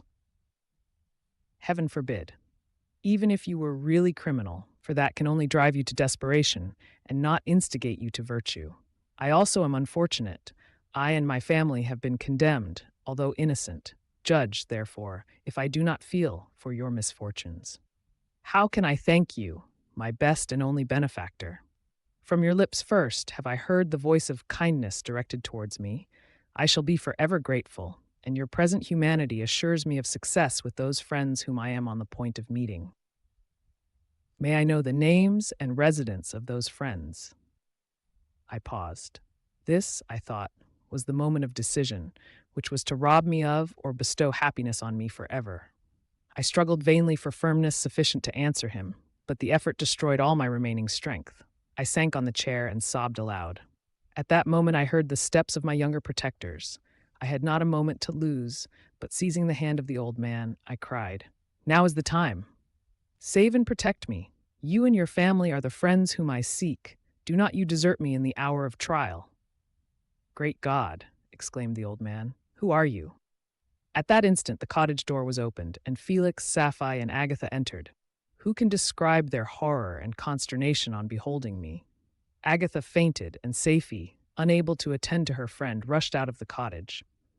Felix darted forward and with supernatural force tore me from his father, to whose knees I clung. In a transport of fury, he dashed me to the ground and struck me violently with a stick. I could have torn him limb from limb, as the lion rends the antelope. But my heart sank within me as with bitter sickness, and I refrained. I saw him on the point of repeating his blow, when, overcome by pain and anguish, I quitted the cottage and in the general tumult escaped unperceived to my hovel. Chapter 16. Cursed, cursed Creator, why did I live? Why, in that instant, did I not extinguish the spark of existence which you had so wantonly bestowed? I know not. Despair had not yet taken possession of me. My feelings were those of rage and revenge. I could with pleasure have destroyed the cottage and its inhabitants, and have glutted myself with their shrieks and misery. When night came, I quitted my retreat and wandered in the wood. And now, no longer restrained by the fear of discovery, I gave vent to my anguish in fearful howlings. I was like a wild beast that had broken the toils, destroying the objects that obstructed me, and ranging through the wood with a stag-like swiftness.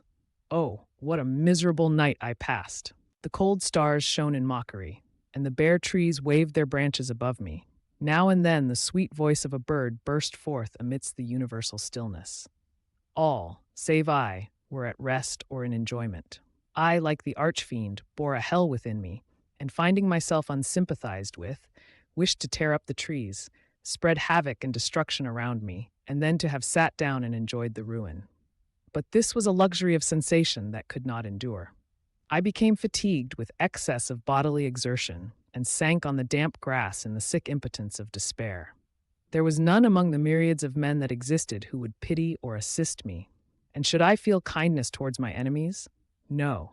From that moment, I declared everlasting war against the species, and more than all, against him who had formed me and sent me forth to this insupportable misery. The sun rose. I heard the voices of men, and knew that it was impossible to return to my retreat during that day. Accordingly, I hid myself in some thick underwood, determining to devote the ensuing hours to reflection on my situation. The pleasant sunshine and the pure air of day restored me to some degree of tranquility, and when I considered what had passed at the cottage, I could not help believing that I had been too hasty in my conclusions. I had certainly acted imprudently. It was apparent that my conversation had interested the father in my behalf, and I was a fool in having exposed my person to the horror of his children. I authorized the old de Lacy to me, and by degrees to have discovered myself to the rest of his family, when they should have been prepared for my approach. But I did not believe my errors to be irretrievable, and after much consideration I resolved to return to the cottage, seek the old man, and by my representations win him to my party. These thoughts calmed me, and in the afternoon I sank into a profound sleep, but the fever of my blood did not allow me to be visited by peaceful dreams. The horrible scene of the preceding day was forever acting before my eyes. The females were flying, and the enraged Felix tearing me from his father's feet.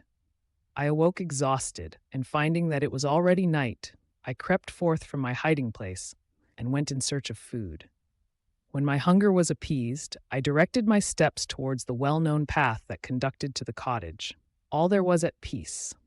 I crept into my hovel and remained in silent expectation of the accustomed hour when the family arose. That hour passed. The sun mounted high in the heavens, but the cottagers did not appear. I trembled violently, apprehending some dreadful misfortune. The inside of the cottage was dark, and I heard no motion. I cannot describe the agony of this suspense. Presently 2 countrymen passed by, but pausing near the cottage, they entered into conversation, using violent gesticulations. But I did not understand what they said, as they spoke the language of the country, which differed from that of my protectors. Soon after, however, Felix approached with another man. I was surprised, as I knew that he had not quitted the cottage that morning, and waited anxiously to discover from his discourse the meaning of these unusual appearances. "Do you consider," said his companion to him, "that you will be obliged to pay 3 months' rent and to lose the produce of your garden?" I do not wish to take any unfair advantage, and I beg, therefore, that you will take some days to consider of your determination." "It is utterly useless," replied Felix. "We can never again inhabit your cottage. The life of my father is in the greatest danger, owing to the dreadful circumstance that I have related. My wife and my sister will never recover from their horror. I entreat you not to reason with me any more. Take possession of your tenement, and let me fly from this place." Felix trembled violently as he said this. He and his companion entered the cottage, in which they remained for a few minutes and then departed. I never saw any of the family of de Lacy more.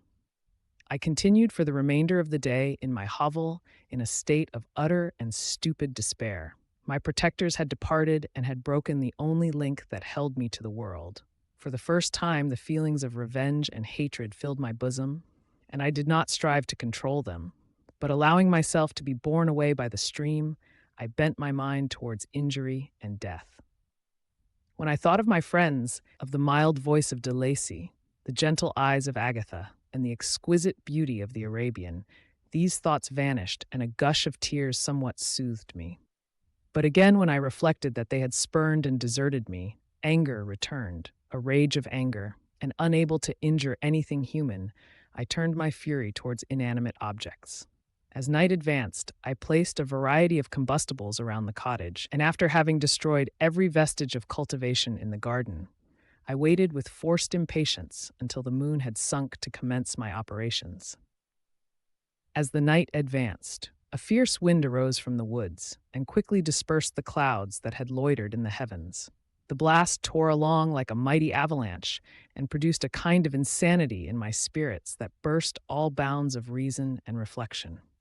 I lighted the dry branch of a tree and danced with fury around the devoted cottage, my eyes still fixed on the western horizon, the edge of which the moon nearly touched. A part of its orb was at length hid, and I waved my brand. It sank, and with a loud scream I fired the straw and heath and bushes which I had collected. The wind fanned the fire, and the cottage was quickly enveloped by the flames, which clung to it and licked it with their forked and destroying tongues. As soon as I was convinced that no assistance could save any part of the habitation, I quitted the scene and sought for refuge in the woods. And now, with the world before me, whither should I bend my steps? I resolved to fly far from the scene of my misfortunes. But to me, hated and despised, every country must be equally horrible. At length the thought of you crossed my mind. I learned from your papers that you were my father, my creator, and to whom could I apply with more fitness than to him who had given me life? Among the lessons that Felix had bestowed upon Sapphai, geography had not been omitted.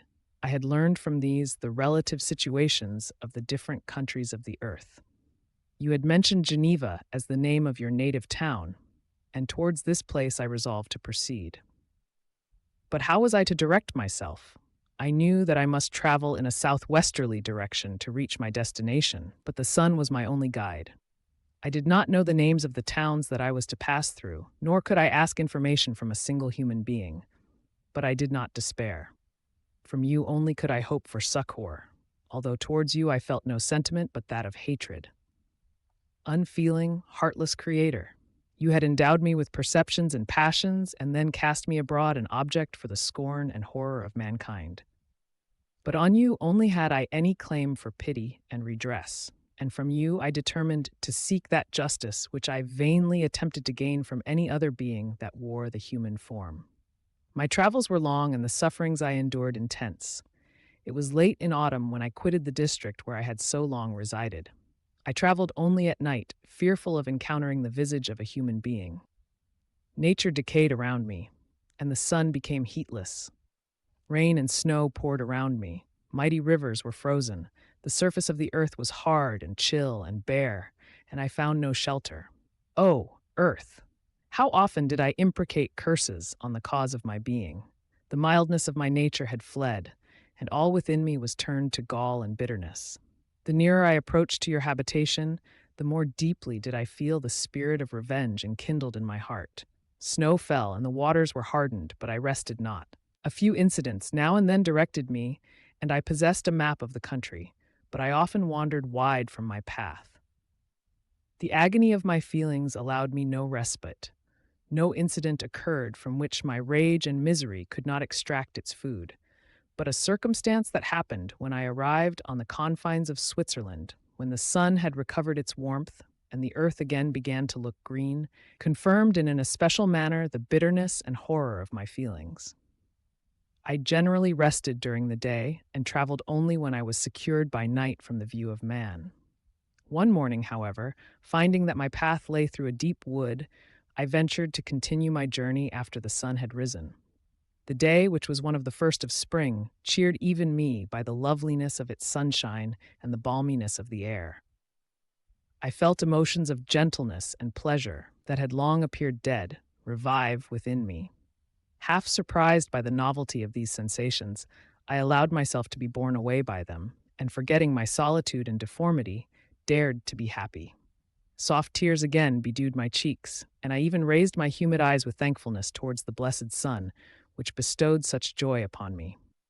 I continued to wind among the paths of the wood until I came to its boundary, which was skirted by a deep and rapid river, into which many of the trees bent their branches, now budding with the fresh spring.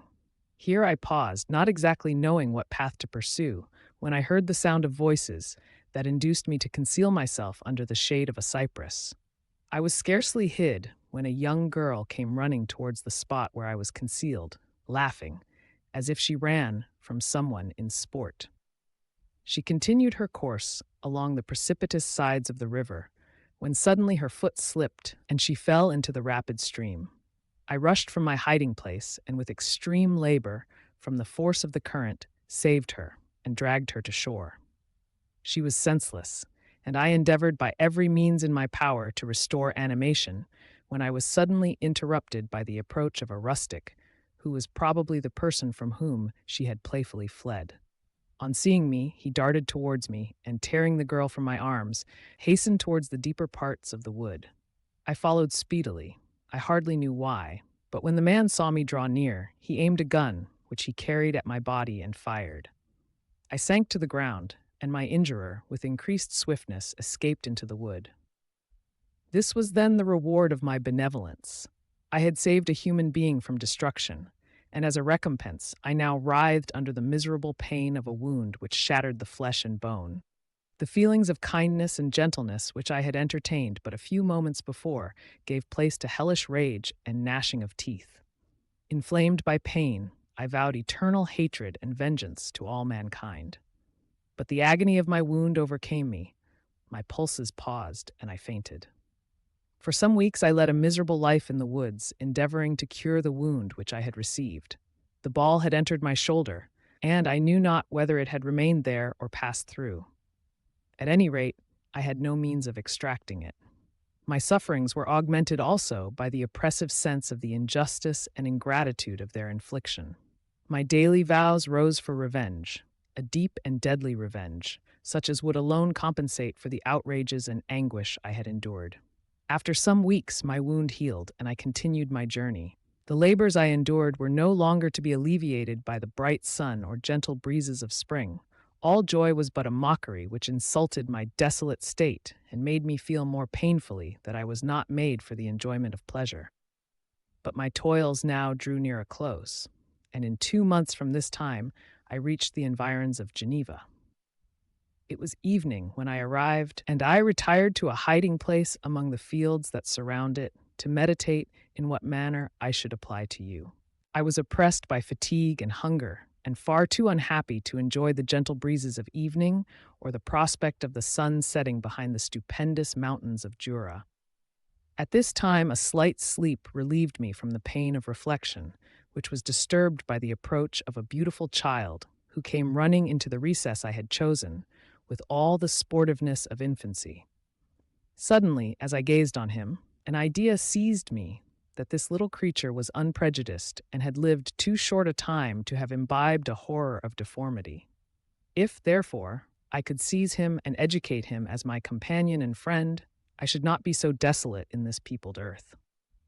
Urged by this impulse, I seized on the boy as he passed and drew him towards me.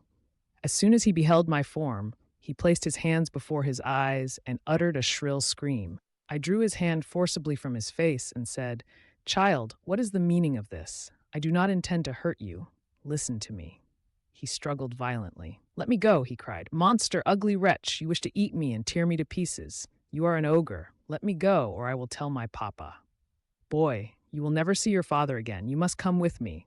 "Hideous monster, let me go. My papa is a syndic. He is M. Frankenstein. He will punish you. You dare not keep me." "Frankenstein, you belong then to my enemy, to him towards whom I have sworn eternal revenge. You shall be my first victim." The child still struggled and loaded me with epithets which carried despair to my heart. I grasped his throat to silence him, and in a moment he lay dead at my feet. I gazed on my victim, and my heart swelled with exultation and hellish triumph. Clapping my hands, I exclaimed, "I too can create desolation. My enemy is not invulnerable. This death will carry despair to him, and 1,000 other miseries shall torment and destroy him." As I fixed my eyes on the child, I saw something glittering on his breast. I took it. It was a portrait of a most lovely woman. In spite of my malignity, it softened and attracted me. For a few moments, I gazed with delight on her dark eyes, fringed by deep lashes, and her lovely lips.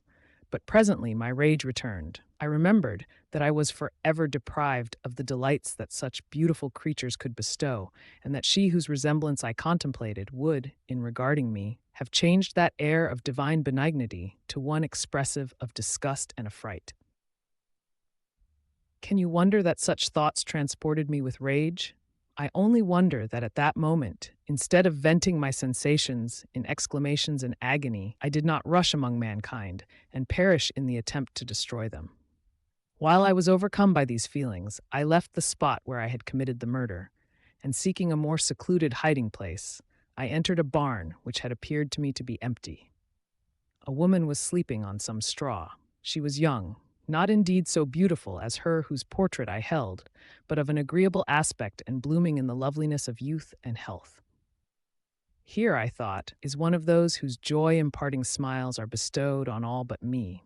And then I bent over her and whispered, "Awake, fairest, thy lover is near, he who would give his life but to obtain one look of affection from thine eyes. My beloved, awake." The sleeper stirred. A thrill of terror ran through me. Should she indeed awake and see me, and curse me and denounce the murderer? Thus would she assuredly act if her darkened eyes opened and she beheld me. The thought was madness. It stirred the fiend within me. Not I, but she shall suffer. The murder I have committed because I am forever robbed of all that she could give me, she shall atone. The crime had its source in her. Be hers the punishment. Thanks to the lessons of Felix and the sanguinary laws of man, I had learned now to work mischief. I bent over her and placed the portrait securely in one of the folds of her dress. She moved again, and I fled. For some days I haunted the spot where these scenes had taken place, sometimes wishing to see you, sometimes resolved to quit the world and its miseries forever. At length I wandered towards these mountains, and have ranged through their immense recesses, consumed by a burning passion which you alone can gratify. We may not part until you have promised to comply with my requisition. I am alone and miserable. Man will not associate with me. But one as deformed and horrible as myself would not deny herself to me. My companion must be of the same species and have the same defects. This being you must create. Chapter 17. The being finished speaking and fixed his looks upon me in the expectation of a reply. But I was bewildered, perplexed, and unable to arrange my ideas sufficiently to understand the full extent of his proposition. He continued, "You must create a female for me, with whom I can live in the interchange of those sympathies necessary for my being. This you alone can do, and I demand it of you as a right which you must not refuse to concede." The latter part of his tale had kindled anew in me the anger that had died away while he narrated his peaceful life among the cottagers, and as he said this, I could no longer suppress the rage that burned within me. "I do refuse it," I replied, "and no torture shall ever extort a consent from me. You may render me the most miserable of men, but you shall never make me base in my own eyes. Shall I create another like yourself, whose joint wickedness might desolate the world? Begone! I have answered you. You may torture me, but I will never consent." "You are in the wrong," replied the fiend, and instead of threatening, I am content to reason with you. I am malicious because I am miserable. Am I not shunned and hated by all mankind? You, my creator, would tear me to pieces in triumph. Remember that, and tell me why I should pity man more than he pities me. You would not call it murder if you could precipitate me into one of those ice rifts and destroy my frame, the work of your own hands. Shall I respect man when he condemns me? Let him live with me in the interchange of kindness, and instead of injury, I would bestow every benefit upon him with tears of gratitude at his acceptance. But that cannot be. The human senses are insurmountable barriers to our union. Yet mine shall not be the submission of abject slavery. I will revenge my injuries. If I cannot inspire love, I will cause fear, and chiefly towards you, my arch-enemy, because my Creator do I swear inextinguishable hatred. Have a care, I will work at your destruction, nor finish until I desolate your heart, so that you shall curse the hour of your birth. A fiendish rage animated him as he said this. His face was wrinkled into contortions too horrible for human eyes to behold, but presently he calmed himself and proceeded. I intended to reason. This passion is detrimental to me, for you do not reflect that you are the cause of its excess. If any being felt emotions of benevolence towards me, I should return them 100 and 100-fold. For that one creature's sake I would make peace with the whole kind. But I now indulge in dreams of bliss that cannot be realized. What I ask of you is reasonable and moderate. I demand a creature of another sex, but as hideous as myself. The gratification is small, but it is all that I can receive, and it shall content me. It is true, we shall be monsters, cut off from all the world, but on that account we shall be more attached to one another. Our lives will not be happy, but they will be harmless and free from the misery I now feel. Oh, my Creator, make me happy. Let me feel gratitude towards you for one benefit. Let me see that I excite the sympathy of some existing thing. Do not deny me my request. I was moved. I shuddered when I thought of the possible consequences of my consent, but I felt that there was some justice in his argument. His tale and the feelings he now expressed proved him to be a creature of fine sensations, and did I not, as his maker, owe him all the portion of happiness that it was in my power to bestow? He saw my change of feeling and continued, If you consent, neither you nor any other human being shall ever see us again. I will go to the vast wilds of South America. My food is not that of man. I do not destroy the lamb and the kid to glut my appetite. Acorns and berries afford me sufficient nourishment. My companion will be of the same nature as myself, and will be content with the same fare. We shall make our bed of dried leaves. The sun will shine on us as on man, and will ripen our food.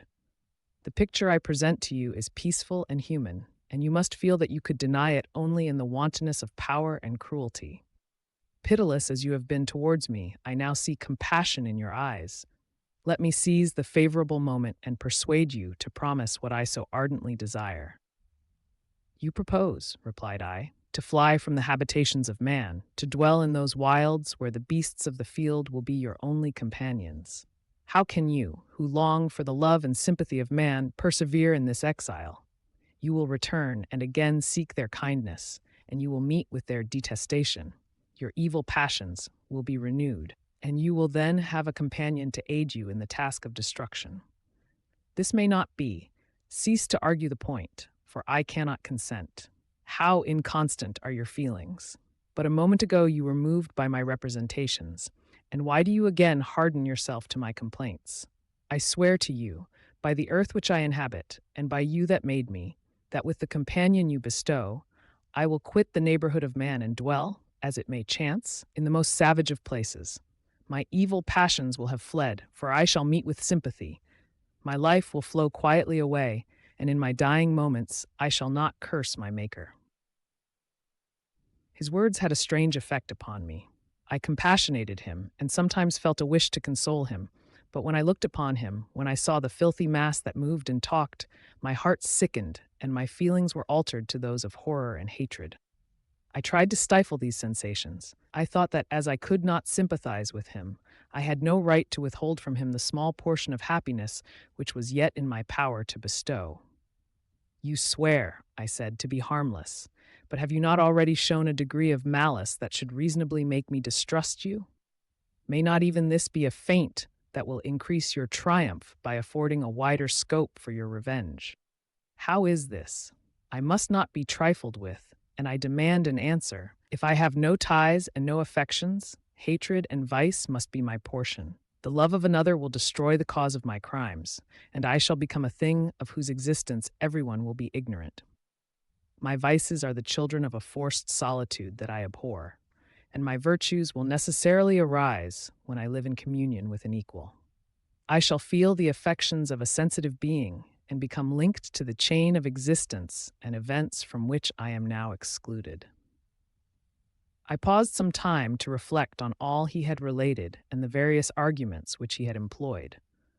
I thought of the promise of virtues which he had displayed on the opening of his existence, and the subsequent blight of all kindly feeling by the loathing and scorn which his protectors had manifested towards him.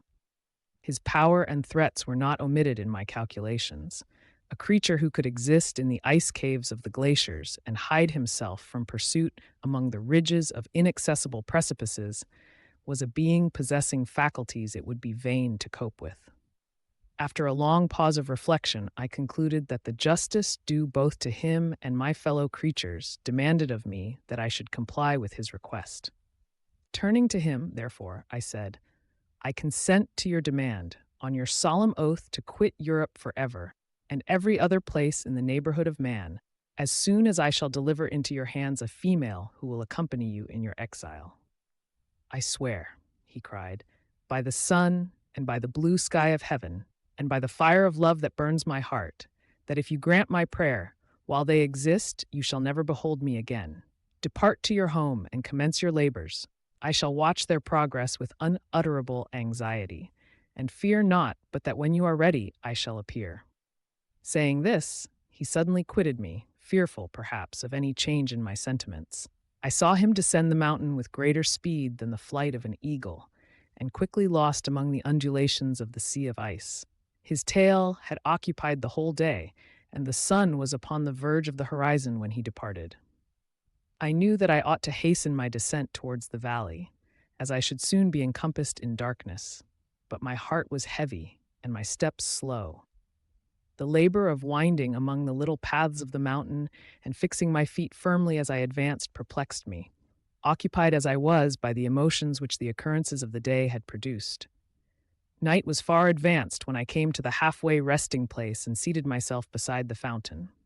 The stars shone at intervals as the clouds passed from over them. The dark pines rose before me, and every here and there a broken tree lay on the ground. It was a scene of wonderful solemnity and stirred strange thoughts within me.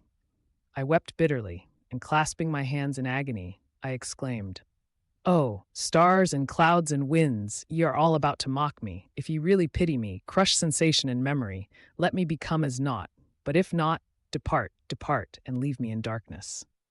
These were wild and miserable thoughts, but I cannot describe to you how the eternal twinkling of the stars weighed upon me, and how I listened to every blast of wind as if it were a dull, ugly siroc on its way to consume me.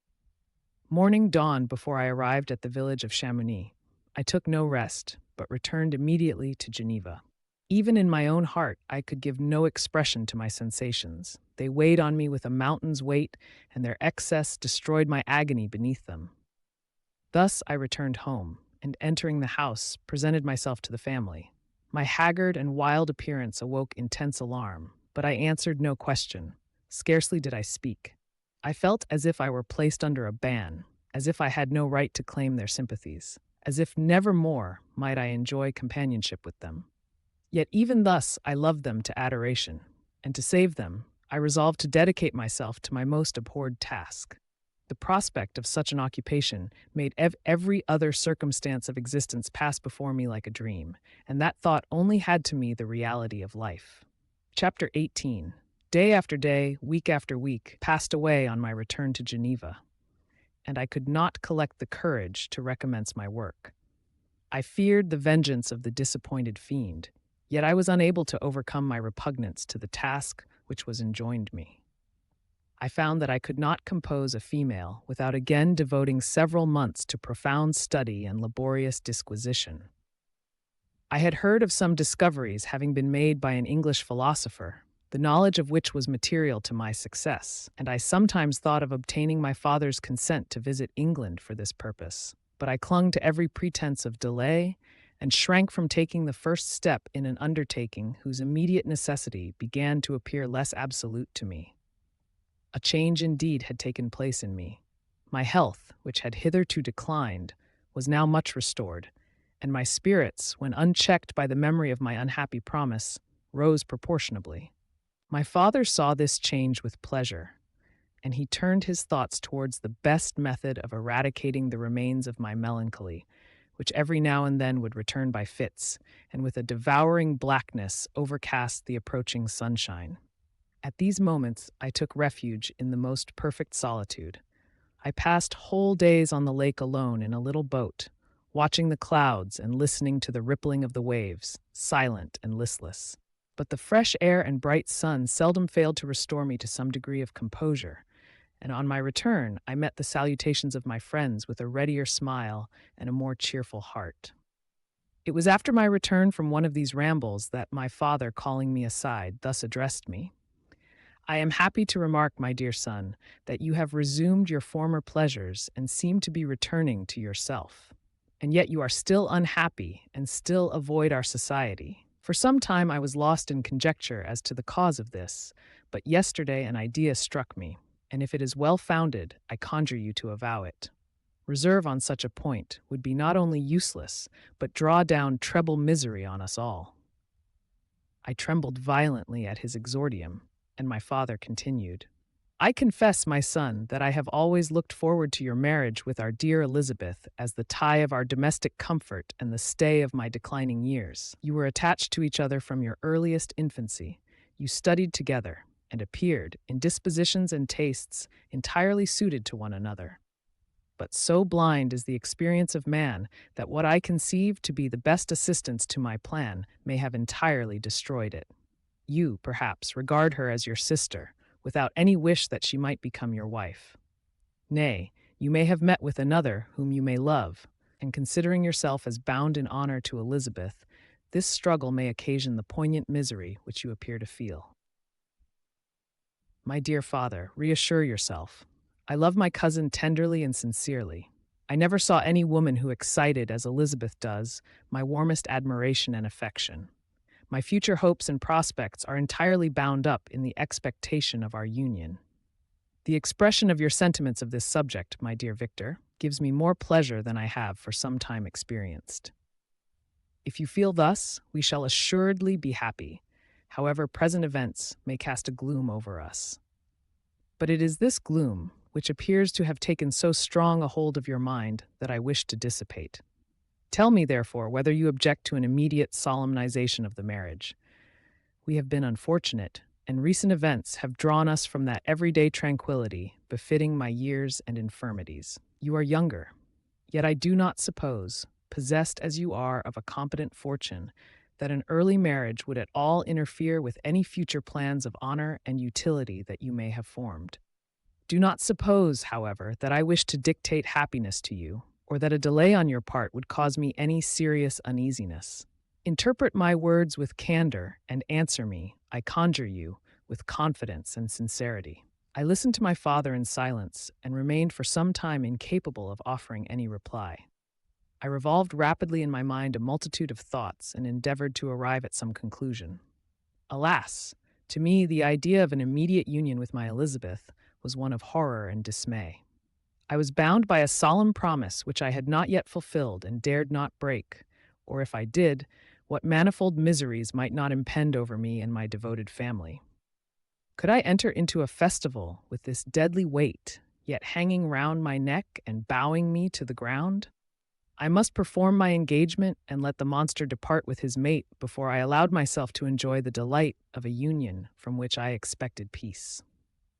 I remembered also the necessity imposed upon me of either journeying to England or entering into a long correspondence with those philosophers of that country whose knowledge and discoveries were of indispensable use to me in my present undertaking.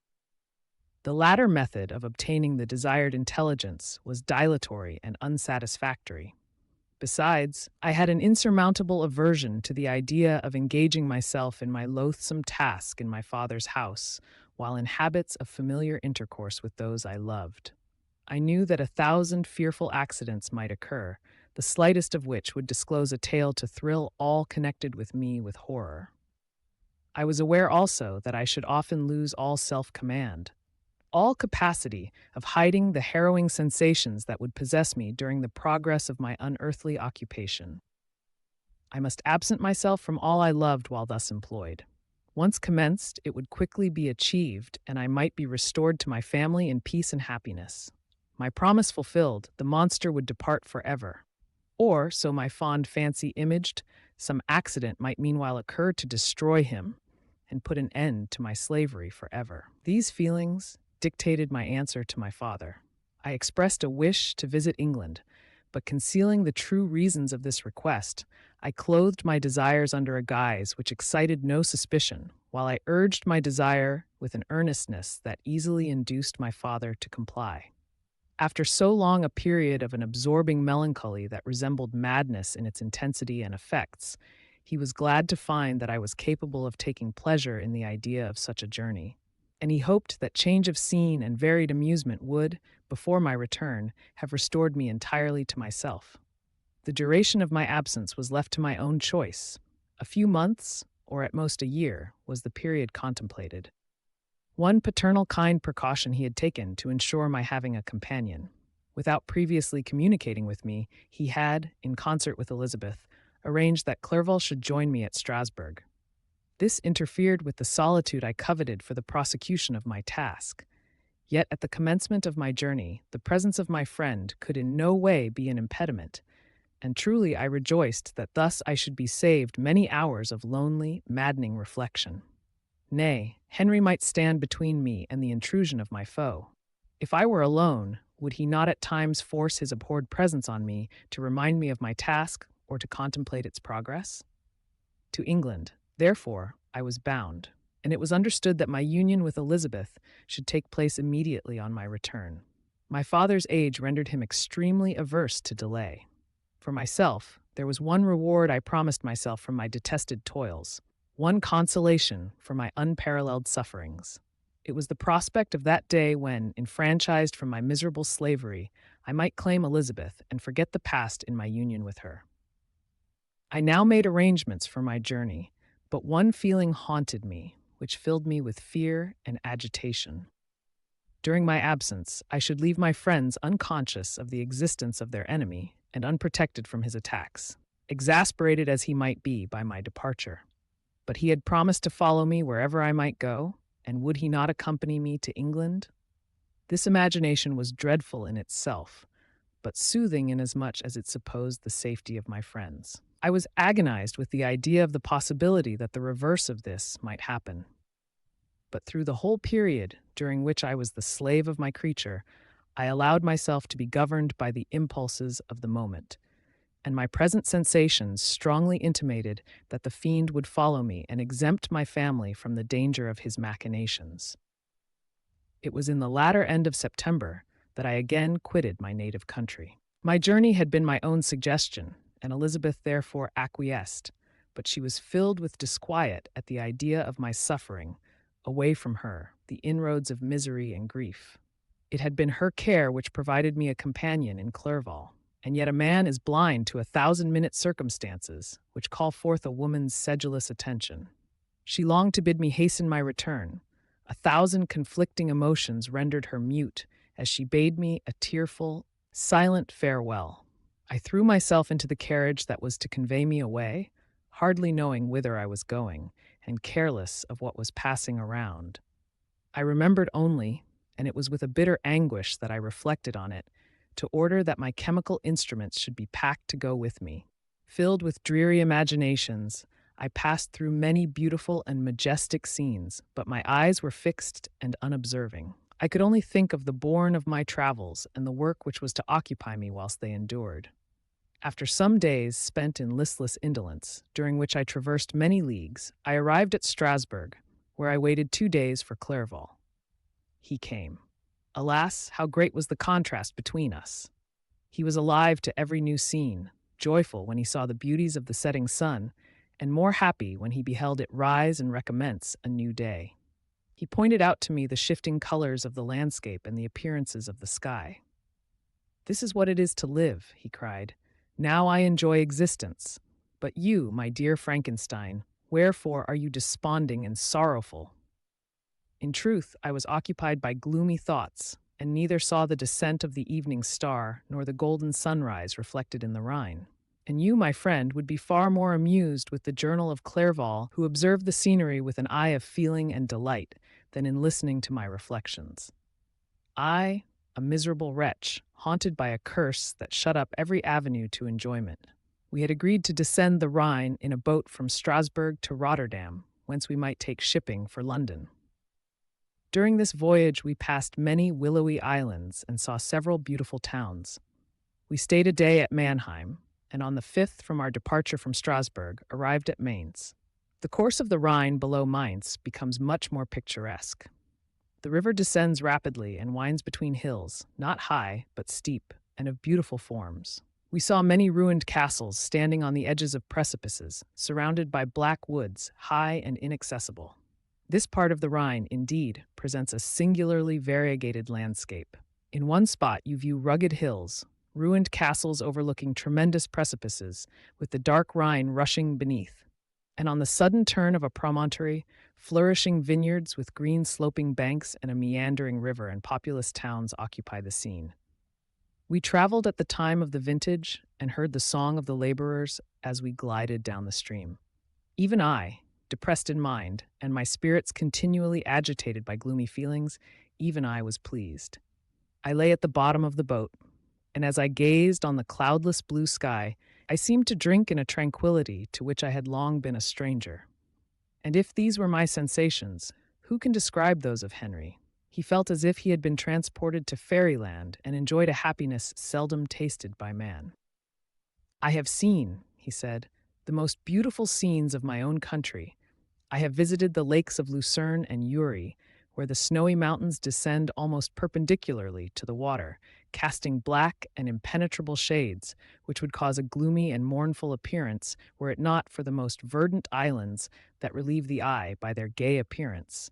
I have seen this lake agitated by a tempest, when the wind tore up whirlwinds of water and gave you an idea of what the waterspout must be on the great ocean. And the waves dash with fury the base of the mountain, where the priest and his mistress were overwhelmed by an avalanche, and where their dying voices are still said to be heard amid the pauses of the nightly wind. I have seen the mountains of La Valais and the Pays de Vaud. But this country, Victor, pleases me more than all those wonders. The mountains of Switzerland are more majestic and strange, but there is a charm in the banks of this divine river that I never before saw equaled. Look at that castle which overhangs yon precipice, and that also on the island, almost concealed amongst the foliage of those lovely trees. And now that group of laborers coming from among their vines, and that village half hid in the recess of the mountain. Oh, surely the spirit that inhabits and guards this place has a soul more in harmony with man than those who pile the glacier or retire to the inaccessible peaks of the mountains of our own country. Clerval, beloved friend, even now it delights me to record your words and to dwell on the praise of which you are so eminently deserving. He was a being formed in the very poetry of nature. His wild and enthusiastic imagination was chastened by the sensibility of his heart. His soul overflowed with ardent affections, and his friendship was of that devoted and wondrous nature that the worldly minded teach us to look for only in the imagination.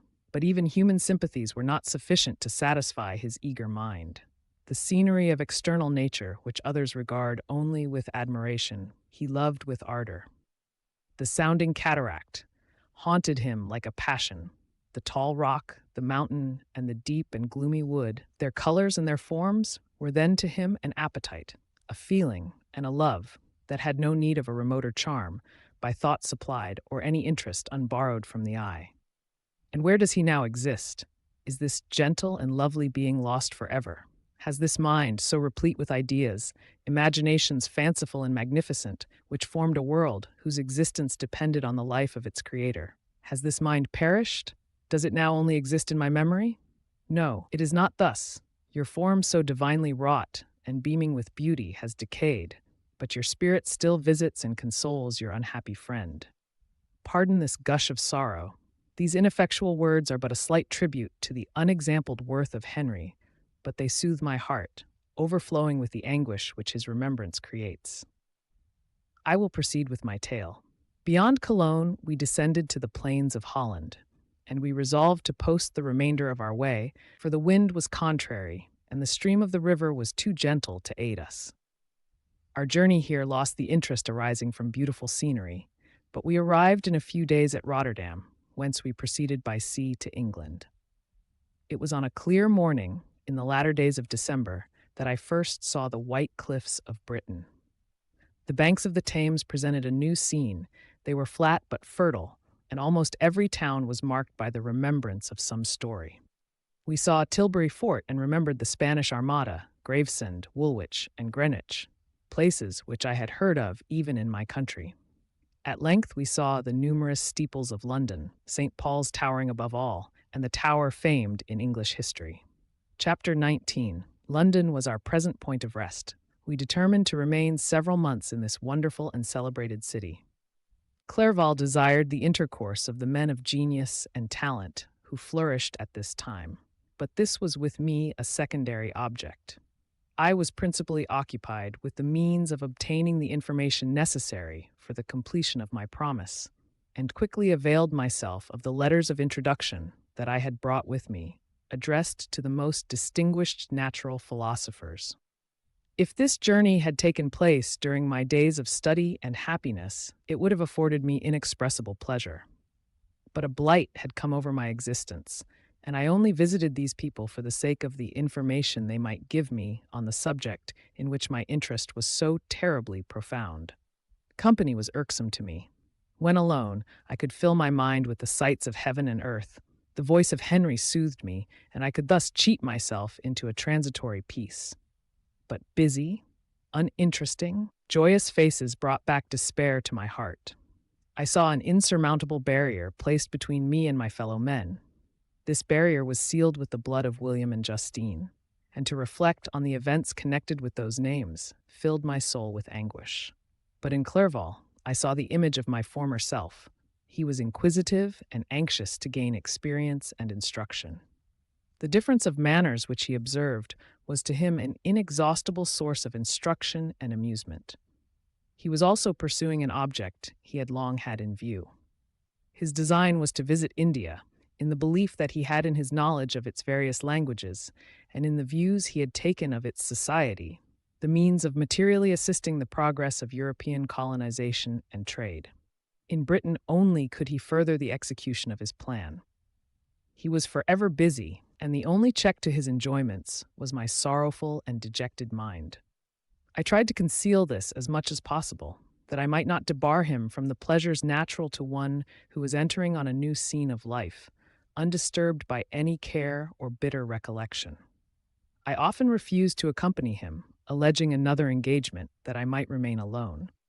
I now also began to collect the materials necessary for my new creation, and this was to me like the torture of single drops of water continually falling on the head. Every thought that was devoted to it was an extreme anguish, and every word that I spoke in allusion to it caused my lips to quiver and my heart to palpitate. After passing some months in London, we received a letter from a person in Scotland who had formerly been our visitor at Geneva. He mentioned the beauties of his native country and asked us if those were not sufficient allurements to induce us to prolong our journey as far north as Perth, where he resided. Clerval eagerly desired to accept this invitation, and I, although I abhorred society, wished to view again mountains and streams and all the wondrous works with which nature adorns her chosen dwelling places. We had arrived in England at the beginning of October, and it was now February. We accordingly determined to commence our journey towards the north at the expiration of another month. In this expedition, we did not intend to follow the great road to Edinburgh, but to visit Windsor, Oxford, Matlock, and the Cumberland Lakes, resolving to arrive at the completion of this tour about the end of July. I packed up my chemical instruments and the materials I had collected, resolving to finish my labors in some obscure nook in the northern highlands of Scotland. We quitted London on the 27th of March and remained a few days at Windsor, rambling in its beautiful forest. This was a new scene to us mountaineers. The majestic oaks, the quantity of game, and the herds of stately deer were all novelties to us. From thence we proceeded to Oxford. As we entered this city, our minds were filled with the remembrance of the events that had been transacted there more than a century and a half before. It was here that Charles I had collected his forces. This city had remained faithful to him, after the whole nation had forsaken his cause to join the standard of Parliament and liberty. The memory of that unfortunate king and his companions, the amiable Falkland, the insolent Goring, his queen and son, gave a peculiar interest to every part of the city which they might be supposed to have inhabited. The spirit of elder days found a dwelling here, and we delighted to trace its footsteps. If these feelings had not found an imaginary gratification, the appearance of the city had yet in itself sufficient beauty to obtain our admiration. The colleges are ancient and picturesque, the streets are almost magnificent, and the lovely Isis, which flows beside it through meadows of exquisite verdure, is spread forth into a placid expanse of waters, which reflects its majestic assemblage of towers and spires and domes embosomed among aged trees. I enjoyed this scene, and yet my enjoyment was embittered both by the memory of the past and the anticipation of the future. I was formed for peaceful happiness. During my youthful days, discontent never visited my mind, and if I was ever overcome by ennui, the sight of what is beautiful in nature, or the study of what is excellent and sublime in the productions of man, could always interest my heart and communicate elasticity to my spirits. But I am a blasted tree. The bolt has entered my soul, and I felt then that I should survive to exhibit what I shall soon cease to be, a miserable spectacle of wrecked humanity, pitiable to others and intolerable to myself. We passed a considerable period at Oxford, rambling among its environs and endeavoring to identify every spot which might relate to the most animating epoch of English history. Our little voyages of discovery were often prolonged by the successive objects that presented themselves. We visited the tomb of the illustrious Hampden and the field on which that patriot fell. For a moment my soul was elevated from its debasing and miserable fears to contemplate the divine ideas of liberty and self-sacrifice, of which these sites were the monuments and the remembrancers. For an instant I dared to shake off my chains and look around me with a free and lofty spirit, but the iron had eaten into my flesh, and I sank again, trembling and hopeless, into my miserable self. We left Oxford with regret and proceeded to Matlock, which was our next place of rest. The country in the neighborhood of this village resembled, to a greater degree, the scenery of Switzerland, but everything is on a lower scale, and the green hills want the crown of distant white Alps which always attend on the peony mountains of my native country. We visited the wondrous cave and the little cabinets of natural history, where the curiosities are disposed in the same manner as in the collections at Servox and Chamouni. The latter name made me tremble when pronounced by Henry, and I hastened to quit Matlock, with which that terrible scene was thus associated. From Derby, still journeying northwards, we passed 2 months in Cumberland and Westmoreland. I could now almost fancy myself among the Swiss mountains. The little patches of snow, which yet lingered on the northern sides of the mountains, the lakes, and the dashing of the rocky streams were all familiar and dear sights to me. Here also we made some acquaintances, who almost contrived to cheat me into happiness. The delight of Clerval was proportionably greater than mine. His mind expanded in the company of men of talent, and he found in his own nature greater capacities and resources than he could have imagined himself to have possessed while he associated with his inferiors. "I could pass my life here," said he to me, "and among these mountains I should scarcely regret Switzerland and the Rhine." But he found that a traveler's life is one that includes much pain amidst its enjoyments. His feelings are forever on the stretch, and when he begins to sink into repose, he finds himself obliged to quit that on which he rests in pleasure for something new, which again engages his attention, and which also he forsakes for other novelties. We had scarcely visited the various lakes of Cumberland and Westmoreland, and conceived an affection for some of the inhabitants, when the period of our appointment with our Scotch friend approached, and we left them to travel on. For my own part, I was not sorry.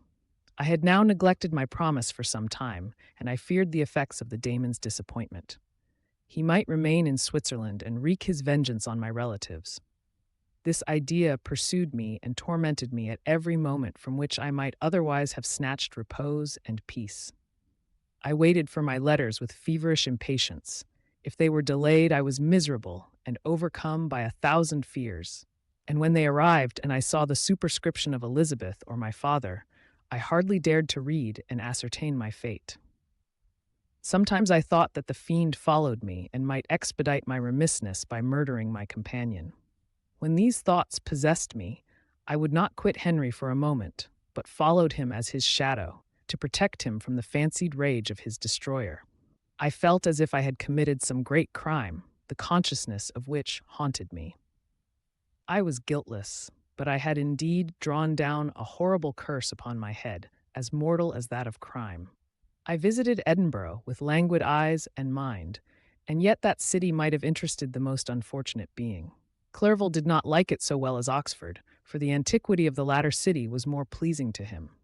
But the beauty and regularity of the new town of Edinburgh, its romantic castle and its environs, the most delightful in the world, Arthur's Seat, St. Gwan, Bernard's Well, and the Pentland Hills, compensated him for the change and filled him with cheerfulness and admiration.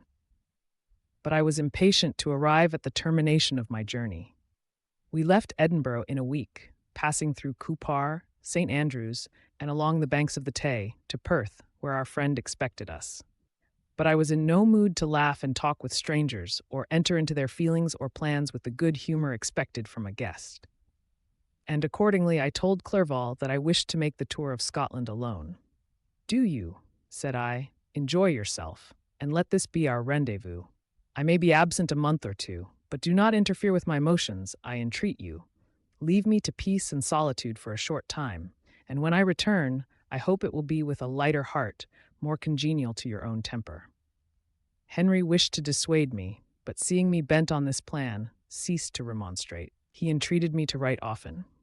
"I had rather be with you," he said, "in your solitary rambles than with these Scotch people, whom I do not know.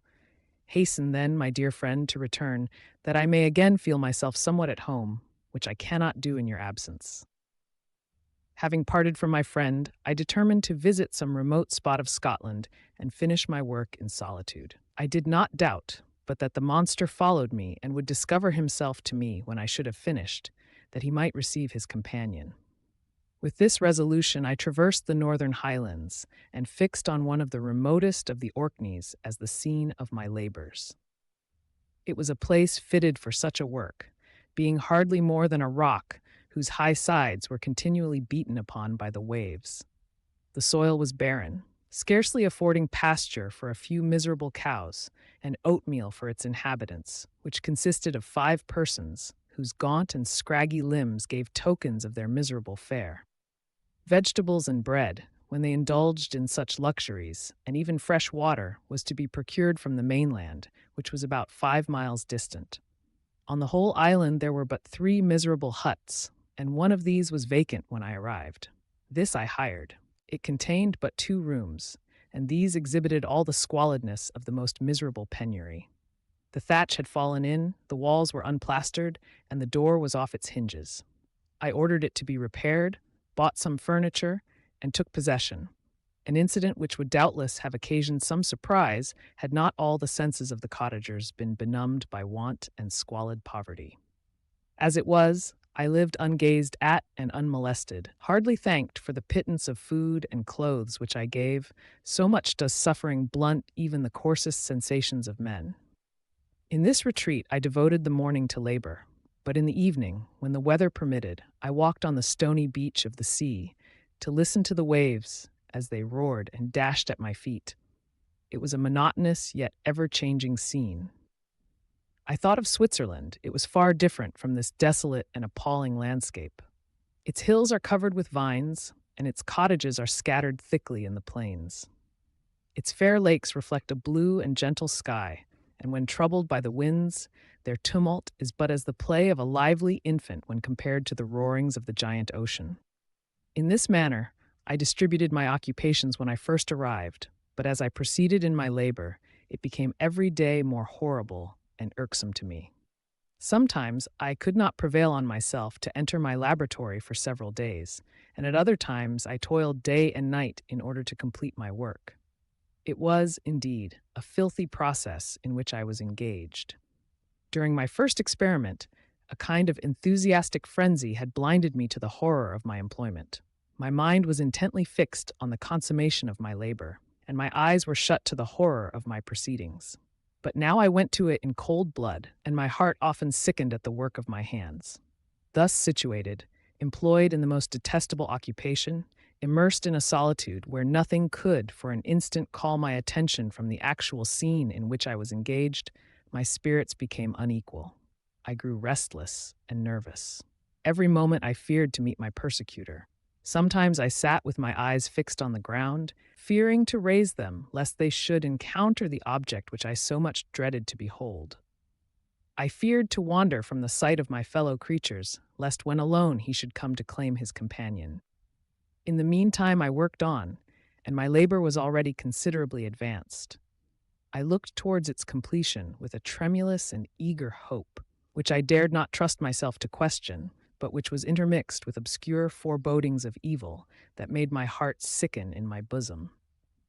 Chapter 20. I sat one evening in my laboratory. The sun had set, and the moon was just rising from the sea. I had not sufficient light for my employment, and I remained idle, in a pause of consideration of whether I should leave my labor for the night or hasten its conclusion by an unremitting attention to it. As I sat, a train of reflection occurred to me, which led me to consider the effects of what I was now doing. 3 years before, I was engaged in the same manner and had created a fiend whose unparalleled barbarity had desolated my heart and filled it forever with the bitterest remorse. I was now about to form another being, of whose dispositions I was alike ignorant. She might become 10,000 times more malignant than her mate and delight, for its own sake, in murder and wretchedness. He had sworn to quit the neighborhood of man and hide himself in deserts, but she had not. And she, who in all probability was to become a thinking and reasoning animal, might refuse to comply with a compact made before her creation. They might even hate each other. The creature who already lived loathed his own deformity, and might he not conceive a greater abhorrence for it when it came before his eyes in the female form? She also might turn with disgust from him to the superior beauty of man. She might quit him, and he be again alone, exasperated by the fresh provocation of being deserted by one of his own species. Even if they were to leave Europe and inhabit the deserts of the New World, yet one of the first results of those sympathies for which the daemon thirsted would be children, and a race of devils would be propagated upon the earth who might make the very existence of the species of man a condition precarious and full of terror. Had I right, for my own benefit, to inflict this curse upon everlasting generations? I had before been moved by the sophisms of the being I had created. I had been struck senseless by his fiendish threats, but now, for the first time, the wickedness of my promise burst upon me. I shuddered to think that future ages might curse me as their pest, whose selfishness had not hesitated to buy its own peace at the price, perhaps, of the existence of the whole human race. I trembled and my heart failed within me when, on looking up, I saw by the light of the moon the daemon at the casement. A ghastly grin wrinkled his lips as he gazed on me, where I sat fulfilling the task which he had allotted to me. Yes, he had followed me in my travels. He had loitered in forests, hid himself in caves, or taken refuge in wide and desert heaths, and he now came to mark my progress and claim the fulfillment of my promise. As I looked on him, his countenance expressed the utmost extent of malice and treachery. I thought with a sensation of madness on my promise of creating another like to him, and trembling with passion, tore to pieces the thing on which I was engaged. The wretch saw me destroy the creature on whose future existence he depended for happiness, and with a howl of devilish despair and revenge, withdrew. I left the room, and locking the door, made a solemn vow in my own heart never to resume my labors. And then, with trembling steps, I sought my own apartment. I was alone. None were near me to dissipate the gloom and relieve me from the sickening oppression of the most terrible reveries. Several hours passed, and I remained near my window, gazing on the sea. It was almost motionless, for the winds were hushed, and all nature reposed under the eye of the quiet moon. A few fishing vessels alone specked the water, and now and then the gentle breeze wafted the sound of voices as the fishermen called to one another. I felt the silence, although I was hardly conscious of its extreme profundity, until my ear was suddenly arrested by the paddling of oars near the shore, and a person landed close to my house. In a few minutes after, I heard the creaking of my door, as if someone endeavored to open it softly. I trembled from head to foot. I felt a presentiment of who it was, and wished to rouse one of the peasants who dwelt in a cottage not far from mine. But I was overcome by the sensation of helplessness, so often felt in frightful dreams, when you in vain endeavor to fly from an impending danger, and was rooted to the spot. Presently, I heard the sound of footsteps along the passage. The door opened, and the wretch whom I dreaded appeared. Shutting the door, he approached me and said in a smothered voice, "You have destroyed the work which you began. What is it that you intend? Do you dare to break your promise? I have endured toil and misery. I left Switzerland with you. I crept along the shores of the Rhine, among its willow islands and over the summits of its hills. I have dwelt many months in the heaths of England and among the deserts of Scotland. I have endured incalculable fatigue and cold and hunger. Do you dare destroy my hopes? Begone, I do break my promise. Never will I create another like yourself, equal in deformity and wickedness. Slave, I before reasoned with you, but you have proved yourself unworthy of my condescension. Remember that I have power. You believe yourself miserable, but I can make you so wretched that the light of day will be hateful to you. You are my creator, but I am your master. Obey. The hour of my irresolution is past, and the period of your power is arrived. Your threats cannot move me to do an act of wickedness, but they confirm me in a determination of not creating you a companion in vice. Shall I, in cool blood, set loose upon the earth a daemon whose delight is in death and wretchedness? Begone. I am firm, and your words will only exasperate my rage." The monster saw my determination in my face and gnashed his teeth in the impotence of anger. "Shall each man," cried he, "find a wife for his bosom, and each beast have his mate, and I be alone? I had feelings of affection, and they were requited by detestation and scorn. Man, you may hate, but beware. Your hours will pass in dread and misery, and soon the bolt will fall which must ravish from you your happiness forever. Are you to be happy while I grovel in the intensity of my wretchedness? You can blast my other passions, but revenge remains, revenge henceforth dearer than light or food. I may die, but first you, my tyrant and tormentor, shall curse the sun that gazes on your misery. Beware, for I am fearless and therefore powerful. I will watch with the wiliness of a snake that I may sting with its venom. Man, you shall repent of the injuries you inflict. Devil, cease, and do not poison the air with these sounds of malice.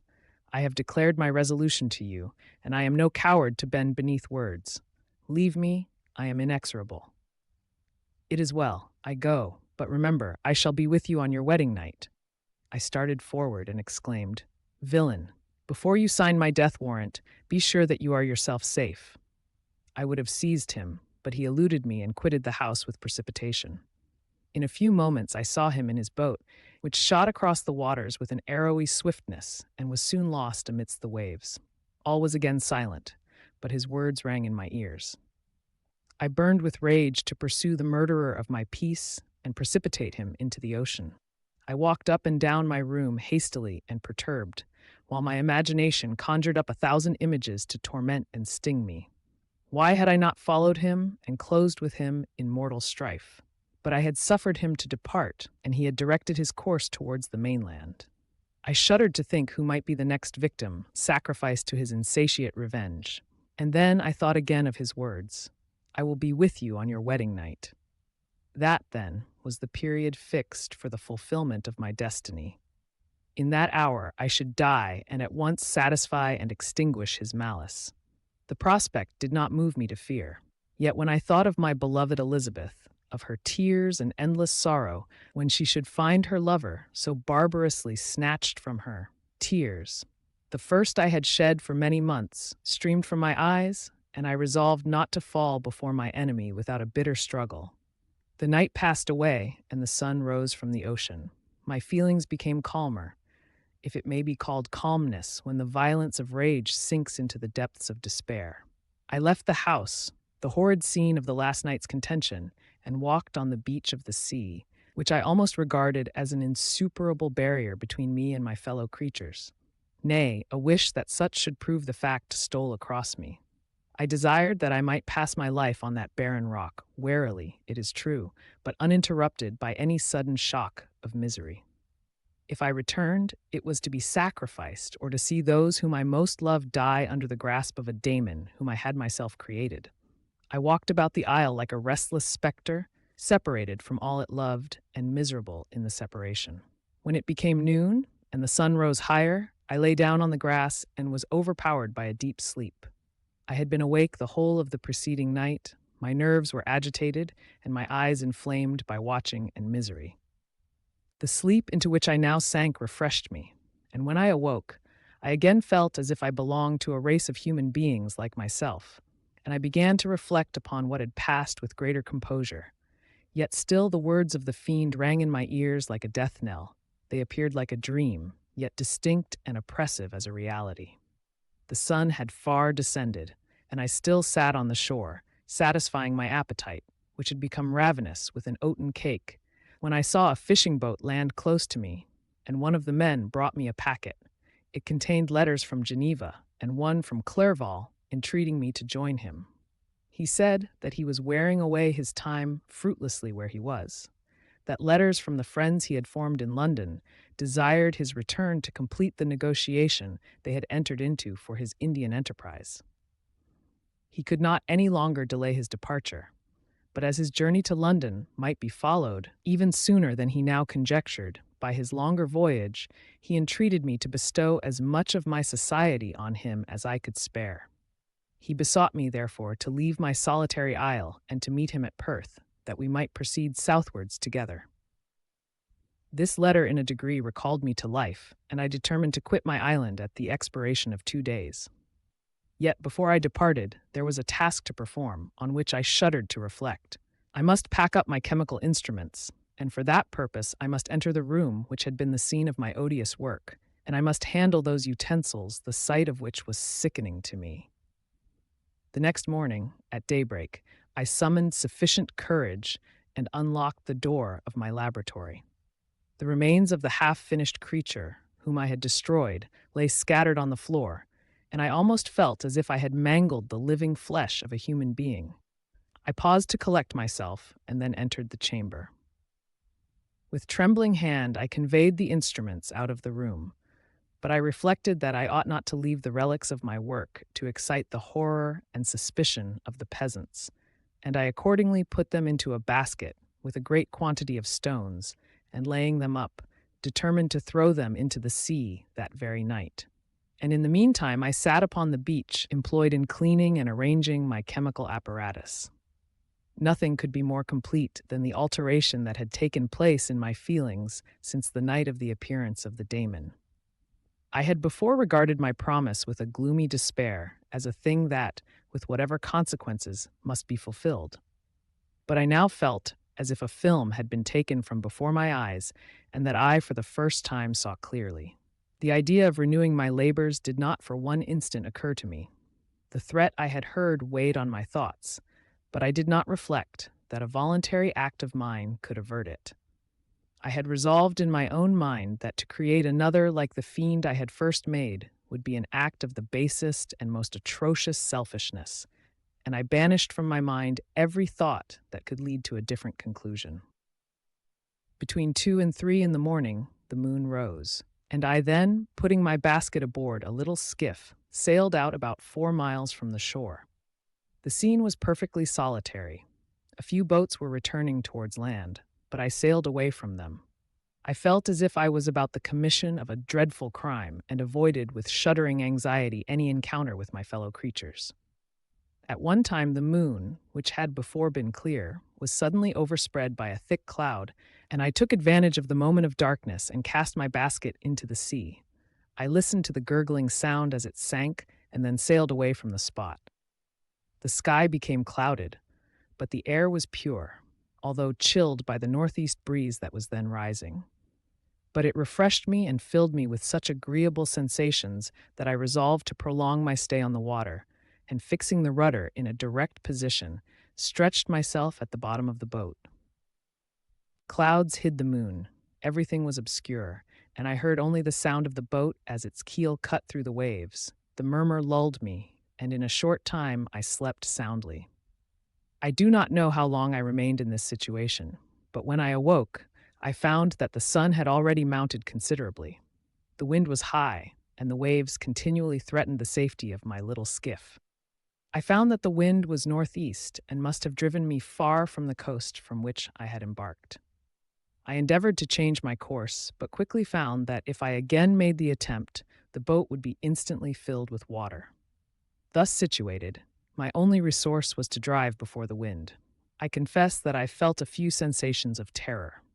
I had no compass with me and was so slenderly acquainted with the geography of this part of the world that the sun was of little benefit to me. I might be driven into the wide Atlantic and feel all the tortures of starvation, or be swallowed up in the immeasurable waters that roared and buffeted around me. I had already been out many hours and felt the torment of a burning thirst, a prelude to my other sufferings. I looked on the heavens, which were covered by clouds that flew before the wind, only to be replaced by others. I looked upon the sea, it was to be my grave. "Fiend," I exclaimed, "your task is already fulfilled." I thought of Elizabeth, of my father, and of Clerval, all left behind, on whom the monster might satisfy his sanguinary and merciless passions. This idea plunged me into a reverie so despairing and frightful that even now, when the scene is on the point of closing before me forever, I shudder to reflect on it. Some hours passed thus, but by degrees, as the sun declined towards the horizon, the wind died away into a gentle breeze, and the sea became free from breakers. But these gave place to a heavy swell. I felt sick and hardly able to hold the rudder, when suddenly I saw a line of high land towards the south. Almost spent, as I was, by fatigue and the dreadful suspense I endured for several hours, this sudden certainty of life rushed like a flood of warm joy to my heart, and tears gushed from my eyes. How mutable are our feelings, and how strange is that clinging love we have of life, even in the excess of misery. I constructed another sail with a part of my dress and eagerly steered my course towards the land. It had a wild and rocky appearance, but as I approached nearer, I easily perceived the traces of cultivation. I saw vessels near the shore, and found myself suddenly transported back to the neighborhood of civilized man. I carefully traced the windings of the land, and hailed a steeple, which I at length saw issuing from behind a small promontory. As I was in a state of extreme debility, I resolved to sail directly towards the town, as a place where I could most easily procure nourishment. Fortunately, I had money with me. As I turned the promontory, I perceived a small, neat town and a good harbor, which I entered, my heart bounding with joy at my unexpected escape. As I was occupied in fixing the boat and arranging the sails, several people crowded towards the spot. They seemed much surprised at my appearance, but instead of offering me any assistance, whispered together with gestures that at any other time might have produced in me a slight sensation of alarm. As it was, I merely remarked that they spoke English, and I therefore addressed them in that language. "My good friends," said I, "will you be so kind as to tell me the name of this town and inform me where I am?" "You will know that soon enough," replied a man with a hoarse voice. "Maybe you are come to a place that will not prove much to your taste, but you will not be consulted as to your quarters, I promise you." I was exceedingly surprised on receiving so rude an answer from a stranger, and I was also disconcerted on perceiving the frowning and angry countenances of his companions. "Why do you answer me so roughly?" I replied. "Surely it is not the custom of Englishmen to receive strangers so inhospitably." "I do not know," said the man, "what the custom of the English may be, but it is the custom of the Irish to hate villains. While this strange dialogue continued, I perceived the crowd rapidly increase. Their faces expressed a mixture of curiosity and anger, which annoyed and in some degree alarmed me. I inquired the way to the inn, but no one replied. I then moved forward, and a murmuring sound arose from the crowd as they followed and surrounded me, when an ill-looking man approaching tapped me on the shoulder and said, "Come, sir, you must follow me to Mr. Kerwin's to give an account of yourself." "Who is Mr. Kerwin? Why am I to give an account of myself? Is not this a free country?" "Ay, sir, free enough for honest folks. Mr. Kerwin is a magistrate, and you are to give an account of the death of a gentleman who was found murdered here last night." This answer startled me, but I presently recovered myself. I was innocent. That could easily be proved. Accordingly, I followed my conductor in silence and was led to one of the best houses in the town. I was ready to sink from fatigue and hunger, but being surrounded by a crowd, I thought it politic to rouse all my strength, that no physical debility might be construed into apprehension or conscious guilt.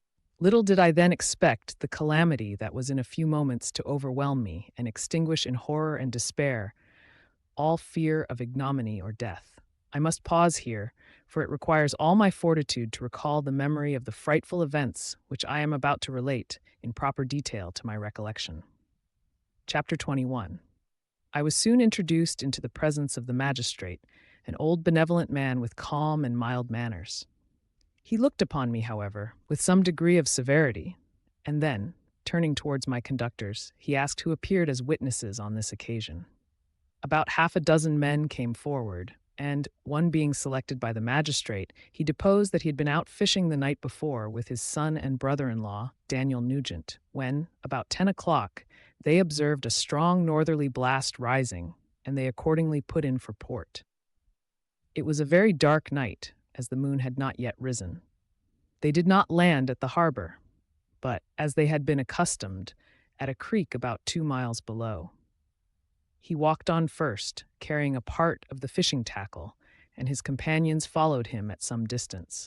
As he was proceeding along the sands, he struck his foot against something and fell at his length on the ground. His companions came up to assist him, and by the light of their lantern, they found that he had fallen on the body of a man, who was to all appearance dead. Their first supposition was that it was the corpse of some person who had been drowned and was thrown on shore by the waves. But on examination, they found that the clothes were not wet and even that the body was not then cold. They instantly carried it to the cottage of an old woman near the spot and endeavored, but in vain, to restore it to life. It appeared to be a handsome young man, about 25 years of age. He had apparently been strangled, for there was no sign of any violence except the black mark of fingers on his neck. The first part of this deposition did not in the least interest me, but when the mark of the fingers was mentioned, I remembered the murder of my brother and felt myself extremely agitated. My limbs trembled, and a mist came over my eyes, which obliged me to lean on a chair for support. The magistrate observed me with a keen eye, and of course drew an unfavorable augury from my manner. The son confirmed his father's account, but when Daniel Nugent was called, he swore positively that just before the fall of his companion, he saw a boat with a single man in it at a short distance from the shore, and as far as he could judge by the light of a few stars, it was the same boat in which I had just landed. A woman deposed that she lived near the beach and was standing at the door of her cottage, waiting for the return of the fisherman, about an hour before she heard of the discovery of the body, when she saw a boat with only one man in it push off from that part of the shore where the corpse was afterwards found. Another woman confirmed the account of the fisherman having brought the body into her house. It was not cold. They put it into a bed and rubbed it, and Daniel went to the town for an apothecary, but life was quite gone. Several other men were examined concerning my landing, and they agreed that, with the strong north wind that had arisen during the night, it was very probable that I had beaten about for many hours and had been obliged to return nearly to the same spot from which I had departed. Besides, they observed that it appeared that I had brought the body from another place, and it was likely that, as I did not appear to know the shore, I might have put into the harbor ignorant of the distance of the town of from the place where I had deposited the corpse. Mr. Kerwin, on hearing this evidence, desired that I should be taken into the room where the body lay for interment, that it might be observed what effect the sight of it would produce upon me. This idea was probably suggested by the extreme agitation I had exhibited when the mode of the murder had been described. I was accordingly conducted by the magistrate and several other persons to the inn. I could not help being struck by the strange coincidences that had taken place during this eventful night, but knowing that I had been conversing with several persons in the island I had inhabited about the time that the body had been found, I was perfectly tranquil as to the consequences of the affair. I entered the room where the corpse lay and was led up to the coffin.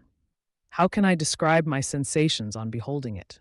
I feel yet parched with horror, nor can I reflect on that terrible moment without shuddering and agony.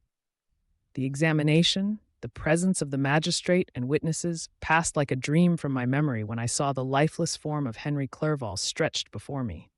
I gasped for breath, and throwing myself on the body, I exclaimed, "Have my murderous machinations deprived you also, my dearest Henry, of life? Two I have already destroyed, other victims await their destiny, but you, Clerval, my friend, my benefactor." The human frame could no longer support the agonies that I endured, and I was carried out of the room in strong convulsions. A fever succeeded to this. I lay for 2 months on the point of death. My ravings, as I afterwards heard, were frightful. I called myself the murderer of William, of Justine, and of Clerval. Sometimes I entreated my attendants to assist me in the destruction of the fiend by whom I was tormented, and at others I felt the fingers of the monster already grasping my neck, and screamed aloud with agony and terror. Fortunately, as I spoke my native language, Mr. Kerwin alone understood me, but my gestures and bitter cries were sufficient to affright the other witnesses. Why did I not die, more miserable than man ever was before? Why did I not sink into forgetfulness and rest? Death snatches away many blooming children, the only hopes of their doting parents. How many brides and youthful lovers have been one day in the bloom of health and hope, and the next a prey for worms and the decay of the tomb? Of what materials was I made that I could thus resist so many shocks, which, like the turning of the wheel, continually renewed the torture? But I was doomed to live, and in 2 months found myself as awaking from a dream, in a prison, stretched on a wretched bed, surrounded by gaolers, turnkeys, bolts, and all the miserable apparatus of a dungeon. It was morning, I remember, when I thus awoke to understanding. I had forgotten the particulars of what had happened, and only felt as if some great misfortune had suddenly overwhelmed me. But when I looked around and saw the barred windows and the squalidness of the room in which I was, all flashed across my memory, and I groaned bitterly.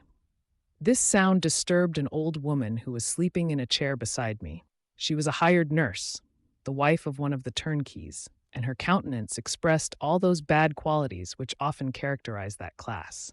The lines of her face were hard and rude, like that of persons accustomed to see without sympathizing in sights of misery. Her tone expressed her entire indifference. She addressed me in English, and the voice struck me as one that I had heard during my sufferings. "Are you better now, sir?" said she. I replied in the same language with a feeble voice, "I believe I am, but if it be all true, if indeed I did not dream, I am sorry that I am still alive to feel this misery and horror."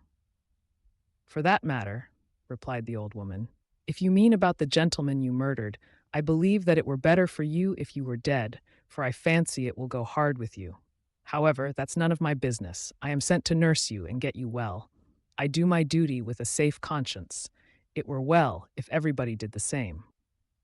I turned with loathing from the woman who could utter so unfeeling a speech to a person just saved, on the very edge of death, but I felt languid and unable to reflect on all that had passed.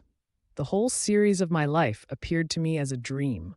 I sometimes doubted if indeed it were all true, for it never presented itself to my mind with the force of reality. As the images that floated before me became more distinct, I grew feverish.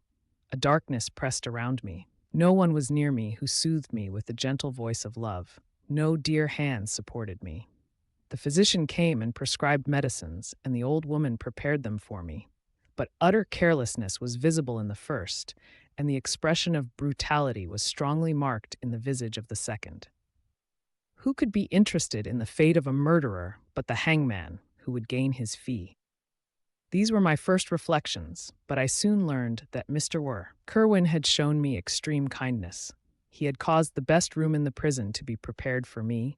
Wretched indeed was the best, and it was he who had provided a physician and a nurse.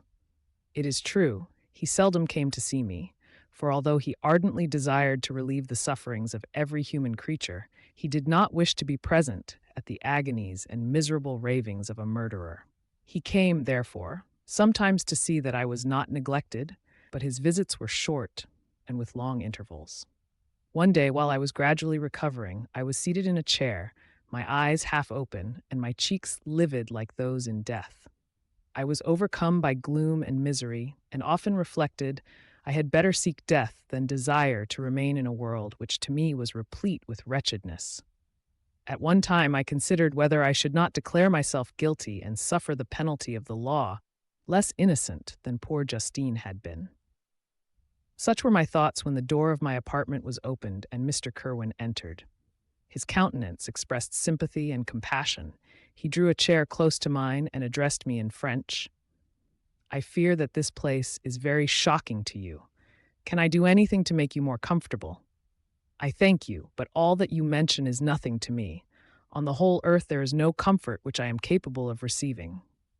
I know that the sympathy of a stranger can be but of little relief to one borne down as you are by so strange a misfortune. But you will, I hope, soon quit this melancholy abode, for doubtless evidence can easily be brought to free you from the criminal charge. That is my least concern. I am, by a course of strange events, become the most miserable of mortals. Persecuted and tortured as I am and have been, can death be any evil to me? Nothing indeed could be more unfortunate and agonizing than the strange chances that have lately occurred. You were thrown, by some surprising accident, on this shore, renowned for its hospitality, seized immediately, and charged with murder. The first sight that was presented to your eyes was the body of your friend, murdered in so unaccountable a manner and placed, as it were, by some fiend across your path. As Mr. Kerwin said this, notwithstanding the agitation I endured on this retrospect of my sufferings, I also felt considerable surprise at the knowledge he seemed to possess concerning me. I suppose some astonishment was exhibited in my countenance, for Mr. Kerwin hastened to say, "Immediately upon your being taken ill, all the papers that were on your person were brought me, and I examined them that I might discover some trace by which I could send to your relations an account of your misfortune and illness. I found several letters and, among others, one which I discovered from its commencement to be from your father. I instantly wrote to Geneva. Nearly 2 months have elapsed since the departure of my letter. But you are ill. Even now you tremble. You are unfit for agitation of any kind. This suspense is 1,000 times worse than the most horrible event. Tell me what new scene of death has been acted, and whose murder I am now to lament." "Your family is perfectly well," said Mr. Kerwin with gentleness, "and someone, a friend, is come to visit you." I know not by what chain of thought the idea presented itself, but it instantly darted into my mind that the murderer had come to mock at my misery and taunt me with the death of Clerval, as a new incitement for me to comply with his hellish desires. I put my hand before my eyes and cried out in agony, "Oh, take him away! I cannot see him. For God's sake, do not let him enter." Mr. Kerwin regarded me with a troubled countenance. He could not help regarding my exclamation as a presumption of my guilt, and said in rather a severe tone, "I should have thought, young man, that the presence of your father would have been welcome instead of inspiring such violent repugnance." "My father!" cried I, while every feature and every muscle was relaxed from anguish to pleasure. "Is my father indeed come? How kind, how very kind! But where is he? Why does he not hasten to me?" My change of manner surprised and pleased the magistrate. Perhaps he thought that my former exclamation was a momentary return of delirium, and now he instantly resumed his former benevolence. He rose and quitted the room with my nurse, and in a moment my father entered it. Nothing at this moment could have given me greater pleasure than the arrival of my father. I stretched out my hand to him and cried, Are you then safe, and Elizabeth, and Ernest?" My father calmed me with assurances of their welfare and endeavored, by dwelling on these subjects so interesting to my heart, to raise my desponding spirits. But he soon felt that a prison cannot be the abode of cheerfulness. "What a place is this that you inhabit, my son?" said he, looking mournfully at the barred windows and wretched appearance of the room. "You traveled to seek happiness, but a fatality seems to pursue you. And poor Clerval." The name of my unfortunate and murdered friend was an agitation too great to be endured in my weak state. I shed tears. "Alas, yes, my father," replied I. "Some destiny of the most horrible kind hangs over me, and I must live to fulfill it, or surely I should have died on the coffin of Henry." We were not allowed to converse for any length of time, for the precarious state of my health rendered every precaution necessary that could ensure tranquility. Mr. Kerwin came in and insisted that my strength should not be exhausted by too much exertion. But the appearance of my father was to me like that of my good angel, and I gradually recovered my health. As my sickness quitted me, I was absorbed by a gloomy and black melancholy that nothing could dissipate. The image of Clerval was forever before me, ghastly and murdered. More than once, the agitation into which these reflections threw me made my friends dread a dangerous relapse. Alas! Why did they preserve so miserable and detested a life? It was surely that I might fulfill my destiny, which is now drawing to a close. Soon, oh, very soon, will death extinguish these throbbings and relieve me from the mighty weight of anguish that bears me to the dust, and in executing the award of justice, I shall also sink to rest. Then the appearance of death was distant, although the wish was ever present to my thoughts, and I often sat for hours motionless and speechless, wishing for some mighty revolution that might bury me and my destroyer in its ruins. The season of the assizes approached. I had already been 3 months in prison, and although I was still weak and in continual danger of a relapse, I was obliged to travel nearly 100 miles to the country town where the court was held. Mr. Kerwin charged himself with every care of collecting witnesses and arranging my defense. I was spared the disgrace of appearing publicly as a criminal, as the case was not brought before the court that decides on life and death. The grand jury rejected the bill, on its being proved that I was on the Orkney Islands at the hour the body of my friend was found, and a fortnight after my removal, I was liberated from prison.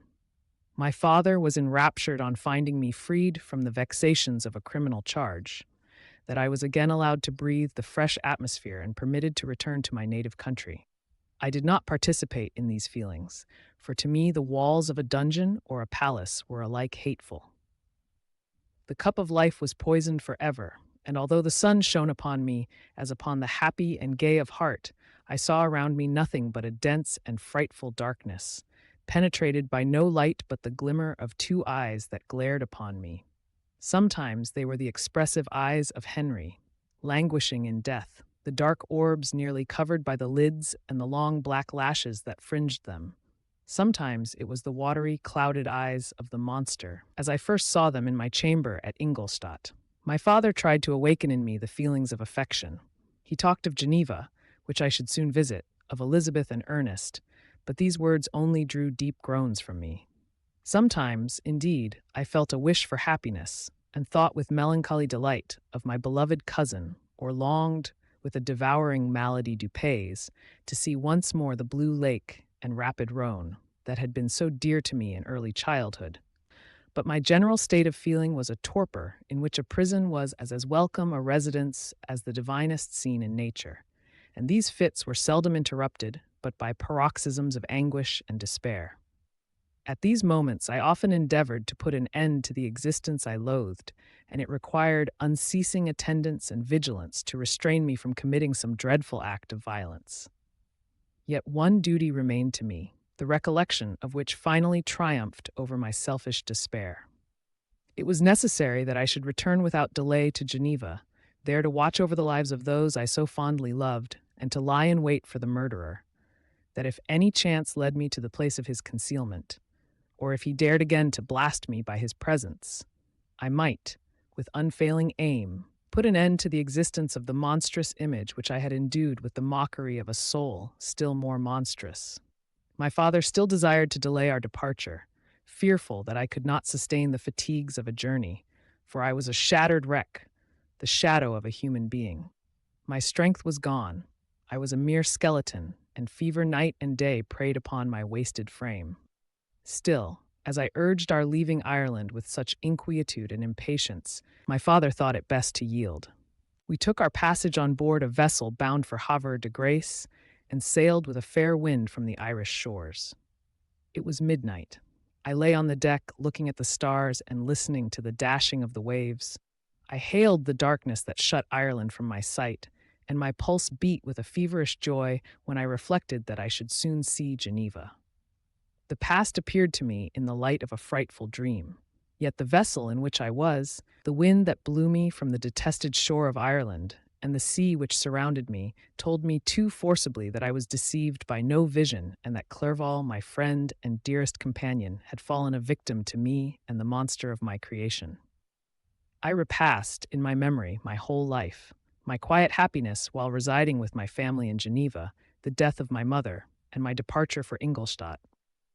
I remembered, shuddering, the mad enthusiasm that hurried me on to the creation of my hideous enemy, and I called to mind the night in which he first lived. I was unable to pursue the train of thought. 1,000 feelings pressed upon me, and I wept bitterly.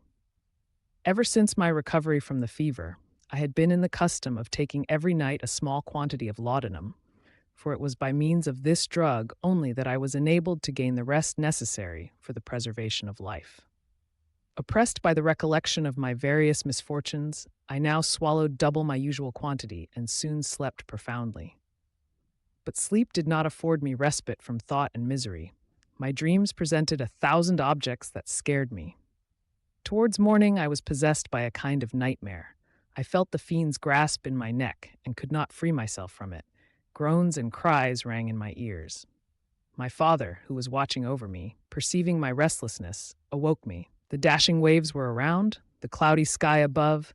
The fiend was not here. A sense of security, a feeling that a truce was established between the present hour and the irresistible, disastrous future imparted to me a kind of calm forgetfulness, of which the human mind is by its structure peculiarly susceptible. Chapter 22. The voyage came to an end. We landed and proceeded to Paris. I soon found that I had overtaxed my strength and that I must repose before I could continue my journey. My father's care and attentions were indefatigable, but he did not know the origin of my sufferings and sought erroneous methods to remedy the incurable ill. He wished me to seek amusement in society. I abhorred the face of man. Oh, not abhorred. They were my brethren, my fellow beings, and I felt attracted even to the most repulsive among them, as to creatures of an angelic nature and celestial mechanism.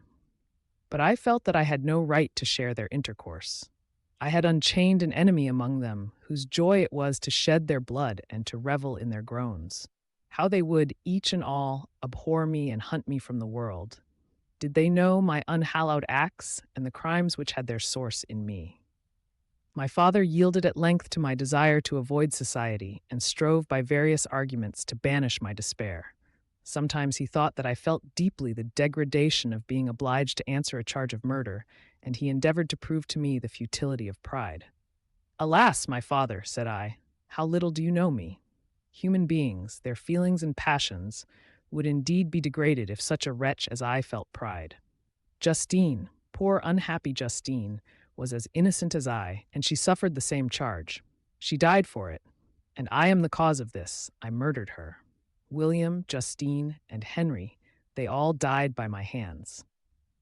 My father had often, during my imprisonment, heard me make the same assertion.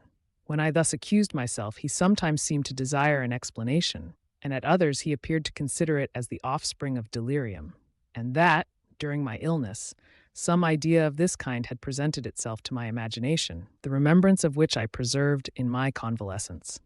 I avoided explanation and maintained a continual silence concerning the wretch I had created. I had a persuasion that I should be supposed mad, and this in itself would forever have chained my tongue. But besides, I could not bring myself to disclose a secret which would fill my hearer with consternation and make fear and unnatural horror the inmates of his breast. I checked therefore, my impatient thirst for sympathy, and was silent when I would have given the world to have confided the fatal secret. Yet, still, words like those I have recorded would burst uncontrollably from me. I could offer no explanation of them, but their truth in part relieved the burden of my mysterious woe. Upon this occasion, my father said, with an expression of unbounded wonder, "My dearest Victor, what infatuation is this? My dear son, I entreat you never to make such an assertion again." "I am not mad," I cried energetically. "The sun and the heavens, who have viewed my operations, can bear witness of my truth. I am the assassin of those most innocent victims. They died by my machinations. 1,000 times would I have shed my own blood, drop by drop, to have saved their lives. But I could not, my father, indeed I could not sacrifice the whole human race." The conclusion of this speech convinced my father that my ideas were deranged, and he instantly changed the subject of our conversation and endeavored to alter the course of my thoughts. He wished as much as possible to obliterate the memory of the scenes that had taken place in Ireland, and never alluded to them or suffered me to speak of my misfortunes. As time passed away, I became more calm. Misery had her dwelling in my heart, but I no longer talked in the same incoherent manner of my own crimes. Sufficient for me was the consciousness of them.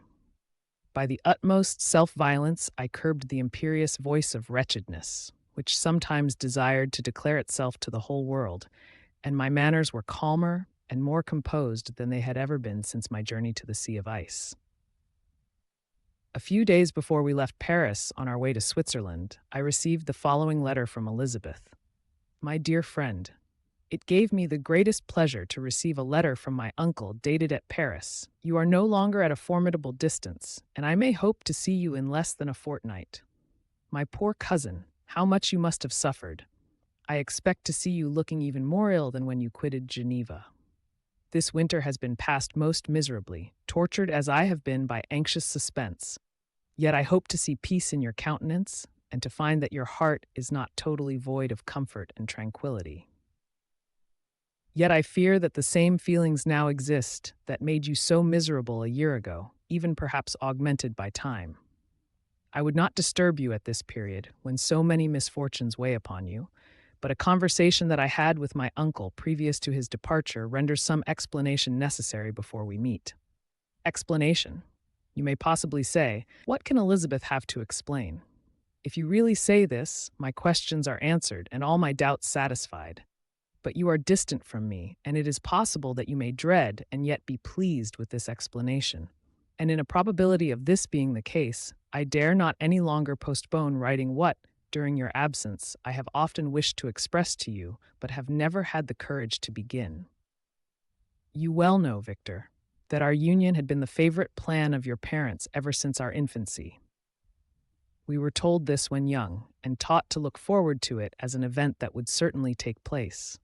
We were affectionate playfellows during childhood, and, I believe, dear and valued friends to one another as we grew older. But as brother and sister often entertain a lively affection towards each other without desiring a more intimate union, may not such also be our case? Tell me, dearest Victor, answer me, I conjure you by our mutual happiness, with simple truth. Do you not love another? You have traveled. You have spent several years of your life at Ingolstadt, and I confess to you, my friend, that when I saw you last autumn so unhappy, flying to solitude from the society of every creature, I could not help supposing that you might regret our connection, and believe yourself bound in honor to fulfill the wishes of your parents, although they oppose themselves to your inclinations. But this is false reasoning. I confess to you, my friend, that I love you, and that in my airy dreams of futurity you have been my constant friend and companion. But it is your happiness I desire, as well as my own, when I declare to you that our marriage would render me eternally miserable unless it were the dictate of your own free choice. Even now I weep to think that, borne down as you are by the cruelest misfortunes, you may stifle, by the word honor, all hope of that love and happiness which would alone restore you to yourself. I, who have so disinterested an affection for you, may increase your miseries tenfold by being an obstacle to your wishes. Ah, Victor, Be assured that your cousin and playmate has too sincere a love for you not to be made miserable by this supposition. Be happy, my friend, and if you obey me in this one request, remain satisfied that nothing on earth will have the power to interrupt my tranquility. Do not let this letter disturb you. Do not answer tomorrow or the next day or even until you come, if it will give you pain. My uncle will send me news of your health, and if I see but one smile on your lips when we meet, occasioned by this or any other exertion of mine, I shall need no other happiness. Elizabeth Lavenza. Geneva, May 18th, 17. This letter revived in my memory what I had before forgotten, the threat of the fiend. I will be with you on your wedding night. Such was my sentence, and on that night would the daemon employ every art to destroy me and tear me from the glimpse of happiness which promised partly to console my sufferings. On that night he had determined to consummate his crimes by my death. Well, be it so. A deadly struggle would then assuredly take place, in which if he were victorious, I should be at peace and his power over me be at an end. If he were vanquished, I should be a free man. Alas, what freedom! Such as the peasant enjoys when his family have been massacred before his eyes, his cottage burnt, his lands laid waste, and he is turned adrift, homeless, penniless, and alone, but free. Such would be my liberty, except that in my Elizabeth I possessed a treasure, alas, balanced by those horrors of remorse and guilt which would pursue me until death. Sweet and beloved Elizabeth! I read and reread her letter, and some softened feeling stole into my heart and dared to whisper paradisiacal dreams of love and joy, but the apple was already eaten, and the angel's arm bared to drive me from all hope. Yet I would die to make her happy. If the monster executed his threat, death was inevitable. Yet, again, I considered whether my marriage would hasten my fate. My destruction might indeed arrive a few months sooner, but if my torturer should suspect that I postponed it, influenced by his menaces, he would surely find other and perhaps more dreadful means of revenge. He had vowed to be with me on my wedding night, yet he did not consider that threat as binding him to peace in the meantime, for as if to show me that he was not yet satiated with blood, he had murdered Clerval immediately after the enunciation of his threats. I resolved, therefore, that if my immediate union with my cousin would conduce either to hers or my father's happiness, my adversary's designs against my life should not retard it a single hour. In this state of mind I wrote to Elizabeth. My letter was calm and affectionate.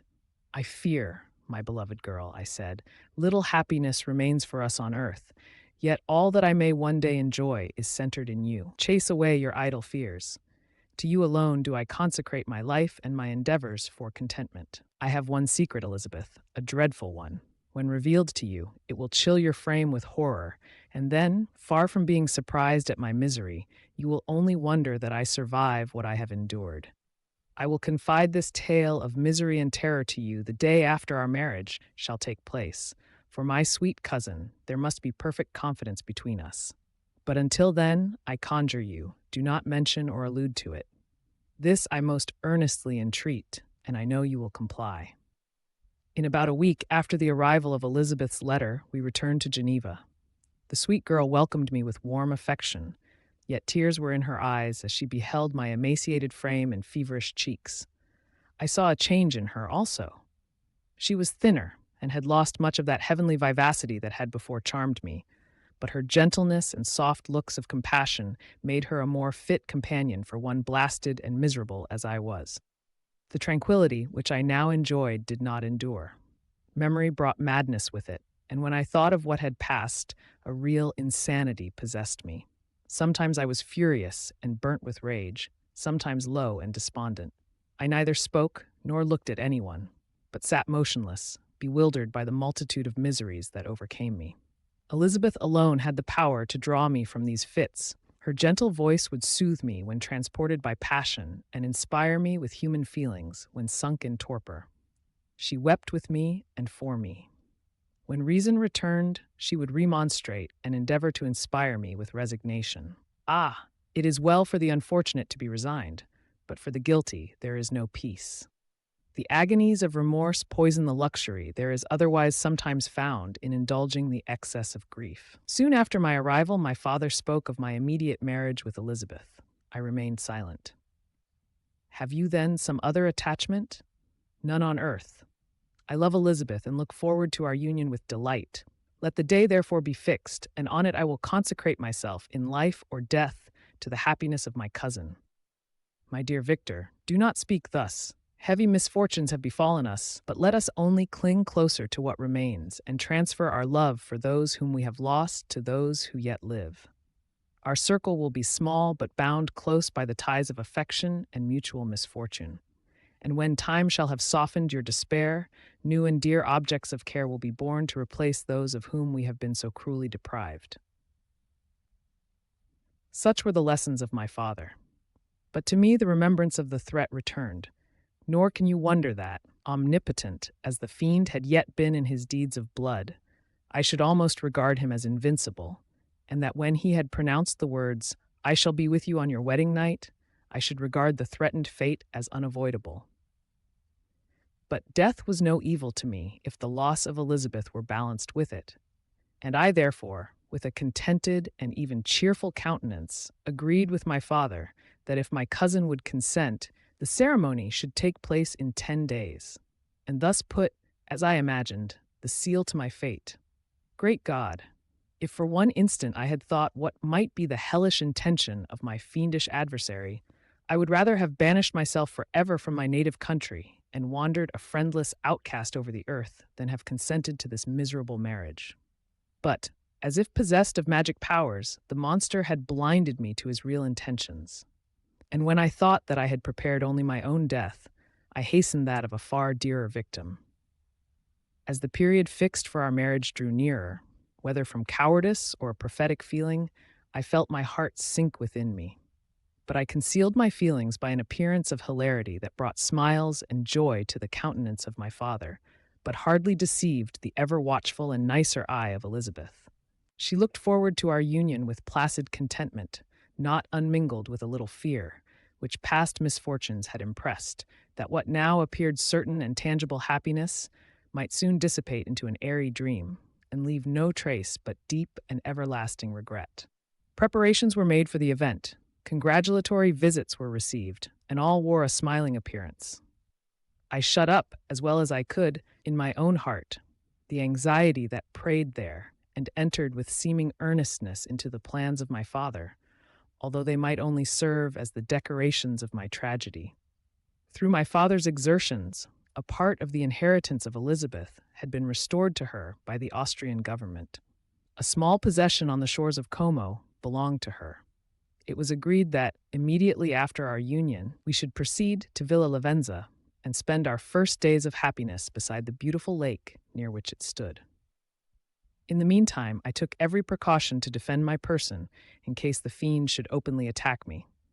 I carried pistols and a dagger constantly about me, and was ever on the watch to prevent artifice, and by these means gained a greater degree of tranquillity. Indeed, as the period approached, the threat appeared more as a delusion, not to be regarded as worthy to disturb my peace, while the happiness I hoped for in my marriage wore a greater appearance of certainty as the day fixed for its solemnization drew nearer, and I heard it continually spoken of as an occurrence which no accident could possibly prevent. Elizabeth seemed happy. My tranquil demeanor contributed greatly to calm her mind. But on the day that was to fulfill my wishes and my destiny, she was melancholy, and a presentiment of evil pervaded her. And perhaps also she thought of the dreadful secret which I had promised to reveal to her on the following day. My father was in the meantime overjoyed, and, in the bustle of preparation, only recognized in the melancholy of his niece the diffidence of a bride. After the ceremony was performed, a large party assembled at my father's, but it was agreed that Elizabeth and I should commence our journey by water, sleeping that night at Evian, and continuing our voyage on the following day. The day was fair, the wind favorable. All smiled on our nuptial embarkation.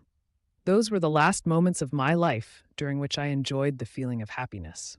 We passed rapidly along. The sun was hot, but we were sheltered from its rays by a kind of canopy while we enjoyed the beauty of the scene. Sometimes on one side of the lake, where we saw Mont Salève, the pleasant banks of Montalegre, and at a distance, surmounting all, the beautiful Mont Blanc and the assemblage of snowy mountains that in vain endeavor to emulate her. Sometimes coasting the opposite banks, we saw the mighty Jura opposing its dark side to the ambition that would quit its native country, and an almost insurmountable barrier to the invader who should wish to enslave it. I took the hand of Elizabeth. "You are sorrowful, my love. Ah! If you knew what I have suffered and what I may yet endure, you would endeavor to let me taste the quiet and freedom from despair that this one day at least permits me to enjoy." "Be happy, my dear Victor," replied Elizabeth. "There is, I hope, nothing to distress you, and be assured that if a lively joy is not painted in my face, my heart is contented. Something whispers to me not to depend too much on the prospect that is opened before us, but I will not listen to such a sinister voice. Observe how fast we move along, and how the clouds, which sometimes obscure and sometimes rise above the dome of Mont Blanc, render this scene of beauty still more interesting. Look also at the innumerable fish that are swimming in the clear waters, where we can distinguish every pebble that lies at the bottom. What a divine day! How happy and serene all nature appears." Thus Elizabeth endeavored to divert her thoughts and mind from all reflection upon melancholy subjects. But her temper was fluctuating. Joy for a few instants shone in her eyes, but it continually gave place to distraction and reverie. The sun sank lower in the heavens. We passed the river Drance and observed its path through the chasms of the higher and the glens of the lower hills. The Alps here come closer to the lake, and we approached the amphitheater of mountains which forms its eastern boundary. The spire of Ivion shone under the woods that surrounded it, and the range of mountain above mountain by which it was overhung. The wind, which had hitherto carried us along with amazing rapidity, sank at sunset to a light breeze. The soft air just ruffled the water and caused a pleasant motion among the trees as we approached the shore, from which it wafted the most delightful scent of flowers and hay. The sun sank beneath the horizon as we landed, and as I touched the shore I felt those cares and fears revive, which soon were to clasp me and cling to me forever. Chapter 23. It was 8 o'clock when we landed. We walked for a short time on the shore, enjoying the transitory light, and then retired to the inn, and contemplated the lovely scene of waters, woods, and mountains, obscured in darkness, yet still displaying their black outlines. The wind, which had fallen in the south, now rose with great violence in the west. The moon had reached her summit in the heavens and was beginning to descend. The clouds swept across it swifter than the flight of the vulture and dimmed her rays, while the lake reflected the scene of the busy heavens, rendered still busier by the restless waves that were beginning to rise. Suddenly, a heavy storm of rain descended. I had been calm during the day, but so soon as night obscured the shapes of objects, 1,000 fears arose in my mind. I was anxious and watchful, while my right hand grasped a pistol which was hidden in my bosom. Every sound terrified me, but I resolved that I would sell my life dearly and not shrink from the conflict until my own life or that of my adversary was extinguished. Elizabeth observed my agitation for some time in timid and fearful silence, but there was something in my glance which communicated terror to her, and trembling, she asked, "What is it that agitates you, my dear Victor? What is it you fear?" "Oh, peace, peace, my love," replied I. "This night, and all will be safe. But this night is dreadful, very dreadful." I passed an hour in this state of mind, when suddenly I reflected how fearful the combat which I momentarily expected would be to my wife, and I earnestly entreated her to retire, resolving not to join her until I had obtained some knowledge as to the situation of my enemy. She left me, and I continued some time walking up and down the passages of the house and inspecting every corner that might afford a retreat to my adversary. But I discovered no trace of him, and was beginning to conjecture that some fortunate chance had intervened to prevent the execution of his menaces, when suddenly I heard a shrill and dreadful scream. It came from the room into which Elizabeth had retired. As I heard it, the whole truth rushed into my mind. My arms dropped. The motion of every muscle and fiber was suspended. I could feel the blood trickling in my veins and tingling in the extremities of my limbs. This state lasted but for an instant. The scream was repeated, and I rushed into the room. Great God! Why did I not then expire? Why am I here to relate the destruction of the best hope and the purest creature on earth? She was there, lifeless and inanimate, thrown across the bed, her head hanging down and her pale and distorted features half covered by her hair. Everywhere I turn, I see the same figure, her bloodless arms and relaxed form flung by the murderer on its bridal bier. Could I behold this and live? Alas, life is obstinate and clings closest where it is most hated. For a moment only did I lose recollection. I fell senseless on the ground. When I recovered, I found myself surrounded by the people of the inn. Their countenances expressed a breathless terror, but the horror of others appeared only as a mockery, a shadow of the feelings that oppressed me. I escaped from them to the room where lay the body of Elizabeth, my love, my wife, so lately living, so dear, so worthy. She had been moved from the posture in which I had first beheld her, and now, as she lay, her head upon her arm, and a handkerchief thrown across her face and neck, I might have supposed her asleep. I rushed towards her and embraced her with ardor, but the deadly languor and coldness of the limbs told me that what I now held in my arms had ceased to be the Elizabeth whom I had loved and cherished. The murderous mark of the fiend's grasp was on her neck, and the breath had ceased to issue from her lips. While I still hung over her in the agony of despair, I happened to look up. The windows of the room had before been darkened, and I felt a kind of panic on seeing the pale yellow light of the moon illuminate the chamber. The shutters had been thrown back, and with a sensation of horror not to be described, I saw at the open window a figure the most hideous and abhorred. A grin was on the face of the monster. He seemed to jeer, as with his fiendish finger he pointed towards the corpse of my wife. I rushed towards the window, and drawing a pistol from my bosom, fired. But he eluded me, leaped from his station, and running with the swiftness of lightning, plunged into the lake. The report of the pistol brought a crowd into the room. I pointed to the spot where he had disappeared, and we followed the track with boats. Nets were cast, but in vain.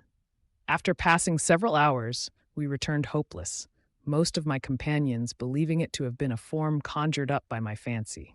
After having landed, they proceeded to search the country, parties going in different directions among the woods and vines. I attempted to accompany them and proceeded a short distance from the house, but my head whirled round.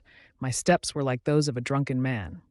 I fell at last in a state of utter exhaustion. A film covered my eyes, and my skin was parched with the heat of fever.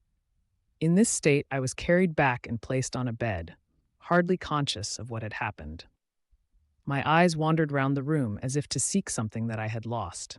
After an interval, I arose, and as if by instinct, crawled into the room where the corpse of my beloved lay. There were women weeping around.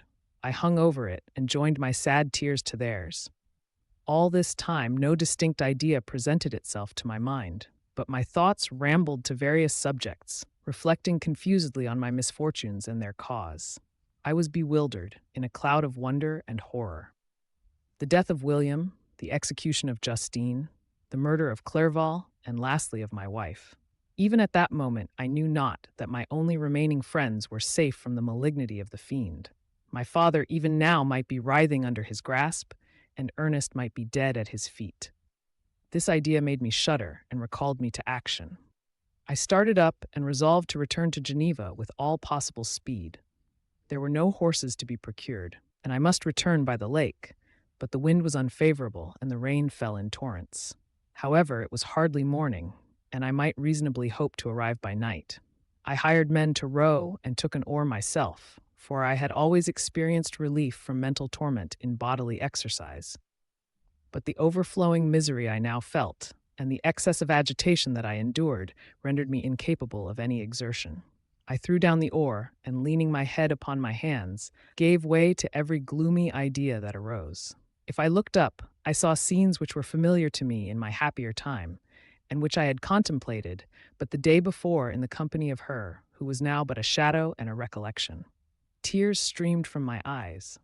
The rain had ceased for a moment, and I saw the fish play in the waters as they had done a few hours before. They had then been observed by Elizabeth.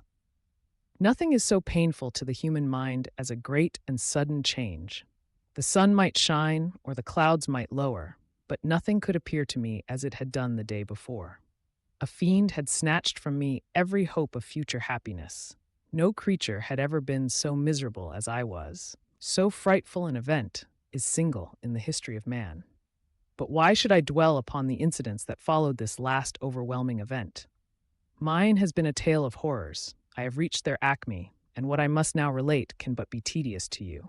Know that, one by one, my friends were snatched away. I was left desolate. My own strength is exhausted, and I must tell in a few words what remains of my hideous narration. I arrived at Geneva. My father and Ernest yet lived, but the former sunk under the tidings that I bore.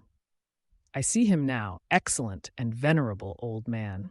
His eyes wandered in vacancy, for they had lost their charm and their delight.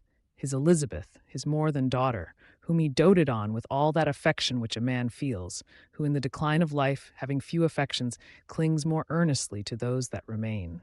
Cursed be the fiend that brought misery on his gray hairs and doomed him to waste in wretchedness. He could not live under the horrors that were accumulated around him. The springs of existence suddenly gave way. He was unable to rise from his bed, and in a few days he died in my arms. What then became of me? I know not. I lost sensation, and chains and darkness were the only objects that pressed upon me. Sometimes, indeed, I dreamt that I wandered in flowery meadows and pleasant vales with the friends of my youth, but I awoke and found myself in a dungeon. Melancholy followed, but by degrees I gained a clear conception of my miseries and situation, and was then released from my prison. For they had called me mad, and during many months, as I understood, a solitary cell had been my habitation. Liberty, however, had been a useless gift to me, had I not, as I awakened to reason, at the same time awakened to revenge. As the memory of past misfortunes pressed upon me, I began to reflect on their cause. The monster whom I had created, the miserable Damon whom I had sent abroad into the world for my destruction. I was possessed by a maddening rage when I thought of him, and desired and ardently prayed that I might have him within my grasp to wreak a great and signal revenge on his cursed head. Nor did my hate long confine itself to useless wishes. I began to reflect on the best means of securing him, and for this purpose, about a month after my release, I repaired to a criminal judge in the town and told him that I had an accusation to make, that I knew the destroyer of my family, and that I required him to exert his whole authority for the apprehension of the murderer. The magistrate listened to me with attention and kindness. "Be assured, sir," said he, "no pains or exertions on my part shall be spared to discover the villain." "I thank you," replied I. "Listen, therefore, to the deposition that I have to make. It is indeed a tale so strange that I should fear you would not credit it were there not something in truth which, however wonderful, forces conviction. The story is too connected to be mistaken for a dream, and I have no motive for falsehood." My manner as I thus addressed him was impressive but calm. I had formed in my own heart a resolution to pursue my destroyer to death, and this purpose quieted my agony and for an interval reconciled me to life. I now related my history briefly, but with firmness and precision, marking the dates with accuracy and never deviating into invective or exclamation. The magistrate appeared at first perfectly incredulous, but as I continued, he became more attentive and interested. I saw him sometimes shudder with horror. At others, a lively surprise, unmingled with disbelief, was painted on his countenance. When I had concluded my narration, I said, "This is the being whom I accuse and for whose seizure and punishment I call upon you to exert your whole power. It is your duty as a magistrate, and I believe and hope that your feelings as a man will not revolt from the execution of those functions on this occasion." This address caused a considerable change in the physiognomy of my own auditor. He had heard my story with that half kind of belief that is given to a tale of spirits and supernatural events. But when he was called upon to act officially in consequence, the whole tide of his incredulity returned. He, however, answered mildly, "I would willingly afford you every aid in your pursuit, but the creature of whom you speak appears to have powers which would put all my exertions to defiance. Who can follow an animal which can traverse the sea of ice and inhabit caves and dens where no man would venture to intrude? Besides, some months have elapsed since the commission of his crimes, and no one can conjecture to what place he has wandered or what region he may now inhabit." I do not doubt that he hovers near the spot which I inhabit, and if he has indeed taken refuge in the Alps, he may be hunted like the chamois and destroyed as a beast of prey. But I perceive your thoughts. You do not credit my narrative, and do not intend to pursue my enemy with the punishment which is his desert. As I spoke, rage sparkled in my eyes. The magistrate was intimidated. You are mistaken, said he. I will exert myself, and if it is in my power to seize the monster, be assured that he shall suffer punishment proportionate to his crimes. But I fear, from what you have yourself described to be his properties, that this will prove impracticable, and thus, while every proper measure is pursued, you should make up your mind to disappointment. That cannot be, but all that I can say will be of little avail. My revenge is of no moment to you. Yet, while I allow it to be a vice, I confess that it is the devouring and only passion of my soul. My rage is unspeakable when I reflect that the murderer, whom I have turned loose upon society, still exists. You refuse my just demand. I have but one resource, and I devote myself, either in my life or death, to his destruction. I trembled with excess of agitation as I said this. There was a frenzy in my manner, and something, I doubt not, of that haughty fierceness which the martyrs of old are said to have possessed. But to a Genevan magistrate whose mind was occupied by far other ideas than those of devotion and heroism, this elevation of mind had much the appearance of madness. He endeavored to soothe me as a nurse does a child, and reverted to my tale as the effects of delirium. Man, I cried, how ignorant art thou in thy pride of wisdom! Cease, you know not what it is you say. I broke from the house angry and disturbed, and retired to meditate on some other mode of action. Chapter 24.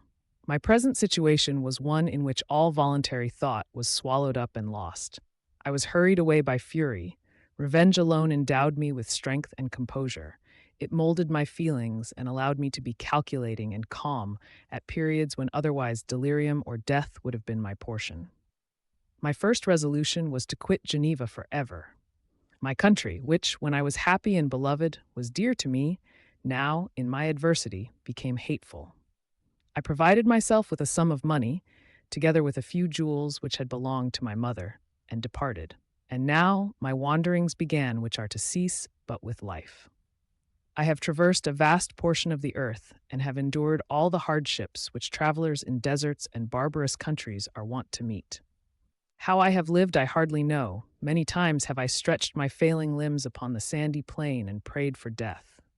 But revenge kept me alive. I dared not die and leave my adversary in being. When I quitted Geneva, my first labor was to gain some clue by which I might trace the steps of my fiendish enemy. But my plan was unsettled, and I wandered many hours round the confines of the town, uncertain what path I should pursue. As night approached, I found myself at the entrance of the cemetery, where William, Elizabeth, and my father reposed. I entered it and approached the tomb which marked their graves. Everything was silent except the leaves of the trees, which were gently agitated by the wind. The night was nearly dark, and the scene would have been solemn and affecting even to an uninterested observer. The spirits of the departed seemed to flit around and to cast a shadow, which was felt but not seen, around the head of the mourner. The deep grief which this scene had at first excited quickly gave way to rage and despair. They were dead, and I lived. Their murderer also lived, and to destroy him I must drag out my weary existence. I knelt on the grass and kissed the earth, and with quivering lips exclaimed, "By the sacred earth on which I kneel, by the shades that wander near me, by the deep and eternal grief that I feel, I swear.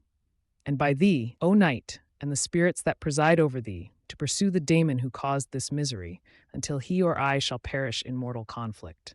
For this purpose I will preserve my life. To execute this dear revenge will I again behold the sun and tread the green herbage of earth, which otherwise should vanish from my eyes forever. And I call on you, spirits of the dead, and on you, wandering ministers of vengeance, to aid and conduct me in my work. Let the cursed and hellish monster drink deep of agony. Let him feel the despair that now torments me."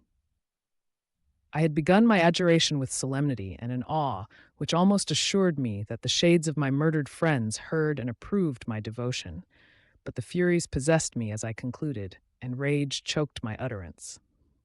I was answered through the stillness of night by a loud and fiendish laugh. It rang on my ears long and heavily. The mountains re-echoed it, and I felt as if all hell surrounded me with mockery and laughter. Surely in that moment I should have been possessed by frenzy and have destroyed my miserable existence, but that my vow was heard and that I was reserved for vengeance. The laughter died away when a well-known and abhorred voice, apparently close to my ear, addressed me in an audible whisper. "I am satisfied, miserable wretch. You have determined to live, and I am satisfied." I darted towards the spot from which the sound proceeded, but the devil eluded my grasp. Suddenly the broad disk of the moon arose and shone full upon his ghastly and distorted shape as he fled with more than mortal speed. I pursued him, and for many months this has been my task.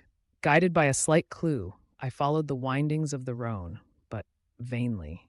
The blue Mediterranean appeared, and by a strange chance, I saw the fiend enter by night and hide himself in a vessel bound for the Black Sea. I took my passage in the same ship, but he escaped, I know not how. Amidst the wilds of Tartary and Russia, although he still evaded me, I have ever followed in his track. Sometimes the peasants, scared by this horrid apparition, informed me of his path. Sometimes he himself, who feared that if I lost all trace of him I should despair and die, left some mark to guide me.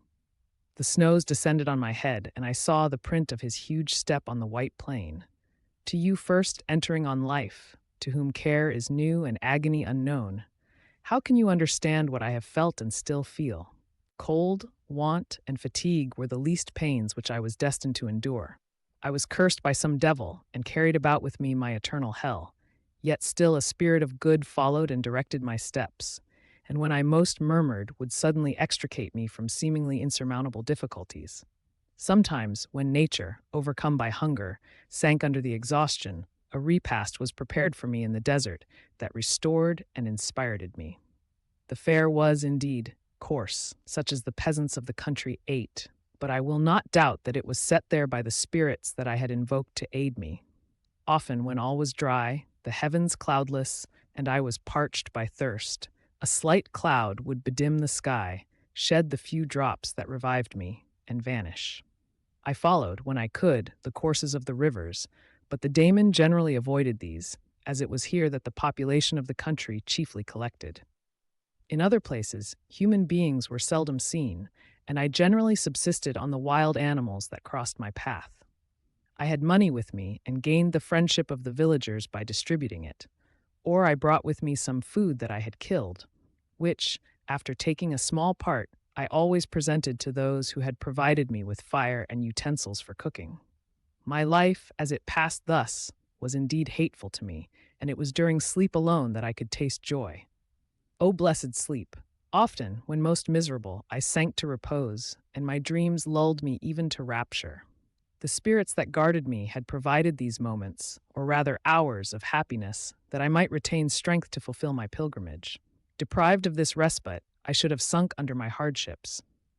During the day, I was sustained and inspired by the hope of night, for in sleep I saw my friends, my wife, and my beloved country. Again, I saw the benevolent countenance of my father, heard the silver tones of my Elizabeth's voice, and beheld Clerval enjoying health and youth. Often, when wearied by a toilsome march, I persuaded myself that I was dreaming until night should come, and that I should then enjoy reality in the arms of my dearest friends. What agonizing fondness did I feel for them! How did I cling to their dear forms, as sometimes they haunted even my waking hours, and persuade myself that they still lived. At such moments, vengeance that burned within me died in my heart, and I pursued my path towards the destruction of the daemon more as a task enjoined by heaven, as the mechanical impulse of some power of which I was unconscious, than as the ardent desire of my soul. What his feelings were whom I pursued I cannot know. Sometimes, indeed, he left marks in writing on the barks of the trees or cut in stone that guided me and instigated my fury. My reign is not yet over. These words were legible in one of these inscriptions. You live, and my power is complete. Follow me. I seek the everlasting ices of the north, where you will feel the misery of cold and frost, to which I am impassive. You will find near this place, if you follow not too tardily, a dead hare. Eat and be refreshed. Come on, my enemy. We have yet to wrestle for our lives, but many hard and miserable hours must you endure until that period shall arrive. Scoffing devil. Again do I vow vengeance. Again do I devote thee, miserable fiend, to torture and death. Never will I give up my search until he or I perish. And then with what ecstasy shall I join my Elizabeth and my departed friends, who even now prepare for me the reward of my tedious toil and horrible pilgrimage. As I still pursued my journey to the northward, the snows thickened and the cold increased in a degree almost too severe to support. The peasants were shut up in their hovels, and only a few of the most hardy ventured forth to seize the animals whom starvation had forced from their hiding places to seek for prey. The rivers were covered with ice, and no fish could be procured. And thus I was cut off from my chief article of maintenance. The triumph of my enemy increased with the difficulty of my labors. One inscription that he left was in these words: "Prepare, your toils only begin. Wrap yourself in furs and provide food, for we shall soon enter upon a journey where your sufferings will satisfy my everlasting hatred." My courage and perseverance were invigorated by these scoffing words. I resolved not to fail in my purpose, and calling on heaven to support me, I continued with unabated fervor to traverse immense deserts until the ocean appeared at a distance and formed the utmost boundary of the horizon. Oh, how unlike it was to the blue seasons of the south! Covered with ice, it was only to be distinguished from land by its superior wildness and ruggedness. The Greeks wept for joy when they beheld the Mediterranean from the hills of Asia and hailed with rapture the boundary of their toils. I did not weep, but I knelt down and with a full heart thanked my guiding spirit for conducting me in safety to the place where I hoped, notwithstanding my adversary's jibe, to meet and grapple with him.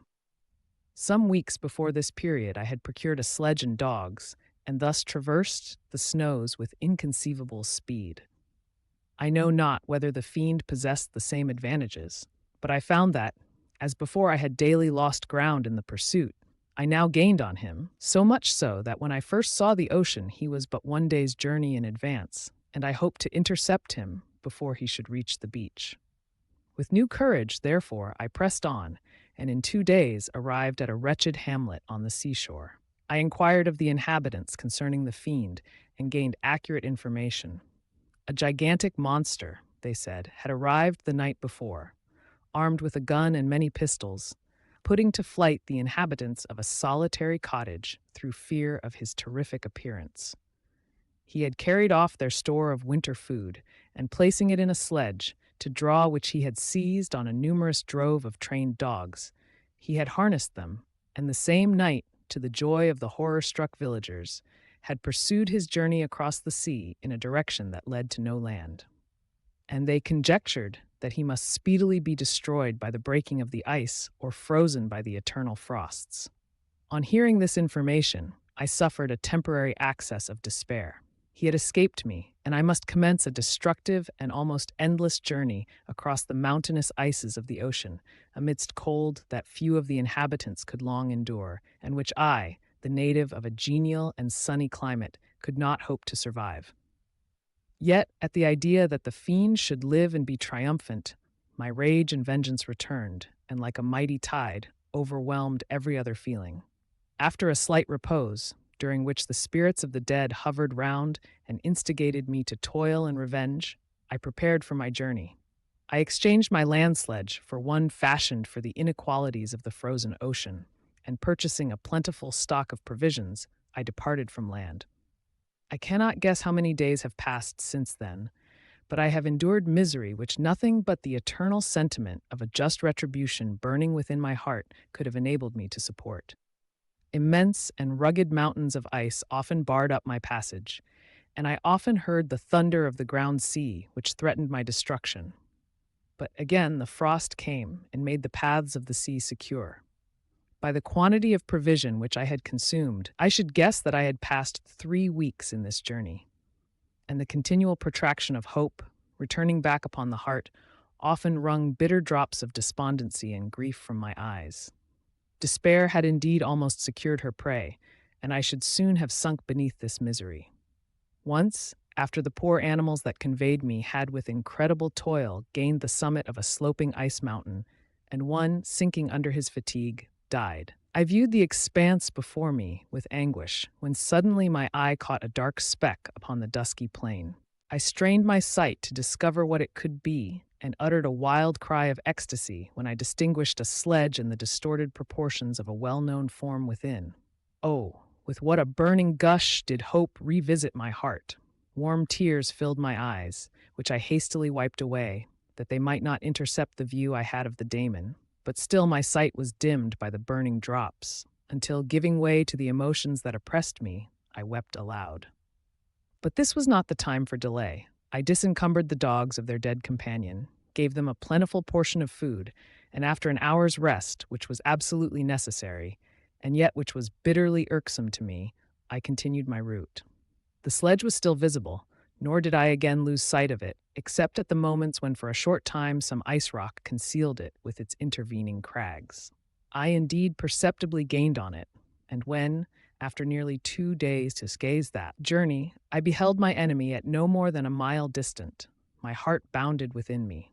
But now, when I appeared almost within grasp of my foe, my hopes were suddenly extinguished, and I lost all trace of him more utterly than I had ever done before.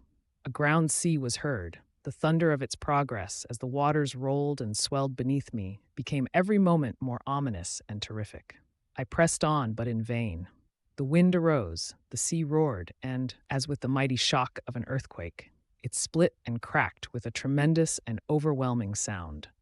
The work was soon finished. In a few minutes, a tumultuous sea rolled between me and my enemy, and I was left drifting on a scattered piece of ice that was continually lessening and thus preparing for me a hideous death. In this manner, many appalling hours passed.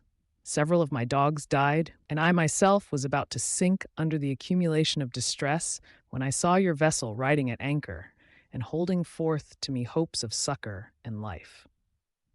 I had no conception that vessels ever came so far north and was astounded at the sight.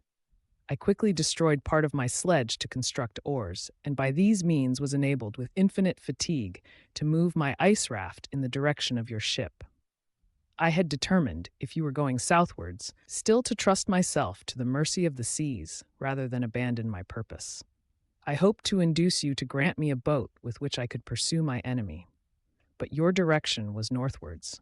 You took me on board when my vigor was exhausted, and I should soon have sunk under my multiplied hardships into a death which I still dread, for my task is unfulfilled. Oh, when will my guiding spirit, in conducting me to the daemon, allow me the rest I so much desire? Or must I die, and he yet live? If I do, swear to me, Walton, that he shall not escape, that you will seek him and satisfy my vengeance in his death. And do I dare to ask of you to undertake my pilgrimage, to endure the hardships that I have undergone? No, I am not so selfish. Yet, when I am dead, if he should appear, if the ministers of vengeance should conduct him to you, swear that he shall not live. Swear that he shall not triumph over my accumulated woes and survive to add to the list of his dark crimes. He is eloquent and persuasive, and once his words had even power over my heart, but trust him not. His soul is as hellish as his form, full of treachery and fiend-like malice. Hear him not. Call on the names of William, Justine, Clerval, Elizabeth, my father, and of the wretched Victor, and thrust your sword into his heart. I will hover near and direct the steel aright. Walton, in continuation. August 26th, 17. You have read this strange and terrific story, Margaret, and do you not feel your blood congeal with horror, like that which even now curdles mine? Sometimes, seized with sudden agony, he could not continue his tale. At others, his voice broken, yet piercing, uttered with difficulty the words so replete with anguish. His fine and lovely eyes were now lighted up with indignation, now subdued to downcast sorrow, and quenched in infinite wretchedness. Sometimes he commanded his countenance and tones and related the most horrible incidents with a tranquil voice, suppressing every mark of agitation.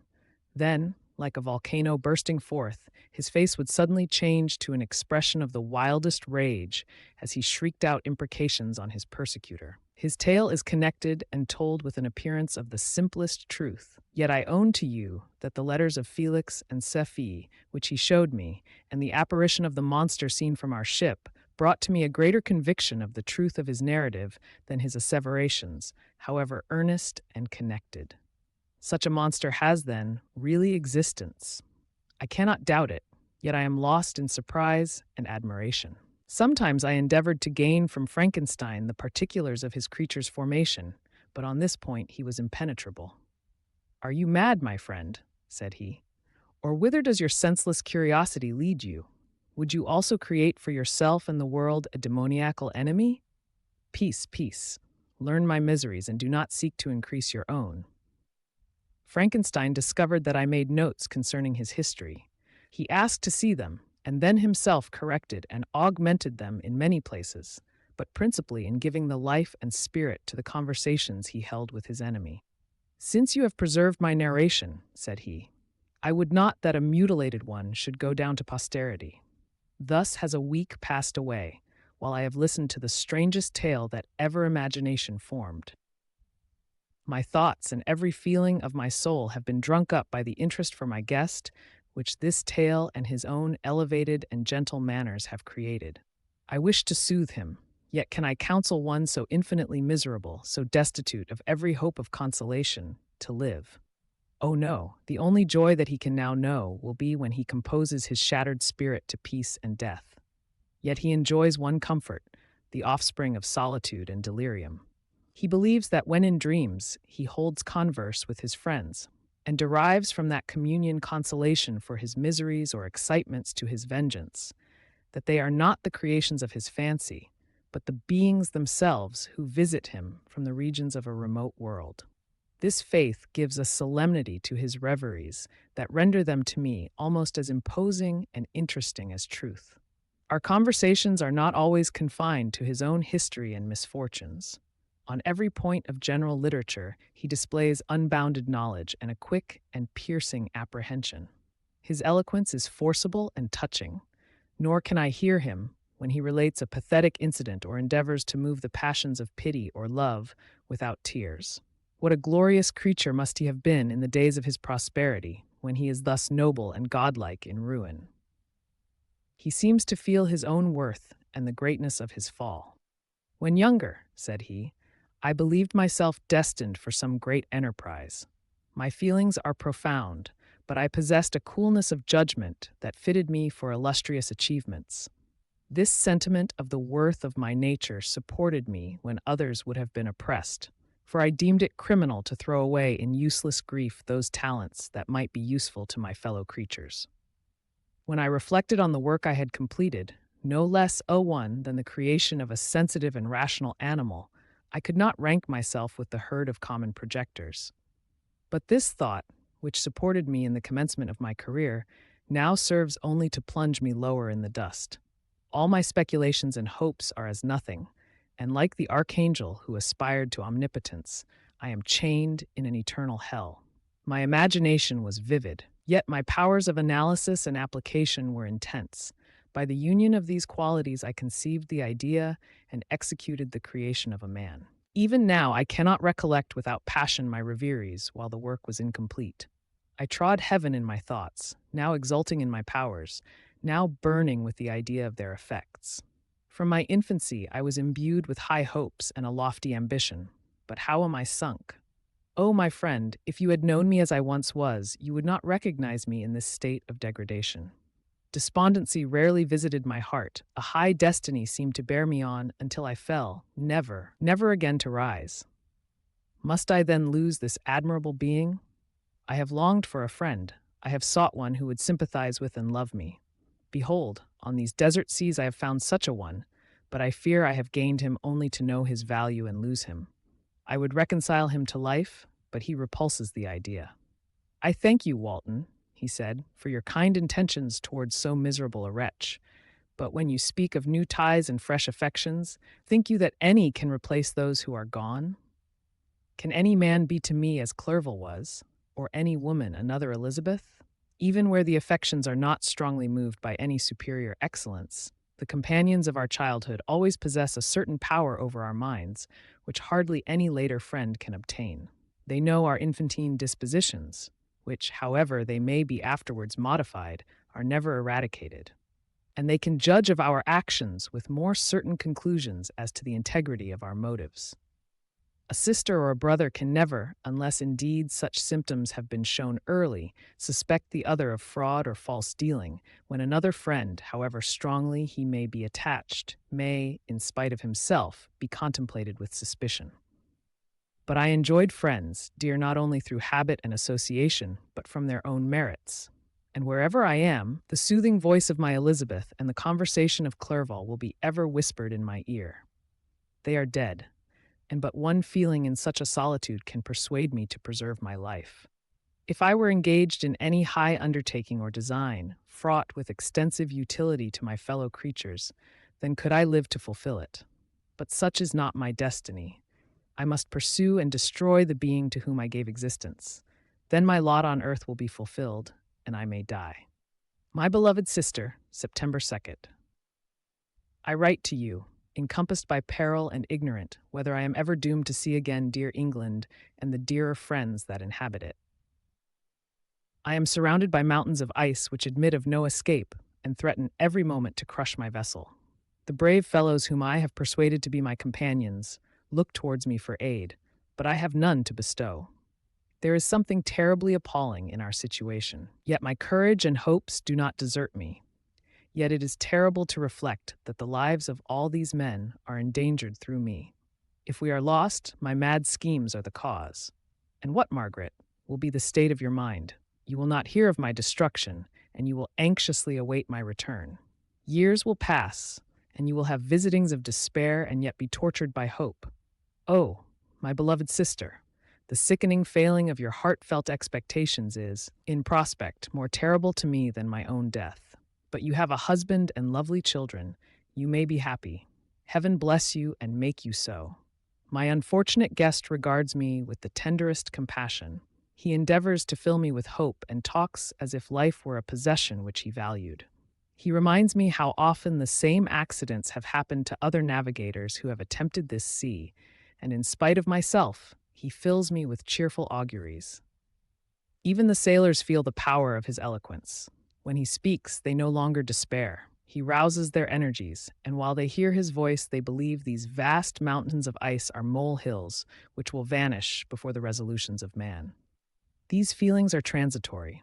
Each day of expectation delayed fills them with fear, and I almost dread a mutiny caused by this despair. September 5th. A scene has just passed of such uncommon interest that, although it is highly probable that these papers may never reach you, yet I cannot forbear recording it.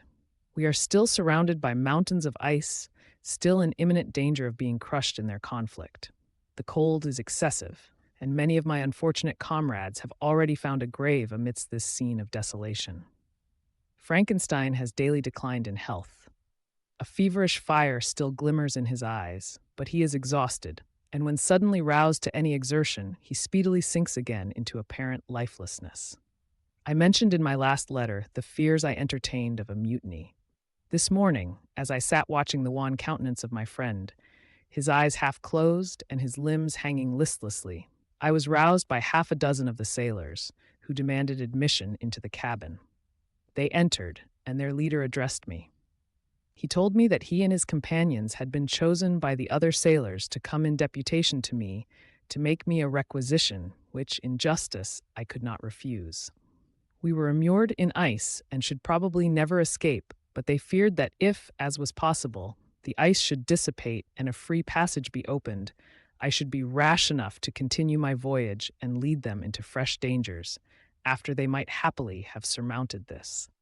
They insisted, therefore, that I should engage with a solemn promise that if the vessel should be freed, I would instantly direct my course southwards. This speech troubled me. I had not despaired, nor had I yet conceived the idea of returning if set free. Yet could I, in justice, or even in possibility, refuse this demand? I hesitated before I answered, when Frankenstein, who had at first been silent, and indeed appeared hardly to have force enough to attend, now roused himself. His eyes sparkled, and his cheeks flushed with momentary vigor. Turning towards the men, he said, "What do you mean? What do you demand of your captain? Are you, then, so easily turned from your design? Did you not call this a glorious expedition? And wherefore was it glorious? not because the way was smooth and placid as a southern sea, but because it was full of dangers and terror. Because at every new incident your fortitude was to be called forth, and your courage exhibited, because danger and death surrounded it, and these you were to brave and overcome. For this was it an honorable undertaking. You were hereafter to be hailed as the benefactors of your species, your names adored as belonging to brave men who encountered death for honor and the benefit of mankind. And now behold, with the first imagination of danger, or if you will, the first mighty and terrific trial of your courage, you shrink away and are content to be handed down as men who had not strength enough to endure cold and peril. And so, poor souls, they were chilly and returned to their warm firesides. Why, that requires not this preparation. Ye need not have come thus far and dragged your captain to the shame of a defeat merely to prove yourselves cowards. Oh, be men, or be more than men. Be steady to your purposes and firm as a rock. This ice is not made of such stuff as your hearts may be. It is mutable, and cannot withstand you if you say that it shall not. Do not return to your families with the stigma of disgrace marked on your brows. Return as heroes who have fought and conquered, and who know not what it is to turn their backs on the foe. He spoke this with a voice so modulated to the different feelings expressed in his speech, with an eye so full of lofty design and heroism, that can you wonder that these men were moved? They looked at one another and were unable to reply. I spoke. I told them to retire and consider of what had been said, that I would not lead them farther north if they strenuously desired the contrary, but that I hoped that, with reflection, their courage would return. They retired, and I turned towards my friend, but he was sunk in languor and almost deprived of life. How all this will terminate I know not, but I had rather die than return shamefully, my purpose unfulfilled. Yet I fear such will be my fate. The men, unsupported by ideas of glory and honor, can never willingly continue to endure their present hardships. September 7th. The die is cast. I have consented to return if we are not destroyed. Thus are my hopes blasted by cowardice and indecision. I come back ignorant and disappointed. It requires more philosophy than I possess to bear this injustice with patience. September 12th. It is past. I am returning to England. I have lost my hopes of utility and glory. I have lost my friend. But I will endeavor to detail these bitter circumstances to you, my dear sister, and while I am wafted towards England and towards you, I will not despond. September 9th. The ice began to move, and roarings like thunder were heard at a distance as the islands split and cracked in every direction. We were in the most imminent peril, but as we could only remain passive, my chief attention was occupied by my unfortunate guest, whose illness increased in such a degree that he was entirely confined to his bed. The ice cracked behind us and was driven with force towards the north. A breeze sprang from the west, and on the 11th the passage towards the south became perfectly free. When the sailors saw this and that their return to their native country was apparently assured, a shout of tumultuous joy broke from them, loud and long continued. Frankenstein, who was dozing, awoke and asked the cause of the tumult. They shout, I said, because they will soon return to England. Do you then really return? Alas, yes, I cannot withstand their demands. I cannot lead them unwillingly to danger, and I must return. Do so, if you will, but I will not. You may give up your purpose, but mine is assigned to me by heaven, and I dare not. I am weak, but surely the spirits who assist my vengeance will endow me with sufficient strength. Saying this, he endeavored to spring from the bed, but the exertion was too great for him. He fell back and fainted. It was long before he was restored, and I often thought that life was entirely extinct. At length he opened his eyes. He breathed with difficulty and was unable to speak. The surgeon gave him a composing draught and ordered us to leave him undisturbed. In the meantime, he told me that my friend had certainly not many hours to live. His sentence was pronounced, and I could only grieve and be patient. I sat by his bed, watching him. His eyes were closed, and I thought he slept. But presently he called to me in a feeble voice, and bidding me come near, said, Alas, the strength I relied on is gone. I feel that I shall soon die, and he, my enemy and persecutor, may still be in being. Think not, Walton, that in the last moments of my existence I feel that burning hatred and ardent desire of revenge I once expressed. But I feel myself justified in desiring the death of my adversary. During these last days, I have been occupied in examining my past conduct, nor do I find it blamable. In a fit of enthusiastic madness, I created a rational creature and was bound towards him to assure, as far as was in my power, his happiness and well-being. This was my duty, but there was another still paramount to that. My duties towards the beings of my own species had greater claims to my attention because they included a greater proportion of happiness or misery. Urged by this view, I refused, and I did right in refusing, to create a companion for the first creature. He showed unparalleled malignity and selfishness in evil. He destroyed my friends. He devoted to destruction beings who possessed exquisite sensations, happiness, and wisdom. Nor do I know where this thirst for vengeance may end. Miserable himself, that he may render no other wretched, he ought to die. The task of his destruction was mine, but I have failed. When actuated by selfish and vicious motives, I asked you to undertake my unfinished work, and I renew this request now, when I am only induced by reason and virtue. Yet I cannot ask you to renounce your country and friends to fulfill this task, and now that you are returning to England, you will have little chance of meeting with him. But the consideration of these points, and the well-balancing of what you may esteem your duties, I leave to you. My judgment and ideas are already disturbed by the near approach of death. I dare not ask you to do what I think right, for I may still be misled by passion. That he should live to be an instrument of mischief disturbs me. In other respects, this hour, when I momentarily expect my release, is the only happy one which I have enjoyed for several years.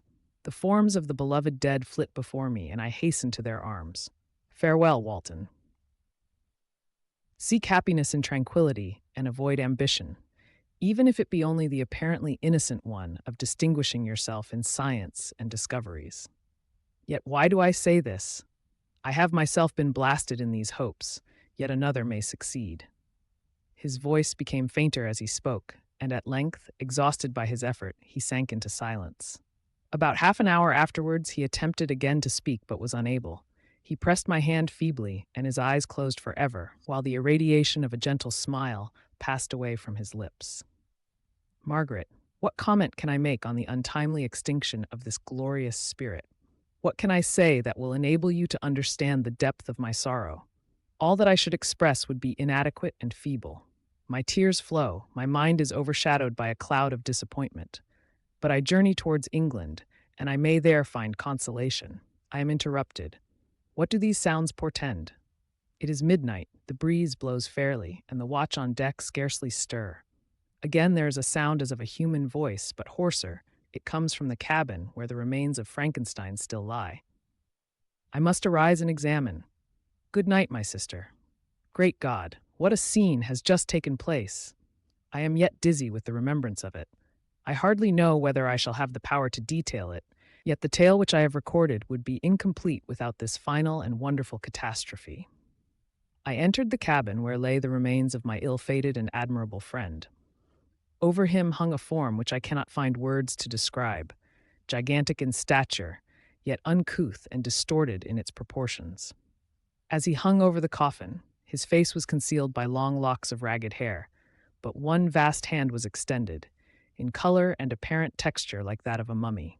When he heard the sound of my approach, he ceased to utter exclamations of grief and horror, and sprung towards the window. Never did I behold a vision so horrible as his face, of such loathsome yet appalling hideousness. I shut my eyes involuntarily, and endeavored to recollect what were my duties with regard to this destroyer. I called on him to stay.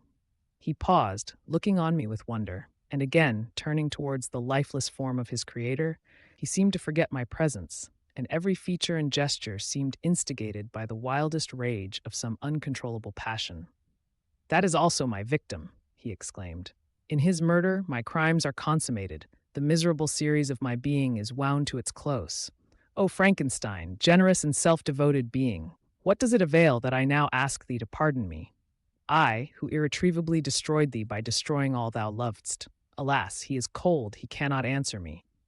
His voice seemed suffocated, and my first impulses, which which had suggested to me the duty of obeying the dying request of my friend in destroying his enemy, were now suspended by a mixture of curiosity and compassion. I approached this tremendous being.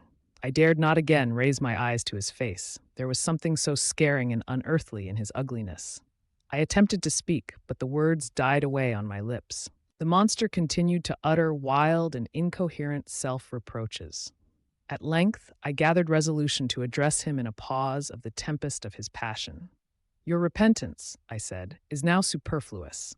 If you had listened to the voice of conscience and heeded the stings of remorse before you had urged your diabolical vengeance to this extremity, Frankenstein would yet have lived." "And do you dream?" said the daemon. "Do you think that I was then dead to agony and remorse? He continued, pointing to the corpse, "he suffered not in the consummation of the deed. Oh, not the 10,000th portion of the anguish that was mine during the lingering detail of its execution. A frightful selfishness hurried me on, while my heart was poisoned with remorse. Think you that the groans of Clerval were music to my ears? My heart was fashioned to be susceptible of love and sympathy, and when wrenched by misery to vice and hatred, it did not endure the violence of the change without torture, such as you cannot even imagine. After the murder of Clerval, I returned to Switzerland, heartbroken and overcome. I pitied Frankenstein. My pity amounted to horror. I abhorred myself. But when I discovered that he, the author at once of my existence and of its unspeakable torments, dared to hope for happiness, that while he accumulated wretchedness and despair upon me, he sought his own enjoyment in feelings and passions, from the indulgence of which I was forever barred, then impotent envy and bitter indignation filled me with an insatiable thirst for vengeance. I recollected my threat and resolved that it should be accomplished. I knew that I was preparing for myself a deadly torture, but I was the slave, not the master, of an impulse which I detested, yet could not disobey. Yet when she died, nay, then I was not miserable. I had cast off all feeling, subdued all anguish, to riot in the excess of my despair. Evil thenceforth became my good. Urged thus far, I had no choice but to adapt my nature to an element which I had willingly chosen. The completion of my demoniacal design became an insatiable passion. And now it is ended. There is my last victim. I was at first touched by the expressions of his misery. Yet, when I called to mind what Frankenstein had said of his powers of eloquence and persuasion, and when I again cast my eyes on the lifeless form of my friend, indignation was rekindled within me. "Wretch," I said, "it is well that you come here to whine over the desolation that you have made. You throw a torch into a pile of buildings, and when they are consumed, you sit among the ruins and lament the fall. Hypocritical fiend!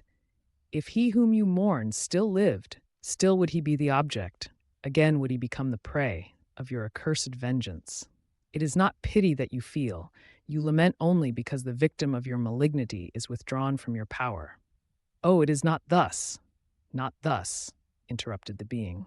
"Yet such must be the impression conveyed to you by what appears to be the purport of my actions. Yet I seek not a fellow feeling in my misery. No sympathy may I ever find.